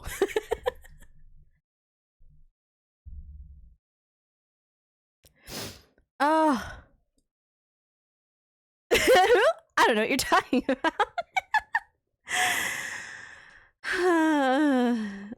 Anyways, so back to this man. I'm gonna get to Caleb tonight. I don't care. It's gonna happen. Oh, I forgot. Alright.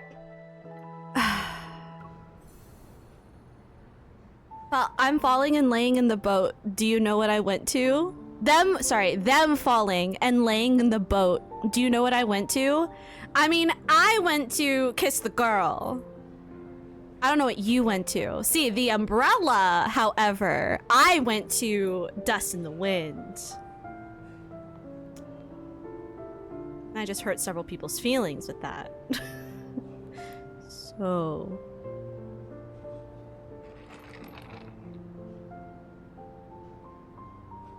with the Scarlet Heart. Oh my god, that's right! Oh my god, that's right. Currently watching Darcy's reaction. I love it. Okay, we should be almost there, I feel like, to get to Caleb. We both hurt Kek's feelings. Umbrella, high five. Hell yeah. I'm just not okay right now. Following his gaze, I'm just... I am not calm. That was a lot. Silas is the most corny, but again, why is he the hottest? He is literally the sweetest, most cinnamon roll one out of all of them too. And he's the mob boss, which I love. I'm gonna go listen to Dust in the Wind now and cry in peace. You do you, boo. I know, I have to unlock him now. Okay, it's fine. We're fine. Everything's fine. Following his gaze, I see a massive spaceship hidden behind the towering trees. And like the wreckage I saw in No Hunt Zone number 42, this one is more intact with far more sophisticated engineering. Silas is a cinnamon roll. Like, he's really sweet and caring. Like, actually.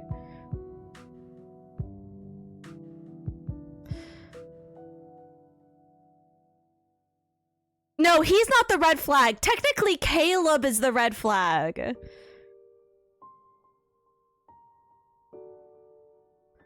I was fine until she said dust in the wind.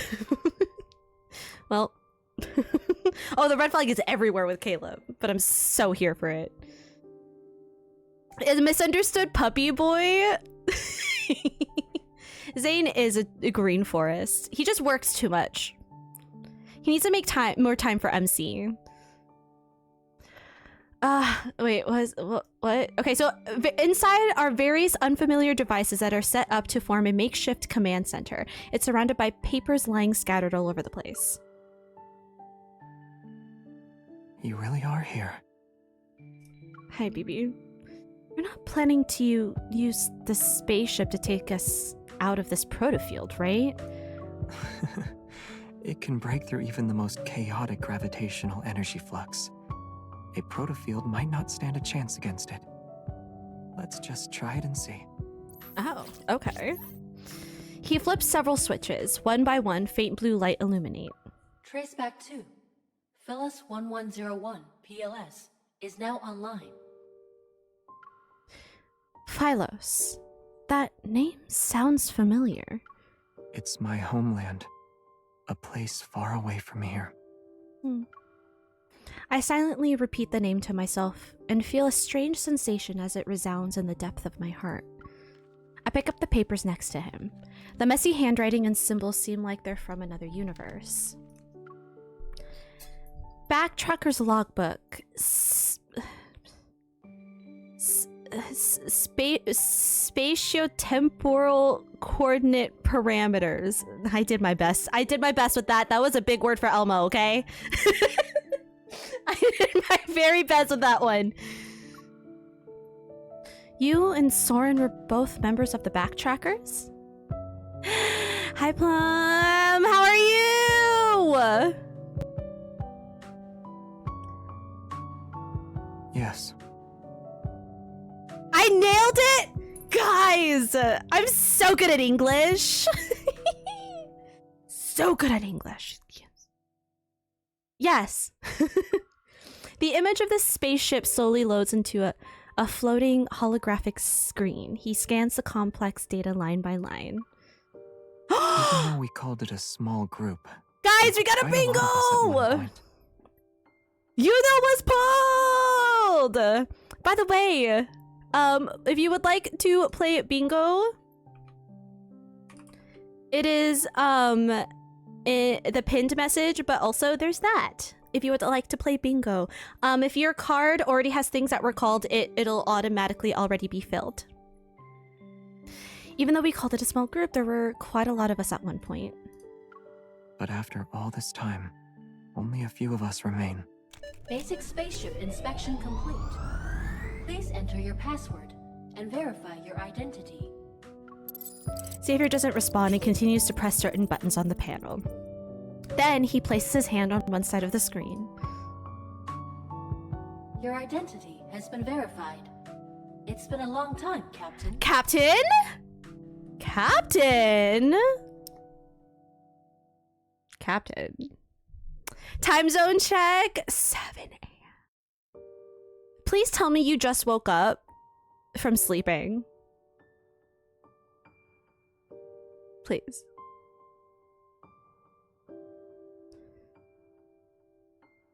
Good night for you. You haven't slept yet, Plum.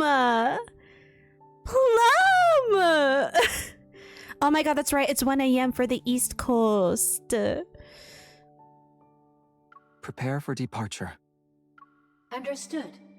Commencing pre-flight checks. Okay, you know what? That's actually really fair. Alyssa and I can't speak for the time being. You know what? Plum, carry on. That's a totally normal time to fall asleep at. Yeah. Aren't you going to ask me more questions? You must have many more questions. I have so many. I won't hide anything. Just ask. But are you Lumiere? Can you imagine he actually answered? Like, yes, I am. Is that it? Is that all you have to ask? I haven't unlocked him yet. Like, that's why I'm going through the story, so I can unlock Caleb finally. I do have a lot. Like, who were the backtrackers? Why did you come to this world? And where did the spaceship come from? However, you said everyone has secrets and motives. At the very least, I know you're not an enemy. That's all the assurance I need. Besides, now's not the time for long stories.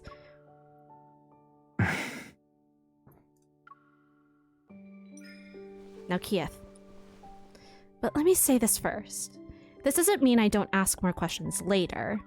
Once we're out of this mess, you're going to tell me everything. Slowly and in great detail.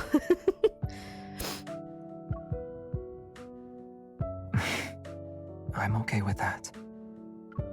Satisfied, I nod. When I step back, my hand accidentally flips a switch. Huh?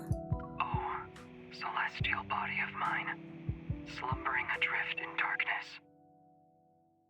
This voice... Xavier? Which never heeds the whispers of life. Oh my god! Poetry? Xavier, that's you. A pair of hands covers my ears before the words can finish. It's not me. Really? No. I just need that for a minute. Don't worry about it. Then why can't I listen to it? Seeing his ears turn red, I can't help but chuckle. I pat the arm resting across my face. Alright. It's someone else. Or maybe the spaceship misses its captain so much that it's imitating your voice for fun. Yes, I agree. It's something like that. Totally. During the brief silence, Xavier releases me and quickly shuts off the recording.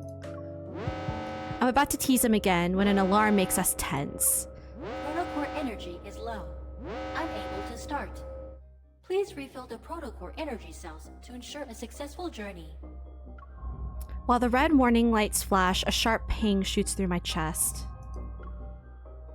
Xavier, the protofield is acting up again. I know. There's no doubt that Soren is manipulating the Wanderers hidden within this protofield. He's trying to trap us again. Prepare for launch. It's recommended to refill the protocore energy cells before takeoff.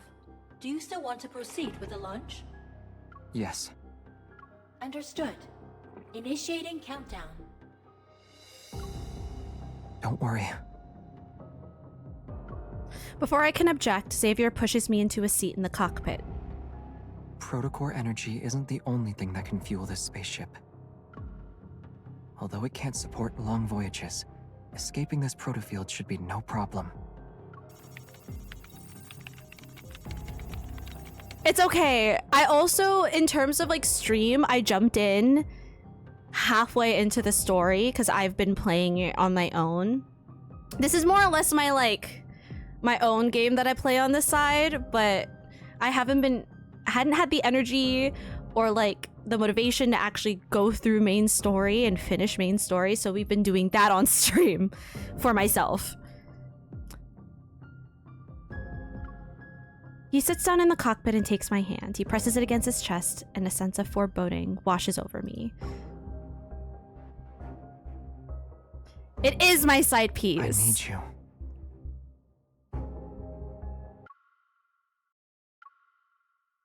Anyways, you're going to use your evol as fuel?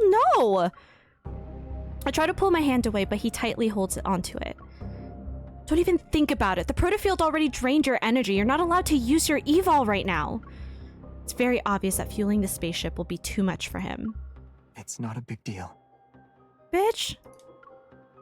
What? Using evol as emergency fuel is actually one of this spaceship's unique features. In the past, evol came to our rescue during several crises. It enabled us to make safe emergency landings. Besides, I've got you here with me. You're aware of the changes an ether core can bring. With your current strength, you can resonate and enhance my evol, right? But... Only you have the power to help us safely leave the protofield.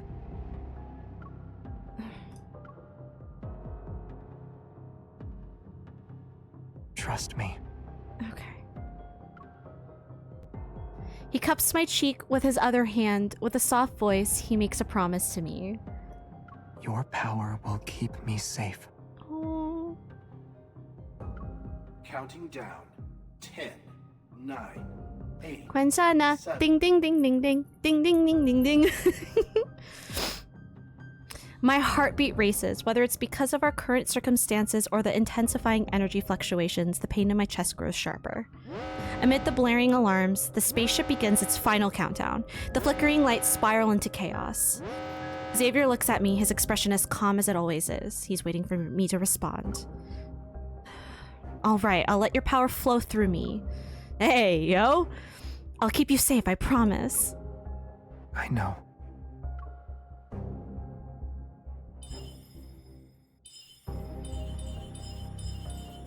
Oh, I have to hold.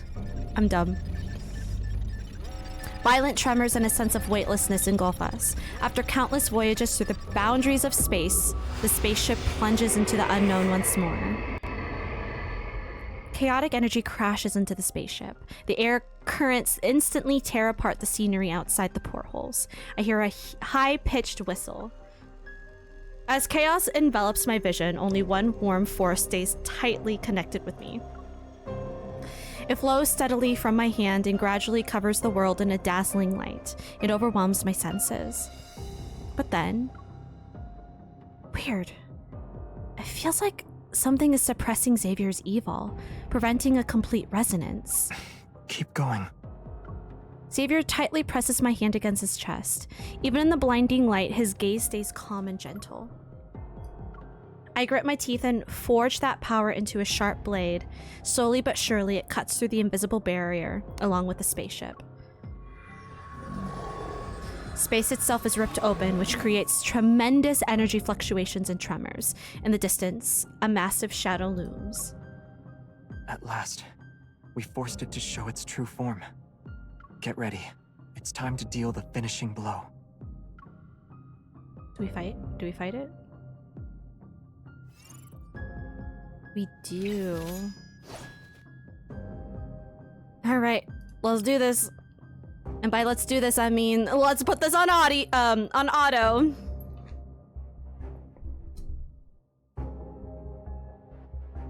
Well, I sit back and let the game do its thing, because I can't play properly on this emulator.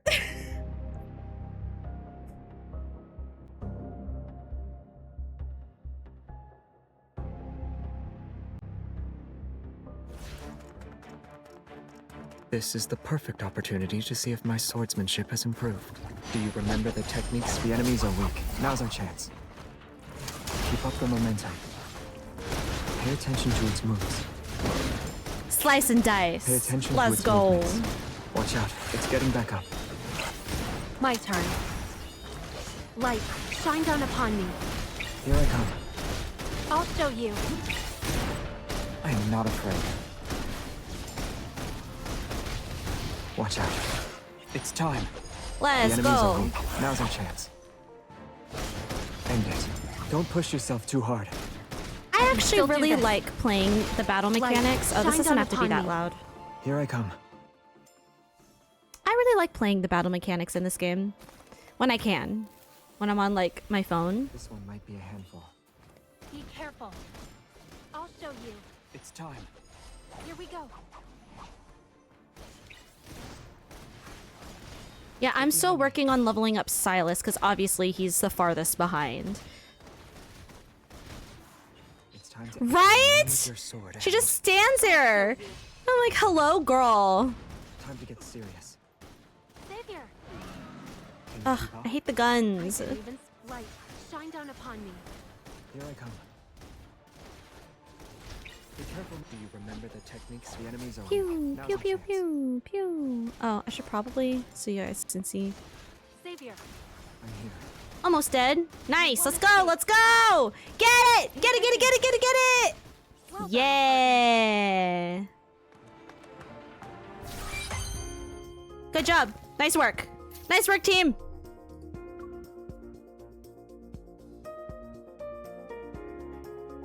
Nice work, team. Let's go.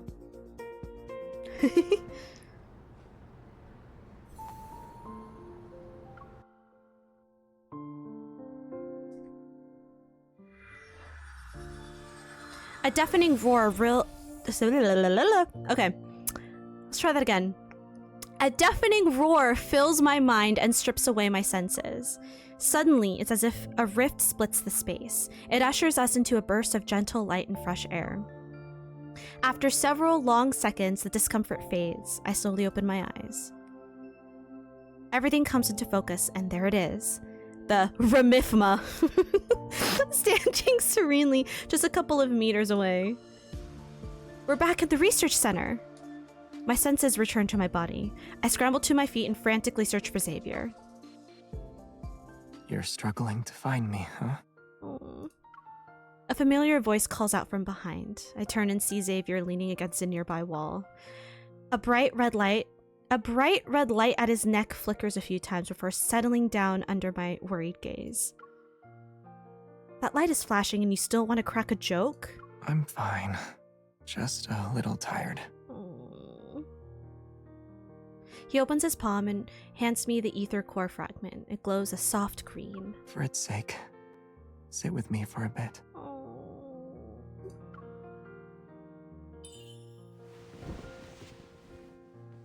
Unable to resist Xavier's expectant eyes, I approach him and sit down. I already sent the collected data and our coordinates back to HQ. The police will also be involved. They'll be here within 15 minutes. We don't have much time. We need to... I'm about to get up, but he grabs my arm. Let's make the most out of these uninterrupted 15 minutes. Huh? I feel a cool touch at my ear after Xavier pulls out a pair of wireless earbuds. Hello? There's just enough time for one song. Then we'll be in a hurry again. We got 15 minutes? Are you going to play me a whole fucking symphony? Pace, what do you mean? 15 minutes for just enough time for one song.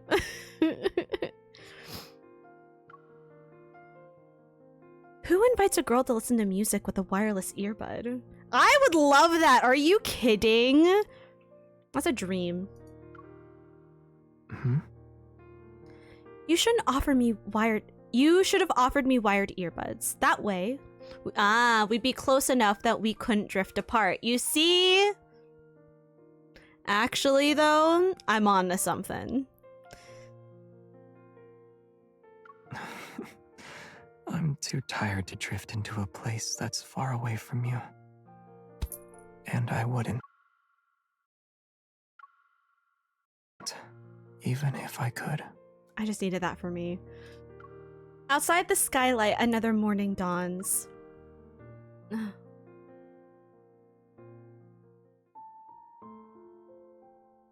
As Xavier expected, updating the intel and what happened on campus is as tough as tracking down the Wanderer. After leaving Prestara University, Xavier unsurprisingly retreats to his bedroom. Meanwhile, I return to the association with the ether core fragment. Very 20th century girl coded? Exactly. After a brief mission report, Captain Jenna warns me about our recklessness, but also commends us for successfully completing the mission.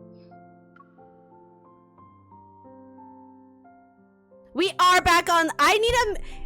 Connie, I'm on a mission that this stream, we're unlocking Caleb. I'm on a mission. If that cuts into our DBD time, then it cuts into our DBD time. If I end up streaming longer than 12 hours, and I end up streaming longer than 12 hours, I do not give a shit. As long as I get Caleb. That's all I care about. Oh, I missed that. Wait, did I read that? With the order to return home and rest, I time my visit to line up with Xavier's recharging period. I bring supplies to the 6th floor. After several rings, Xavier finally opens the door, his hair all tousled. You're finally back. You look like you just woke up. Why are you speaking as if you've been waiting for a while? Well, you just saw me. How can you tell I haven't been waiting long? Nobody called Yuno. I thought somebody was gonna put that in. Listen, streaming lasts for longer is never a bad thing, let's be real. That's fair. Trying to find a picture of Zane, and it gave me a goddamn thread of, so Doyoung is Zane?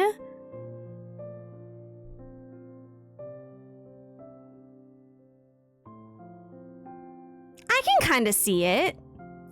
It was during, Among Us. I think. It was earlier. It might have been Cat King, but it was earlier. I didn't see him get pulled. You're good. Somebody pulled him, and I remember saying it. That's on me. You're good, because Among Us gets chaotic. He effortlessly reaches behind me and takes the plastic bag. It felt like forever.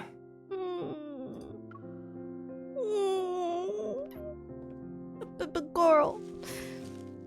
I slip on my slippers and head to the living room. Xavier is already intently unpacking the bag full of food next to the coffee table. He pulls out 2 food boxes from the plastic bag and removes their packaging. Is this from that store? Oh, it was Plum. The Okay. association? It was someone. Back there? He needed to recharge, so someone had to return that ether core fragment, right? Right. Thanks, partner. Okay. Partner? Howdy. Oh, Captain Jenna wanted me to relay a message to you. What is it? With mashed potato still in his mouth, Xavier looks up while the spoon is held between his lips. Oh. It's a warning. She said if you deliberately put her team member in danger again, she won't let you off the hook. Got it. I'll remind her about settling the other 5 verbal warnings she gave me. Well, in that brief silence, Xavier lowers his gaze and eats his mashed potatoes 1 spoonful at a time. Did Prestara University say anything? Surveillance and witness protection are ongoing, but we still haven't found Soren. If we haven't found him by now, chances are we never will. He casually talks about it, but his words carry a mixture of indiscernible emotions. I decided not to dwell on it. No worries, Jadis. You don't know where he's gone either. Nope. As I reflect upon everything, the vague, tangled clues pile up and cast a large shadow behind the clear image of Soren. Getting out of this precarious situation unscathed isn't something he could accomplish on his own. Only a few groups could pull that off. Who's supporting him? After finishing a box of mashed potatoes, Xavier retrieves a stack of documents and a sealed bag from under the coffee table. Inside the sealed bag is a tiny button-sized device. I can't help but pick it up. What is this? Ulysses found it at the research center. He urgently sent it over. Initial tests show it has a radio frequency chip that can resonate with metaflux fluctuations. So this little thing is the culprit behind the Ramifma's malfunction and even the tools Soren used to lure the Wanderer. Yes. The room falls silent. I follow the train of my thoughts and speak up. Can you also use that device to recreate a plane of existence and overlap it with the reality? I know. Hey, yo!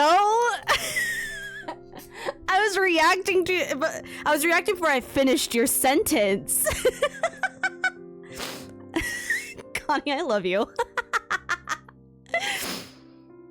You mentioned earlier that this is something only your people know about. That's right. He would love you know that. I don't like illusion stuff. Xavier calmly says. I nod and put the sealed bag back on the table.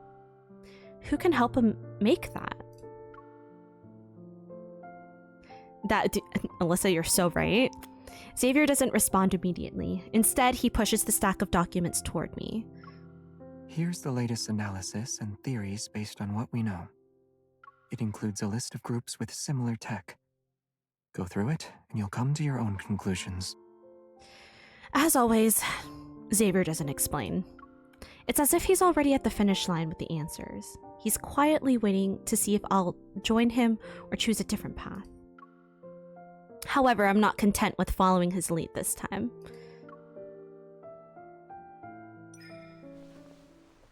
I place my hand over his and stop the documents he's pushing toward me in their tracks. I'll read these later. First, we're gonna kith. Xavier, I'd rather trust what you have to say right now. After a brief pause, Xavier purses his lips and finally meets my intense gaze. It's Ever.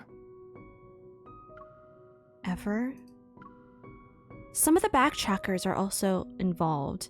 They know everything you know, and they've had their eyes on you for some time, right? Yes. That makes them our common enemy, then. Outside, the leaves rustle as the wind slips in through the gap in the window. The curtains flutter. My shadow merges with Xavier's, and it feels like the impenetrable door in his heart has opened slightly. Oh. This time, we're finally standing on the same side. Oh. Felix has returned to say hello. Hi, Felix. Hi, kitty. Hi, Felix. You're so loved here. I hope you have such a great day at the bakery and you make all the biscuits.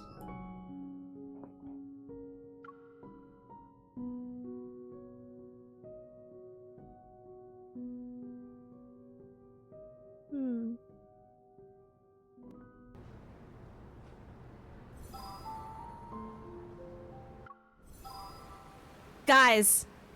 Oh, no, we keep going. Onward again? Okay. We're almost there? I just want to get to Caleb. After several ether core fragments were retrieved, Special Operations shifted its focus onto Ever. Their involvement in every recent ether core incident was far too frequent to be a mere coincidence. This business conglomerate, which started in the biotech industry, isn't as clean as it appears at first glance. Our positions aside, Ever's technological advancements are pretty impressive. Simone sits next to me, slipping some ice cream into her mouth as she jabs the computer screen in front of me. At this moment, Ever's biannual product launch is about to be broadcast worldwide. They can achieve things proficiently with machines, when people with Evol couldn't. Machines? Andrew's voice came from behind a row of translucent displays. Based on what I can tell, it's not possible for them to make consecutive technological breakthroughs in such a short period of time. Not through normal means, at least. The frequency in ways Wanderers have been appearing these past few months continue to steadily increase. During the broadcast, the spokesperson holds up a device that's about the size of a bottle cap. We'd like to introduce to you our newly designed portable flux stabilizer.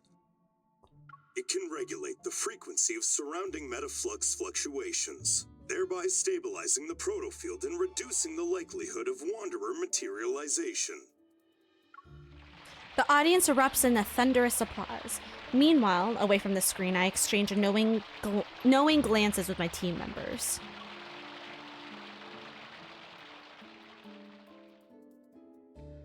They aren't doing this out of the kindness of their hearts. Sounds like it operates the same principle as the devices that attract Wanderers, but it has the opposite effect. Ever made this gadget and we're supposed to believe it's for the greater good? As if. They aren't doing this out of the kindness of their hearts. Simone frowns at the screen. This is nothing but a blatant provocation. We barely had time to suspect something was off before they brought out this product launch. Yeah, they're being brazen about it too. Is it brazen? Brazen? It's like they're daring us to keep investigating with what we know so far. That's unlikely to happen. As soon as Simone and I hear Captain Jenna's voice coming from the entrance, we stand up behind the screens. Andrew nods at Jenna. Captain? Captain. The fact that they're hosting a high-profile product launch means they've already covered their tracks. They wouldn't take this risk if there were a possibility of us finding incriminating evidence. Did her voice... Didn't we just like have a chapter where we heard her voice and then this one it's different? Like in mid-chapter, did they hire a different voice actress? Jenna walks over to the command desk and places a thick folder on it. The three of us gather around her. The analysis report for the previous fragments has just come out. Let's take a look. She taps the command desk twice, and a regular spherical structure appears before us.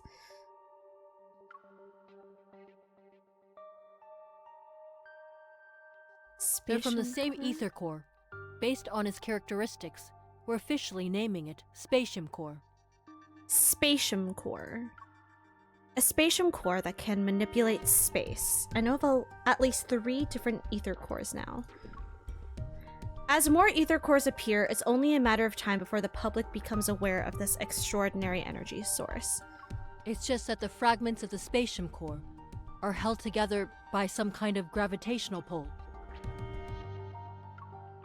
She points at the center of the several fragments. Right here. One fragment is missing. Jenna leans forward, looking at us again. Special Operations' next objective is clear. We must recover this crucial ether core fragment before further complications arise. Yes, Captain. Yes, Captain. Oh, right. There's something you need to know. With quick reflexes, Simone intercepts Andrew, distracting him under the pretense of exploring new avenues for weapon enhancement with the recently collected data. Oh? Huh? What do I need to know?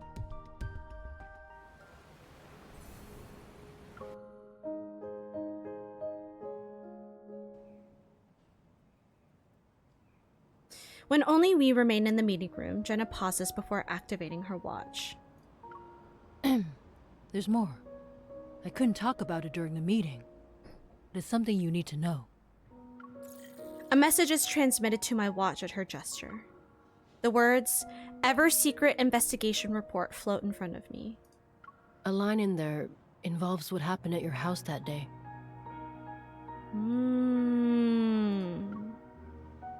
Anyway, I've sent it to your hunter's watch. You can read it when you're home. Understood. Ooh. Thick clouds swallow up the remaining patches of sky. It's dark now, and the wind sweeps away the last remnants of the sunset. All that remains is a bleak white.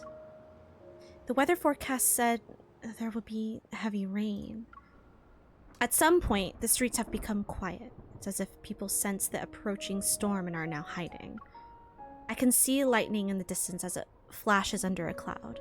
Thunder roars closer again. I should go home.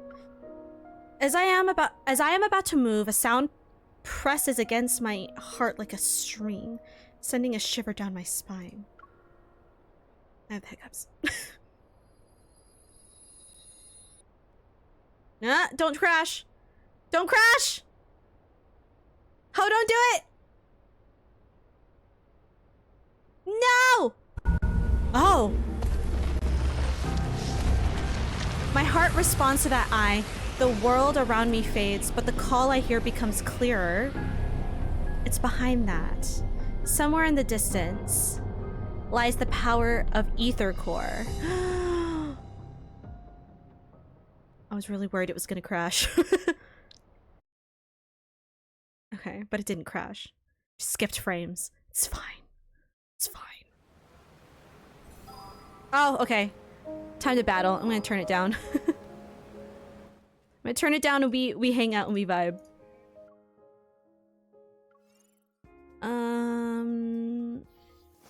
Oh yeah, we're fine with him. We're chill.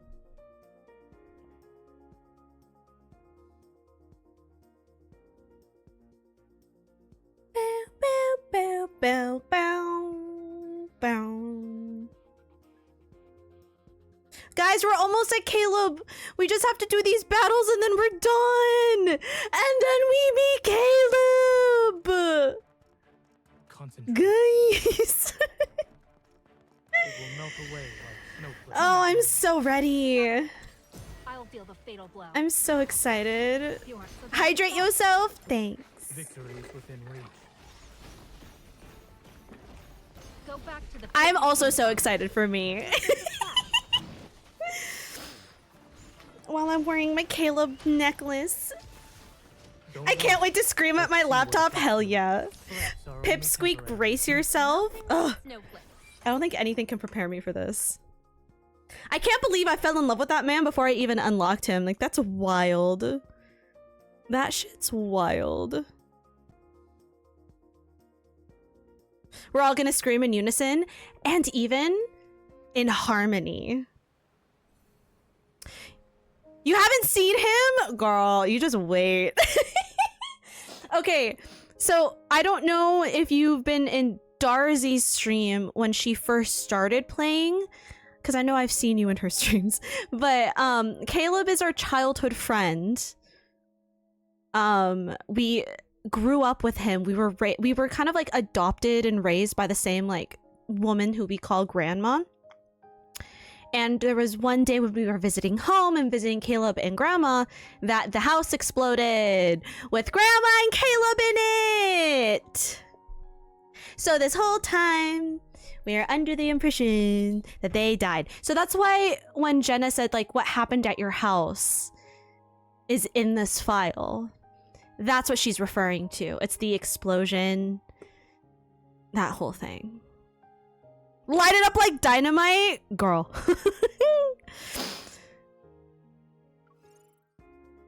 Are we still? I still got a purple. I still got a purple in there. We're good. Easy, easy peasy, easy peasy, lemon squeezy. This whole era is kaboom and hopefully boom shakalaka. Chick chick boom. Exactly. Boom, boom, tick, tick, boom. Exactly that. Come at me. Together. It is weak. Now's our chance.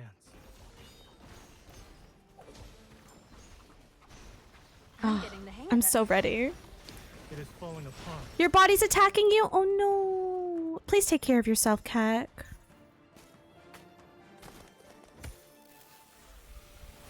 This is dangerous. Boom. Look after yourself. They won't be able to lay a finger on me. Come at me. Together. Come closer. Why are you attacking it in that moment when it's not going to hurt them? I'm impressed by threats are only that was quick. Okay, to be fair, it was like what, level 21 and we're at level like 60 with him plus protocores, so I guess that's fair. Boom shakalaka. Yes, I know that sound. Okay, guys. Guys, it's happening. Guys, it's happening. Guys. Guys. Guys. It's happening. Okay. First, what I'm gonna do is I'm gonna run 1.5 minutes of ads. Now hear me out. If I run 1.5 minutes of ads, then we're back up to an hour of being undisturbed. So we could just Caleb our way through, or get our way through. Get to Caleb. Yes, those are words. Yes, go get snacks. I'm gonna run ads, and then we're gonna get into it. Caleb our way through. Got it. Exactly. Okay, also, I have so many of Caleb's cards.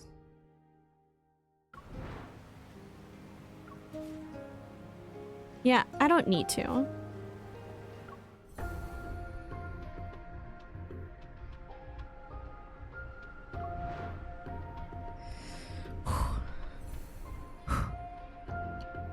Place name, real name, backstory, Caleb.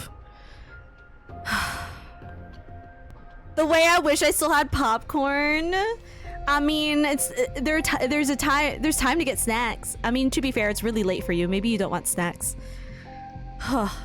we gotta wait for Connie to get back, and I need ads to finish, and then we're doing it. We're doing the thing. Oh, guys, we're doing the thing. I'm scared.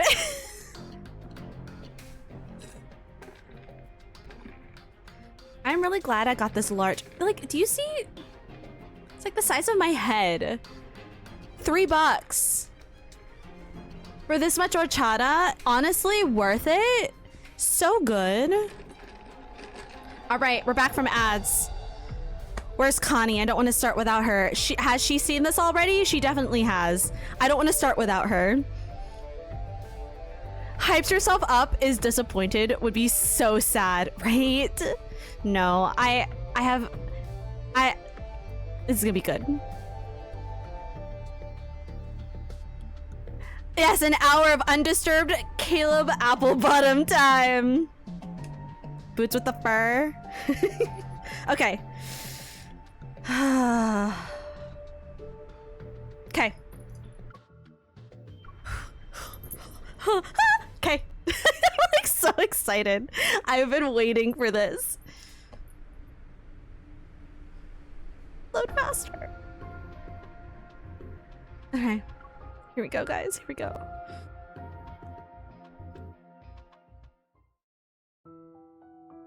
My vision goes dark. Everything blurs as the universe finds a strange stillness in its chaos. And then it fades to nothing. A strong resonance pulses through my body. It stirs fragmented memories that drift like fading apparitions. A pale planet appears. It's strange yet familiar. And then there's an overwhelming force as silent as a black hole. It's a massive artificial eye.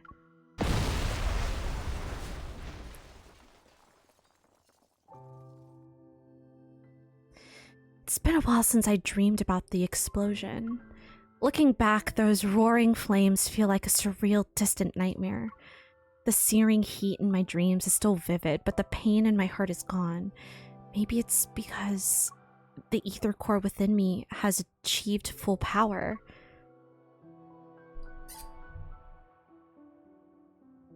Umbrata, do not put... Why would you put that energy out there? How dare you? How dare you? To investigate and deal with anomalous incidents related to the ether cores, the association secretly began Operation Ether Ordeal. Over the past few months, we swiftly and discreetly handled numerous anomalies and documented information about a new ether core. We termed it the Spatium Core. I have to say it or the demons win. I don't let my demons fester for nobody. After completing several investigations, I learned how seemingly unrelated issues were connected in surprising ways.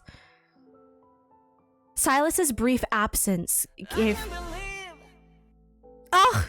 Connie! No! Thank you for the sub. Now you don't have to worry about ads! Let's go! No demons, no win today! Hell yeah. Silas's brief absence gave the forces who coveted the ether core in the N109 zone an opening.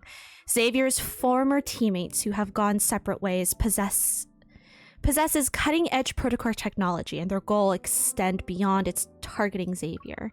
The strange black crystals are deeply connected to the old battle, causing Zane's nightmares to worsen. I assume that's what we would have seen if we did his route. And with the watchful eyes of some secret observers, Raphael is forced to quietly search for the power sealed within the tomb of the sea god, which I assume is something that we would have seen if we did his. When traced back to their source, these unrelated threads are connected to one massive entity. Ever. The limited amount of evidence we have also suggests that Ever was the true mastermind behind the Bloom Shore District explosion.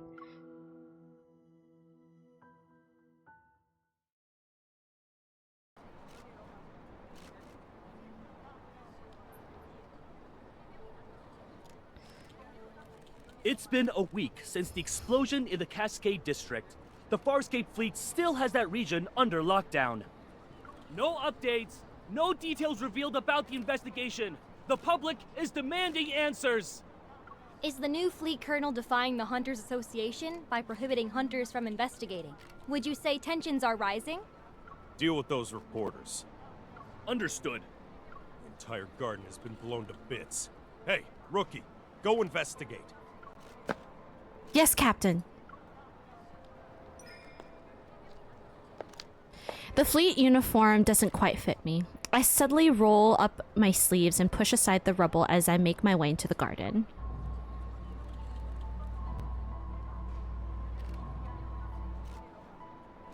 The energy trail I can resonate with is faint, but it's similar to the one belonging to an ether core. The source must be over here. It's gonna rain tomorrow evening, and all traces will be washed away. Make sure to be done before then. Okay. Okay, boss.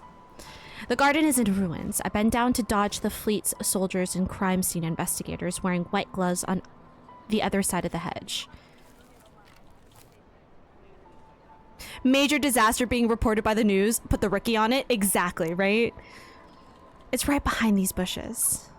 The burnt vines twist through the vegetation. The silent oppression swallows even the faintest of sounds. Part the vines. Behind the layer of leaves and petals, it's as if a small hand darts among the tangled branches. I quickly reach out, but my fingers touch another scorched wall. That brief, vaguely familiar energy fluctuation ripples through the air before vanishing. I knew it.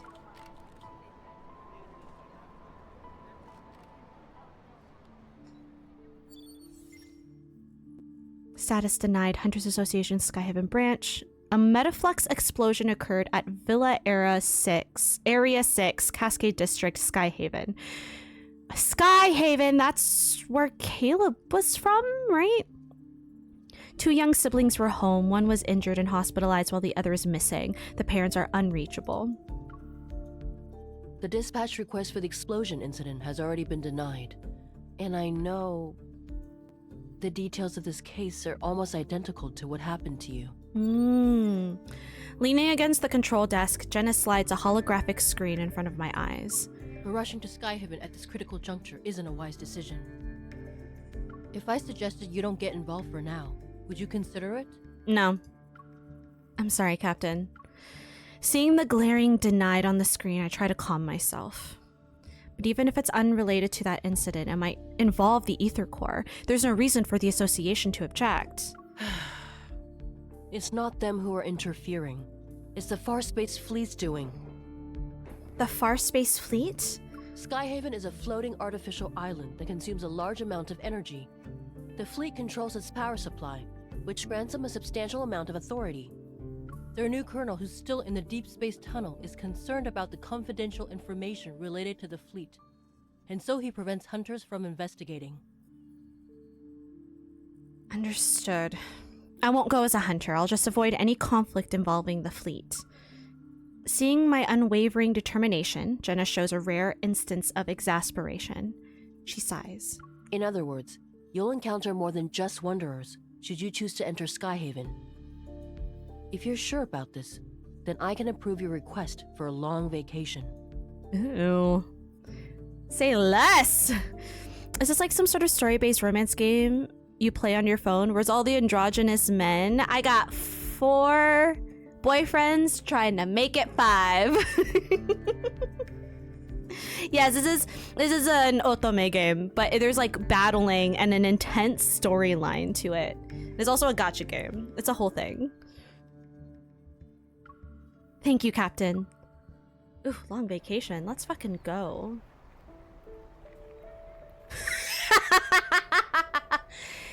Platform. I know. I'm so aware. The day I arrived in Skyhaven coincided with new fleet cadets reporting for duty. They formed a neat line along the transfer platform. While hidden in the shadows and thinking about how to blend in, I received unexpected help from a recruit who decided to desert. In exchange for my silence, I took her place and successfully moved into the temporary living quarters for new cadets. When tasks were assigned, I relied on these cadets' burning ambition for flight duties, so that I was left with the unwanted ground support role, and it happened. As a result, I was brought to the explosion site in Cascade District. I never imagined I'd find myself in Skyhaven for a reason like this.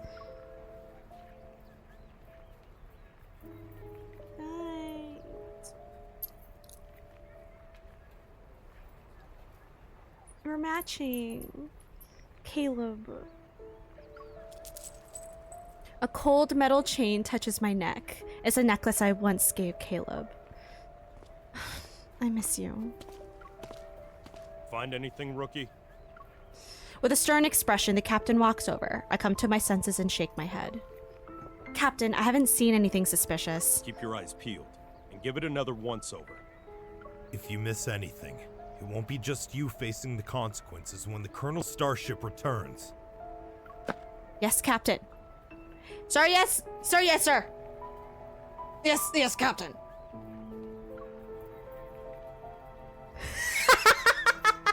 I mean... I don't know what's with this new Colonel. Since he's butting heads with the Association, it's probably better to avoid him. I definitely sensed an ether core earlier. If they blocked off the area because of it, I need to move fast. I have a question, Captain. Usually explosions like these involve casualties or people who are severely injured. How can there be individuals who have gone missing?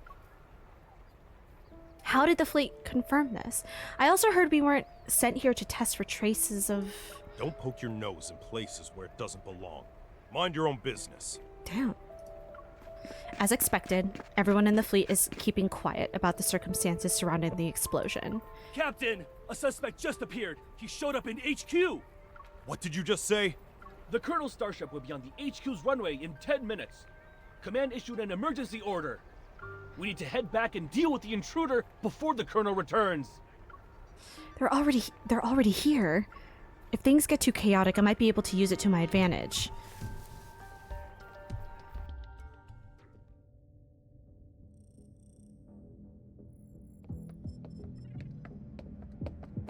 Colonel, everything is ready. We'll be landing in Skyhaven without a problem.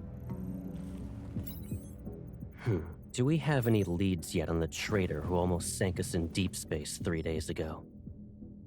I'm afraid not. Maybe our navigation was off. It could have also been unexpected turbulence.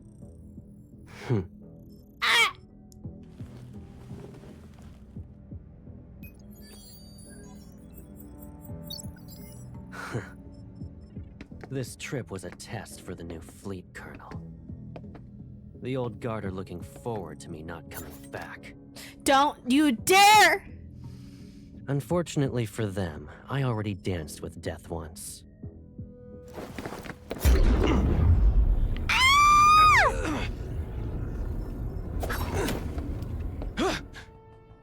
I won't die again.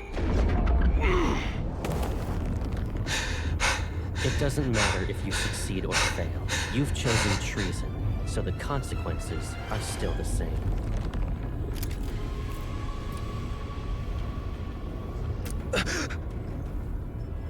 You don't need to return to Skyhaven.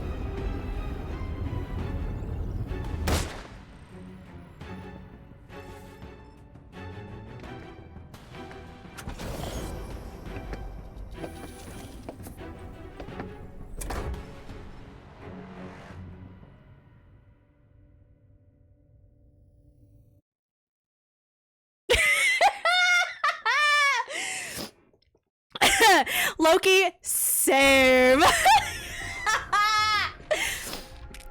Okay. Anyways. Oh,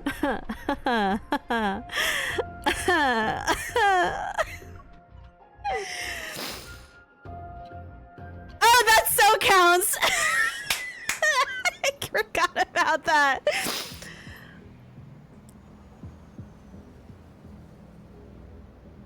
Raw, or whatever Lady Gaga said. See, if I could pin, it would be that one. It would be that message. Clean up Faust.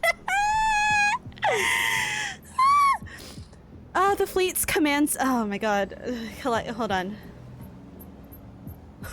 To sail. Hold on. Hold on. Give me a second. Give me a second here. You know what? It wasn't redeemed. Everyone hydrate in chat, please. We all need it. Every single one of us.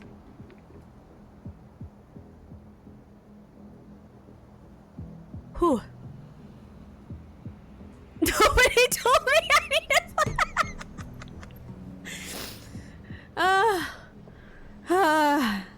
I'm making tea? What kind of tea? I was quiet because I was ready to clip. Okay. Oh, okay. It's fine. Everything's fine. We're fine. I'm fine. The fleet's command center is located in the highest guard station in Skyhaven. The island itself is surrounded by bright sunlight and cold air. A tall, thin man stands at the edge of the runway. His right hand raised high like a tree, touching the sky. It trembles in the wind. The sniper had already taken position before we arrived. The suspect is clutching a detonator in his right hands, so they haven't taken the shot. Captain, he's wearing a fleet uniform. Is he one of us? Storing weapons in his private arsenal and placing explosives in residential areas. Those are ploys to provoke outsiders so they'll be dissatisfied with the fleet and the new colonel. All units, the chance to prove yourselves is here. Pull yourself together, maggots! I wonder who this suspect really is and if he holds important info about this mysterious group. They made me. The fleet forced me. The fleet made him? Look at the poor bastard. Driven mad by spending too much time in the deep space tunnel. Block all entrances and exits. Make sure no one sets foot on the runway. Cigarettes and Gatorade. Thanks, platform. So caring. Such a caring mod. Looking out for chat. Lavender Earl Grey sounds delicious. Following the captain's orders, the entire runway is quickly surrounded in an impenetrable net. Suddenly, a loud buzzing fills the air.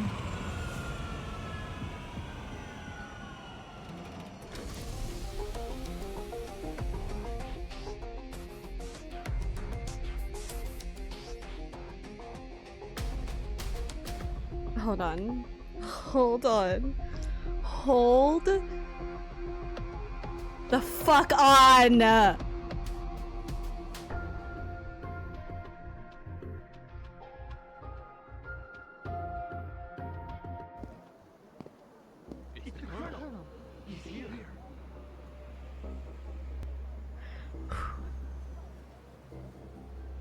Under the spectacle of lights, the new fleet colonel, who's been widely discussed, steps out of the sleek, black starship.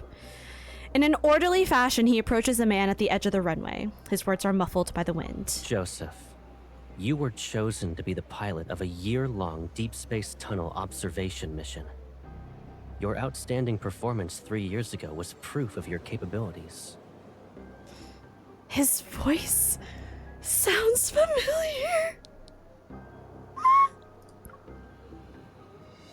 The crowd blocks my view, and I can only catch a glimpse of the figure through the gaps. His silver armband reflects a dazzling light. You would have enjoyed the privileges befitting a skilled officer after your return. But 2 months ago, your wife and child died in the fleet's brig. Believing you revealed the fleet's secrets during your mission, you put your family under house arrest. They had died as a result. You're the person behind the Cascade District's explosion, yes? And you were trying to make a statement to the fleet by attacking its members. You know why. Damn, Joseph over here like my precious. Like, calm. Do you need a cough drop, sir? Are you good?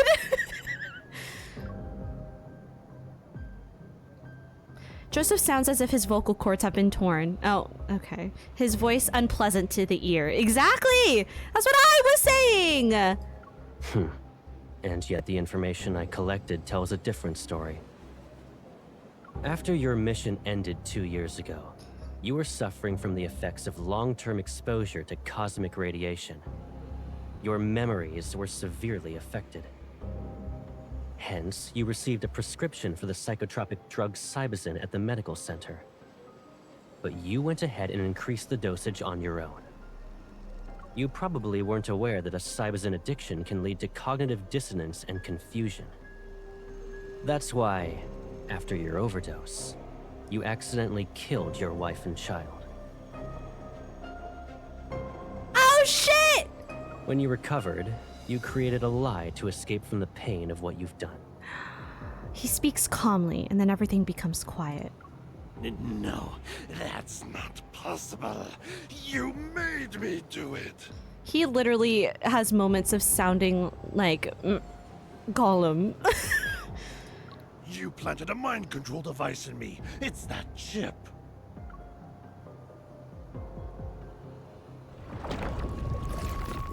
Joseph's hoarse voice is interrupted.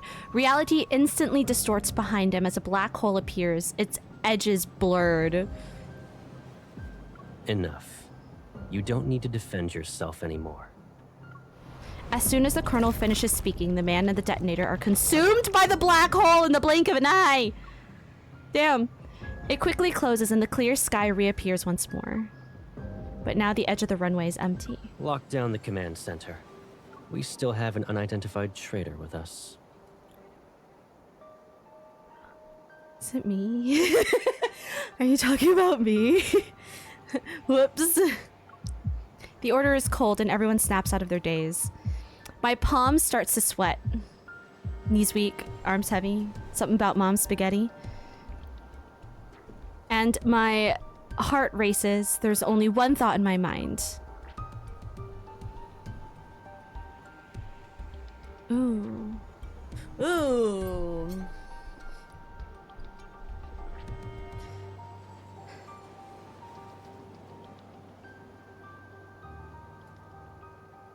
How do you know? He just got back from the Deepspace tunnel. How could he know what's happening on the ground too?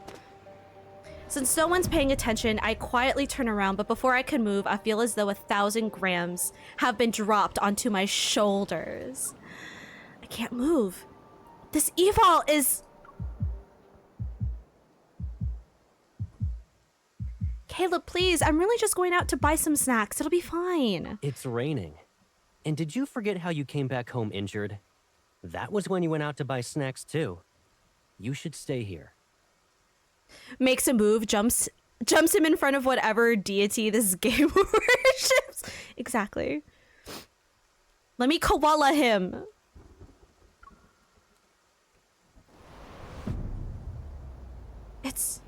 It's also the gravity evil?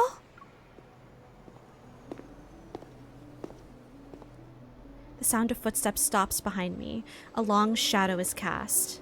Don't move. The moment the voice speaks, my blood freezes. It's not because I'm scared. I heard this voice before. I know this voice.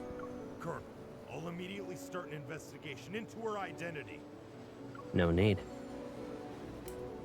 I'll do it myself. My mind goes blank. It's as if the noise around me has been filtered out. Caleb.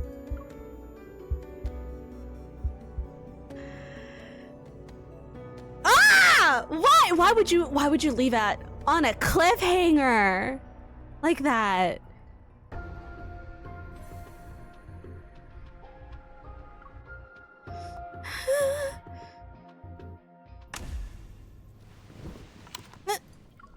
I'm forced to sit in a chair used for questioning. Restraints emerge from it to secure my hands and feet.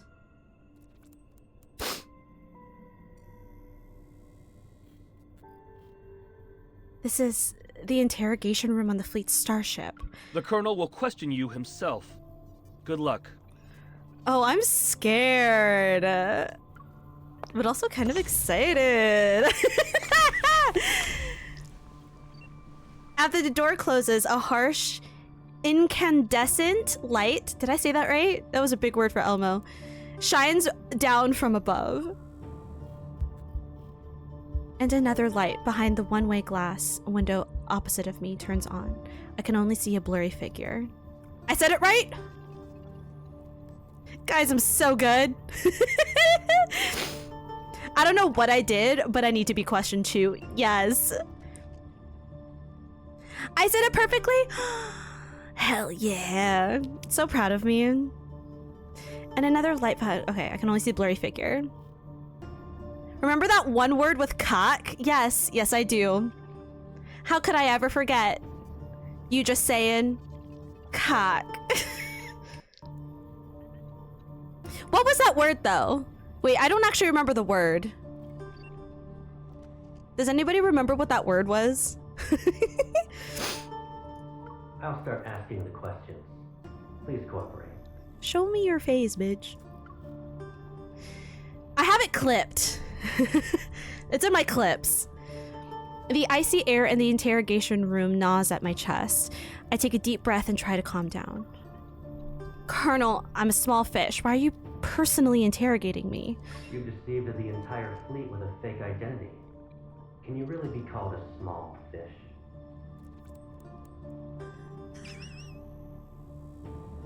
Darcy!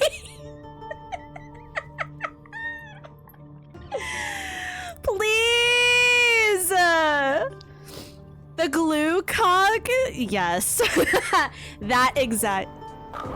Nice cock. There it is.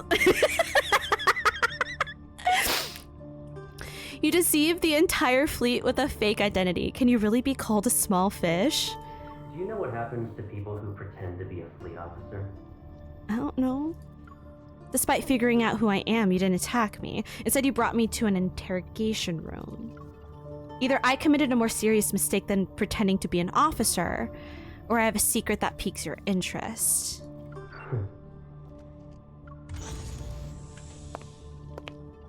Show me, Caleb! Show me, Caleb! The light behind the glass wall flickers twice and the silhouette vanishes. He enters a room without missing a beat, his military boots touching the alloyed floor.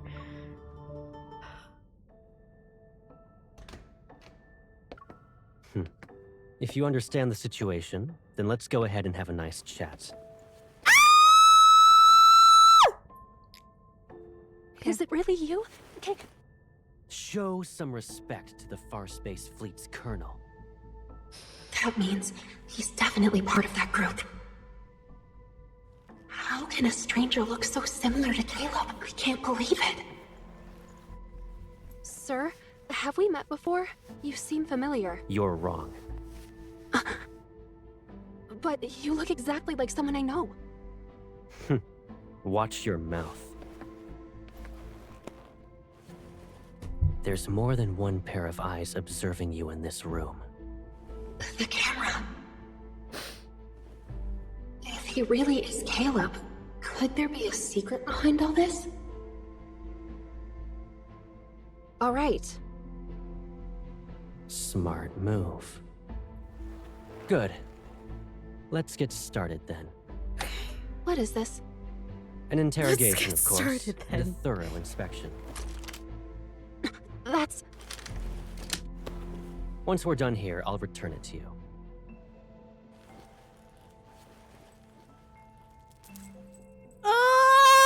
It belonged to someone from my childhood. He died in an explosion, like the one in the Cascade District.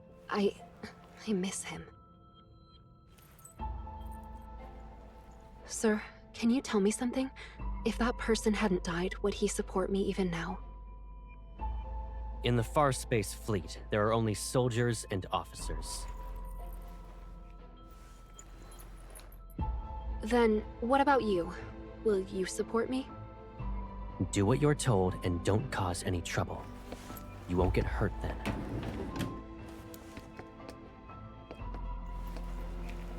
What's this? It's a mood tracker. The cameras in this room will scan your iris and facial movements before sending the data straight through a terminal. That, along with the monitor's information, will be analyzed to gauge your emotional stability. In other words, there's a catch. You can't lie, no matter what. You... It's necessary. Be obedient and it'll be over before you know it.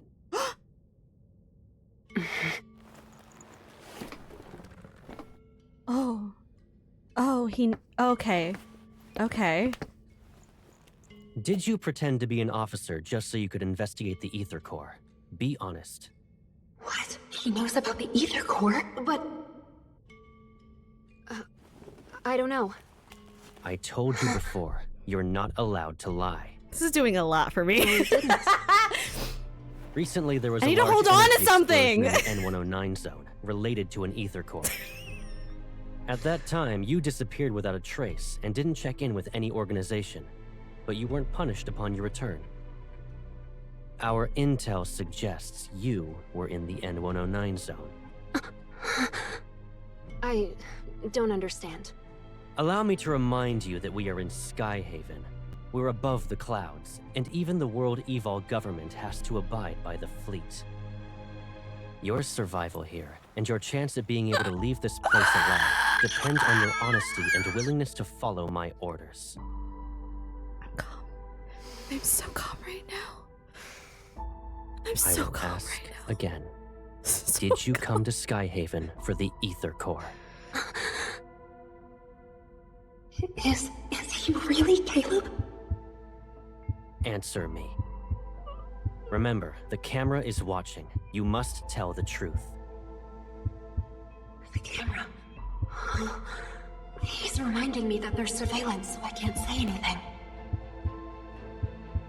I'm telling the truth. I'm not related to anything involving an Ether Core.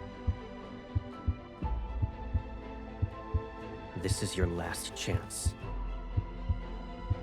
I don't know anything.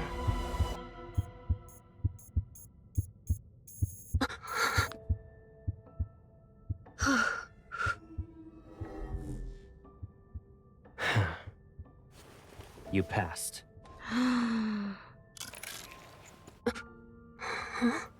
You... Surprised? Sure, it's been a while, but you already forgot about me? Huh? You... Huh? The switch up is crazy. Is there another me in the world? Did I scare you? It is you. Caleb. I must be dreaming. It's me. It's okay. I'm back. Oh, my heart. Oh. Also, I need to turn my AC back on. I'm struggling.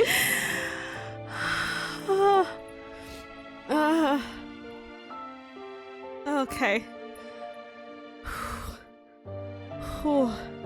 Snapping out of character after roleplay. I love that I'm already at level 32 because I leveled up so many of his cards.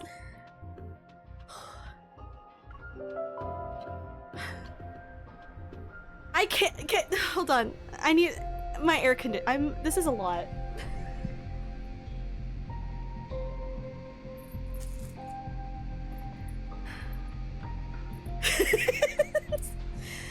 So much. Please, I beg.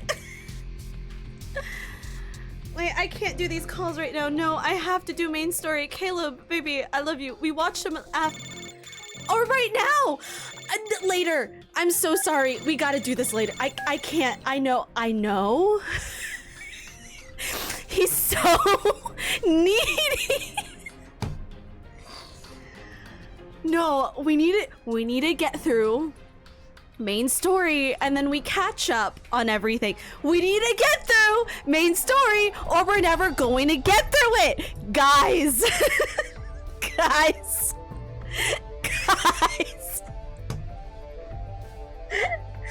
No.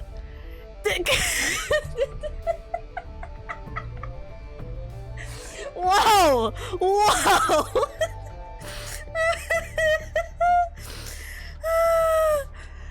I'm gonna come for him. No! Hold on. We're gonna get through our main story. There's more to be seen with the main story.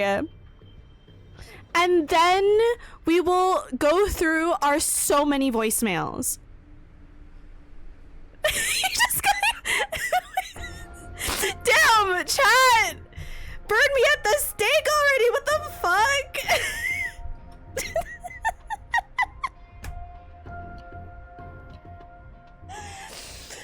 Who the fuck cares about main story side quest? Oh no, it's gonna be too distracting. I want to get through this main story. I guess you don't fuck with him like I do. Don't you fucking dare, Loki. I will fight you for my mans. Wait,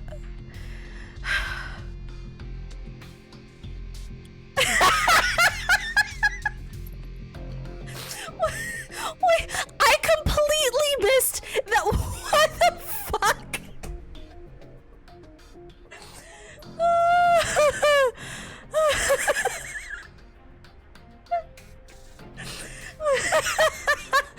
Wait, I have that.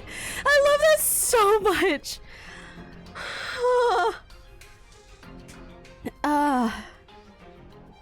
Oh.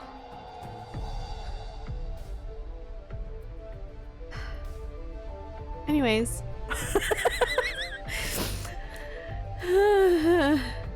Now that I've been introduced to this man, I like him and I want to see more. Courtney, you're so correct for that, bestie. Here we go. Next chapter. Let's go. Oh, that's what I would be doing. Finding that fanfic on my phone. Yes, please. Please do. Oh. Fuck. Don't be afraid. It's all right. From now on, we'll be living together. Does this mean we'll never be alone again? Oh! Yes. Starting today, I'll be your grandma. Aw, grandmama! Guys, it's grandmama! I feel like I've snuck into a secret club or something. First rule about Lads Club, we don't talk about Lads Club.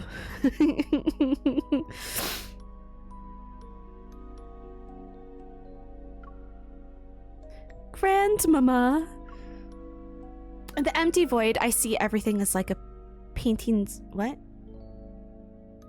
In the empty void I see, everything is like a painting's white background that is seconds away from being drowned in a sea of color. There's one exception, the figure standing before me who's strikingly clear. Who are you again? It's okay if you've forgotten. I'll remind you. He holds my hand with a radiant smile, his eyes gleam like sunlight. I'm Caleb. I'll always be by your side. The second rule is we don't ask how much we spend on lads. Exactly. Oh. My mind returns to the present. All I can see is a grayish-white glow with a metallic chill. Caleb sits opposite me. He reaches for the first aid kit as he holds my wrist, which has marks from the restraints earlier. Most of the fleet's meds work immediately. It might sting. You need to tough it out. I'm not okay right now. His tender care is completely different from the cold, intimidating facade he wore in the interrogation room. What's up? I need to be sure that it's really you. You still can't believe I'm back? No! Literally saw the house explode! What do you expect? He gently holds my hand. Do I need to do a formal introduction? He meets my gaze and his voice softens as mirth appears in his eyes. I'm Caleb. I'll always be by your side. Please hold. Thanks. Okay, continue. Those familiar words and kind voice are truly unique. I exhale, my racing heart finally calming down. So, Caleb, I got Oreos. You want to come over for Oreos or Smash? Maybe both.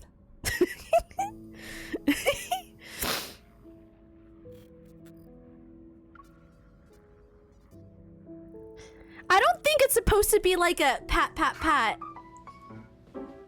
There we are. There we go. I think it's one of those kind of like... It's more of like a I don't know how to explain it. I'm fine. Kenchana, Kenchana. Ding, ding, ding. I'm fine. Kenchana, Kenchana. Yep. Both of those are us. Okay, whew. Wait. I saw... yeah, they did that because in Asia he's seen as an older brother type, like jeje in Mandarin or oppa in Korean. That wouldn't translate well here. There was already a lot of craze over people calling him MC's brother even though he's not. Oh yeah, cause like calling like even like a close, you would sometimes, like in terms of Korean, right? Because we watch K-dramas in the community and whatnot, and a lot of K-pop here. Like even if they're not related, you call someone who you're close to by honorifics. Like you see K-pop groups and they'll call their older, like the older members hyung or unni, because it's honorifics. It's kind of the same with just like close friends. Same with family, same with cousins. It's kind of just all the same. It's just Asian honorifics in general are like that. It's the same with like ate and kuya for the Philippines. So that's why like, yeah, that we don't have that in English. Most of the Western world does not have, or the white Western world doesn't have that. So yeah, that's why that doesn't translate well. You could rewatch the birthday wishes, but isn't it timed? Like you can only watch it for like a week? Cause my birthday was last Saturday. No. Yes. Is it? Hold on. We're going back. Hold on. Cause isn't it?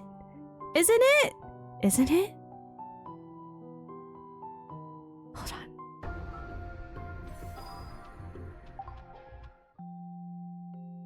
Where do I go again? See, it's gone! And not here anymore. No, I think it ended on Friday. Or technically at 5 a.m. today, because everything resets at 5 a.m. So I think that's what it was. Next year! Sad. Wait, can we meet? Hold on, since we're here. You're the... Sorry, Silas, I'm busy. I was waiting for you. Where have you been?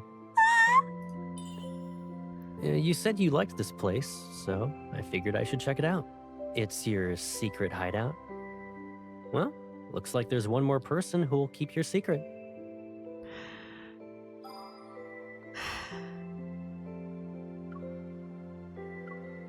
I need this for me. It's not a new prank, right? Huh? I'm wrong? I'm ready. Well, I'll play along if this is what you call a prank. We can do it whenever you want.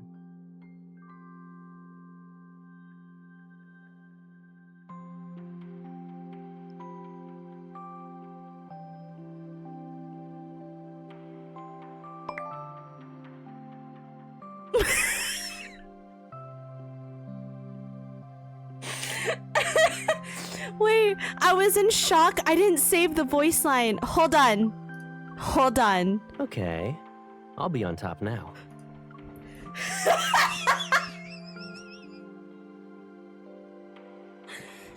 This is unhinged. No hitting? Oh, I get it. You're older now, so the game's different. But I'll always play with you. Always. Is this what everything's gonna come down? I need that other line. We're just... It's not a new prank, right? God. Huh? I'm wrong? Well, I'll play along if this is what you call a prank. We can do it whenever you want. Jesus Christ.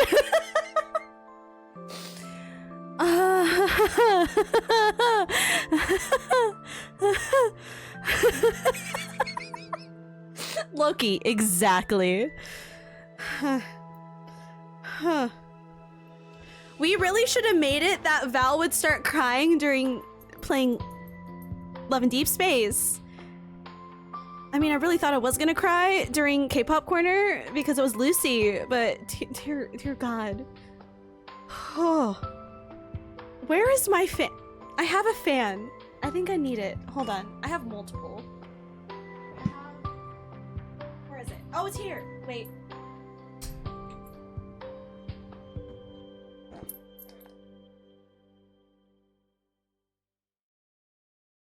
Help. Help me. I need help. Help. I need an adult. I need assistance. Okay, it's fine. It's fine. We do need to let the ads go. Okay, so I'm gonna roll ads. I won't do anything until the ads are over. But I already snoozed them. So thank you to everyone who sticks around for the raid. Oh my god! We watched it and I was screaming the whole time. Oh my god. Loop the audio? I mean, I can. We can do it whenever you want. Jesus Christ. Ever you want. Okay, sir. So, is that all the way down? Somebody said to scroll all the way down, but it is not here. Wait. Oh, it was this one! Oh, I accidentally came across these. Oh, I don't have Silas. Cause I don't have Caleb. It stops at Silas. Oh, because I didn't watch it?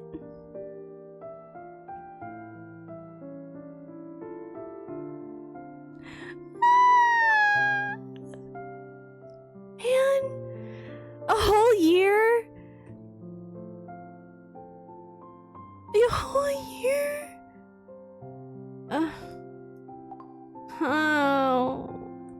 Oh, I'm sad.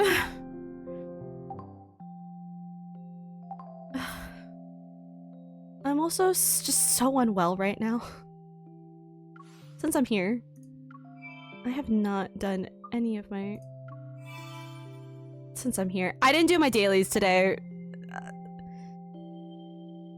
What are all these? What is happening? Oh my god, nicknames! Wait! What are the nicknames that work for Caleb's voice actor? Does anybody know? Wait, I'll look this up. Because I looked it up for Xavier, and I looked it up for Silas. I don't remember...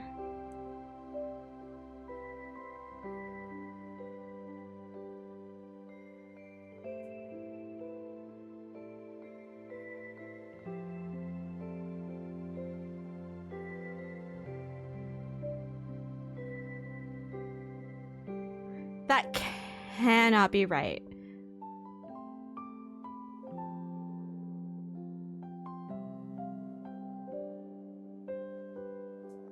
All right, here's what we're gonna do. Is it the same for all of them? Because I have this one that I saw.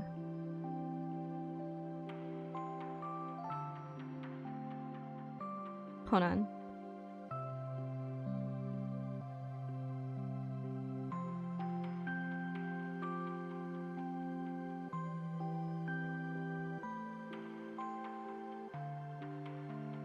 Is that real? Master and my queen are also options.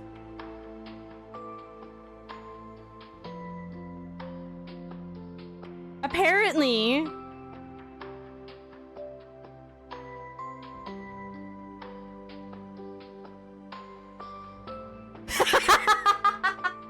Should we put this up to a vote?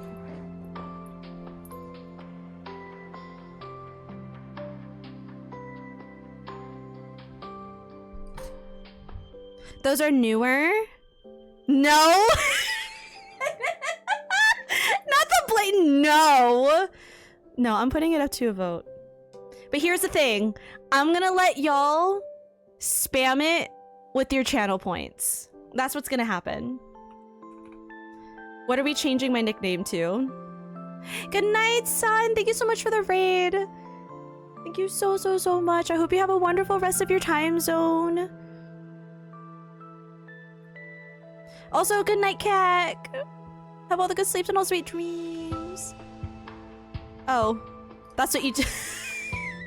Or you already got it. Okay, that's fine. Y'all vote. Do your thing. Oh my god. I have a lot of points. Please. Oh my god. I have a lot of points. Oh shit. Oh my god. Oh my god. This is crazy. Can we have both? I can only change it once per day. So we can only choose one right now. Who is fighting here? I don't know. It's obviously I can't do it. I'm here for this. I was gonna make Honey an option, but I love that we picked Master and my queen in particular. Damn, this is crazy.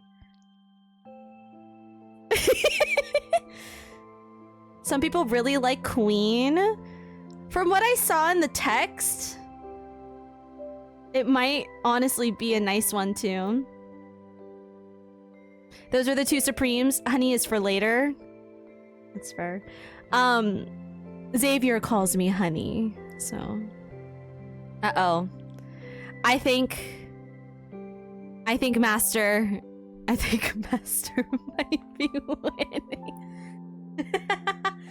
I'm gonna be really disappointed if this doesn't work.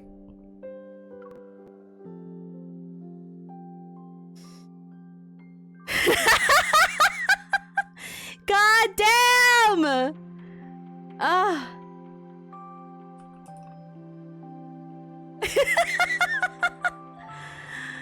Oh, okay. Whew.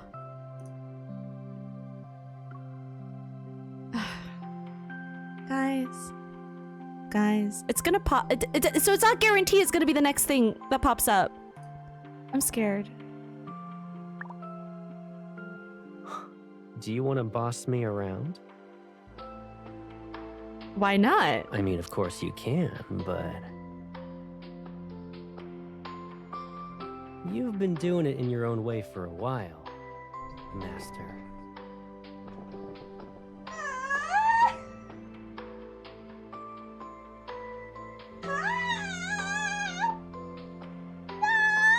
No. No.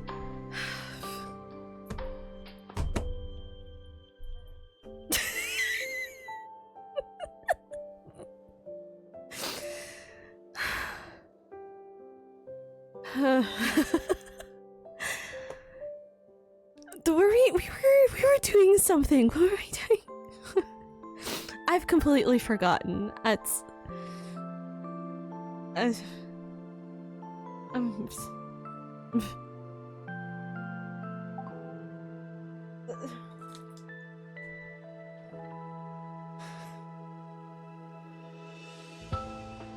Help.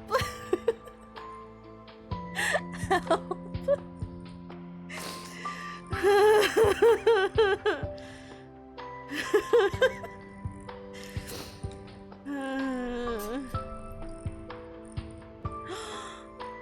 Okay. Keck got a bingo! Wait. Keck got bingo? Oh no. Or Keck. Oh wait, no. We'll keep track of your bingo for you. That's what it is. Does it announce, Umbrata, does it announce in chat if someone got bingo, or is that up to the people to decide if they got bingo? I need a moment.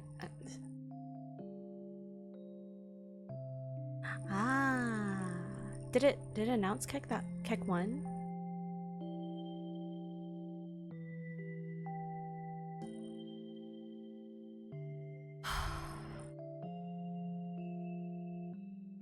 You need water? It's fine. I still got the rest of this horchata and I still have my water. I just needed a moment. Alright, should we get back to main story? I said I wanted to finish this.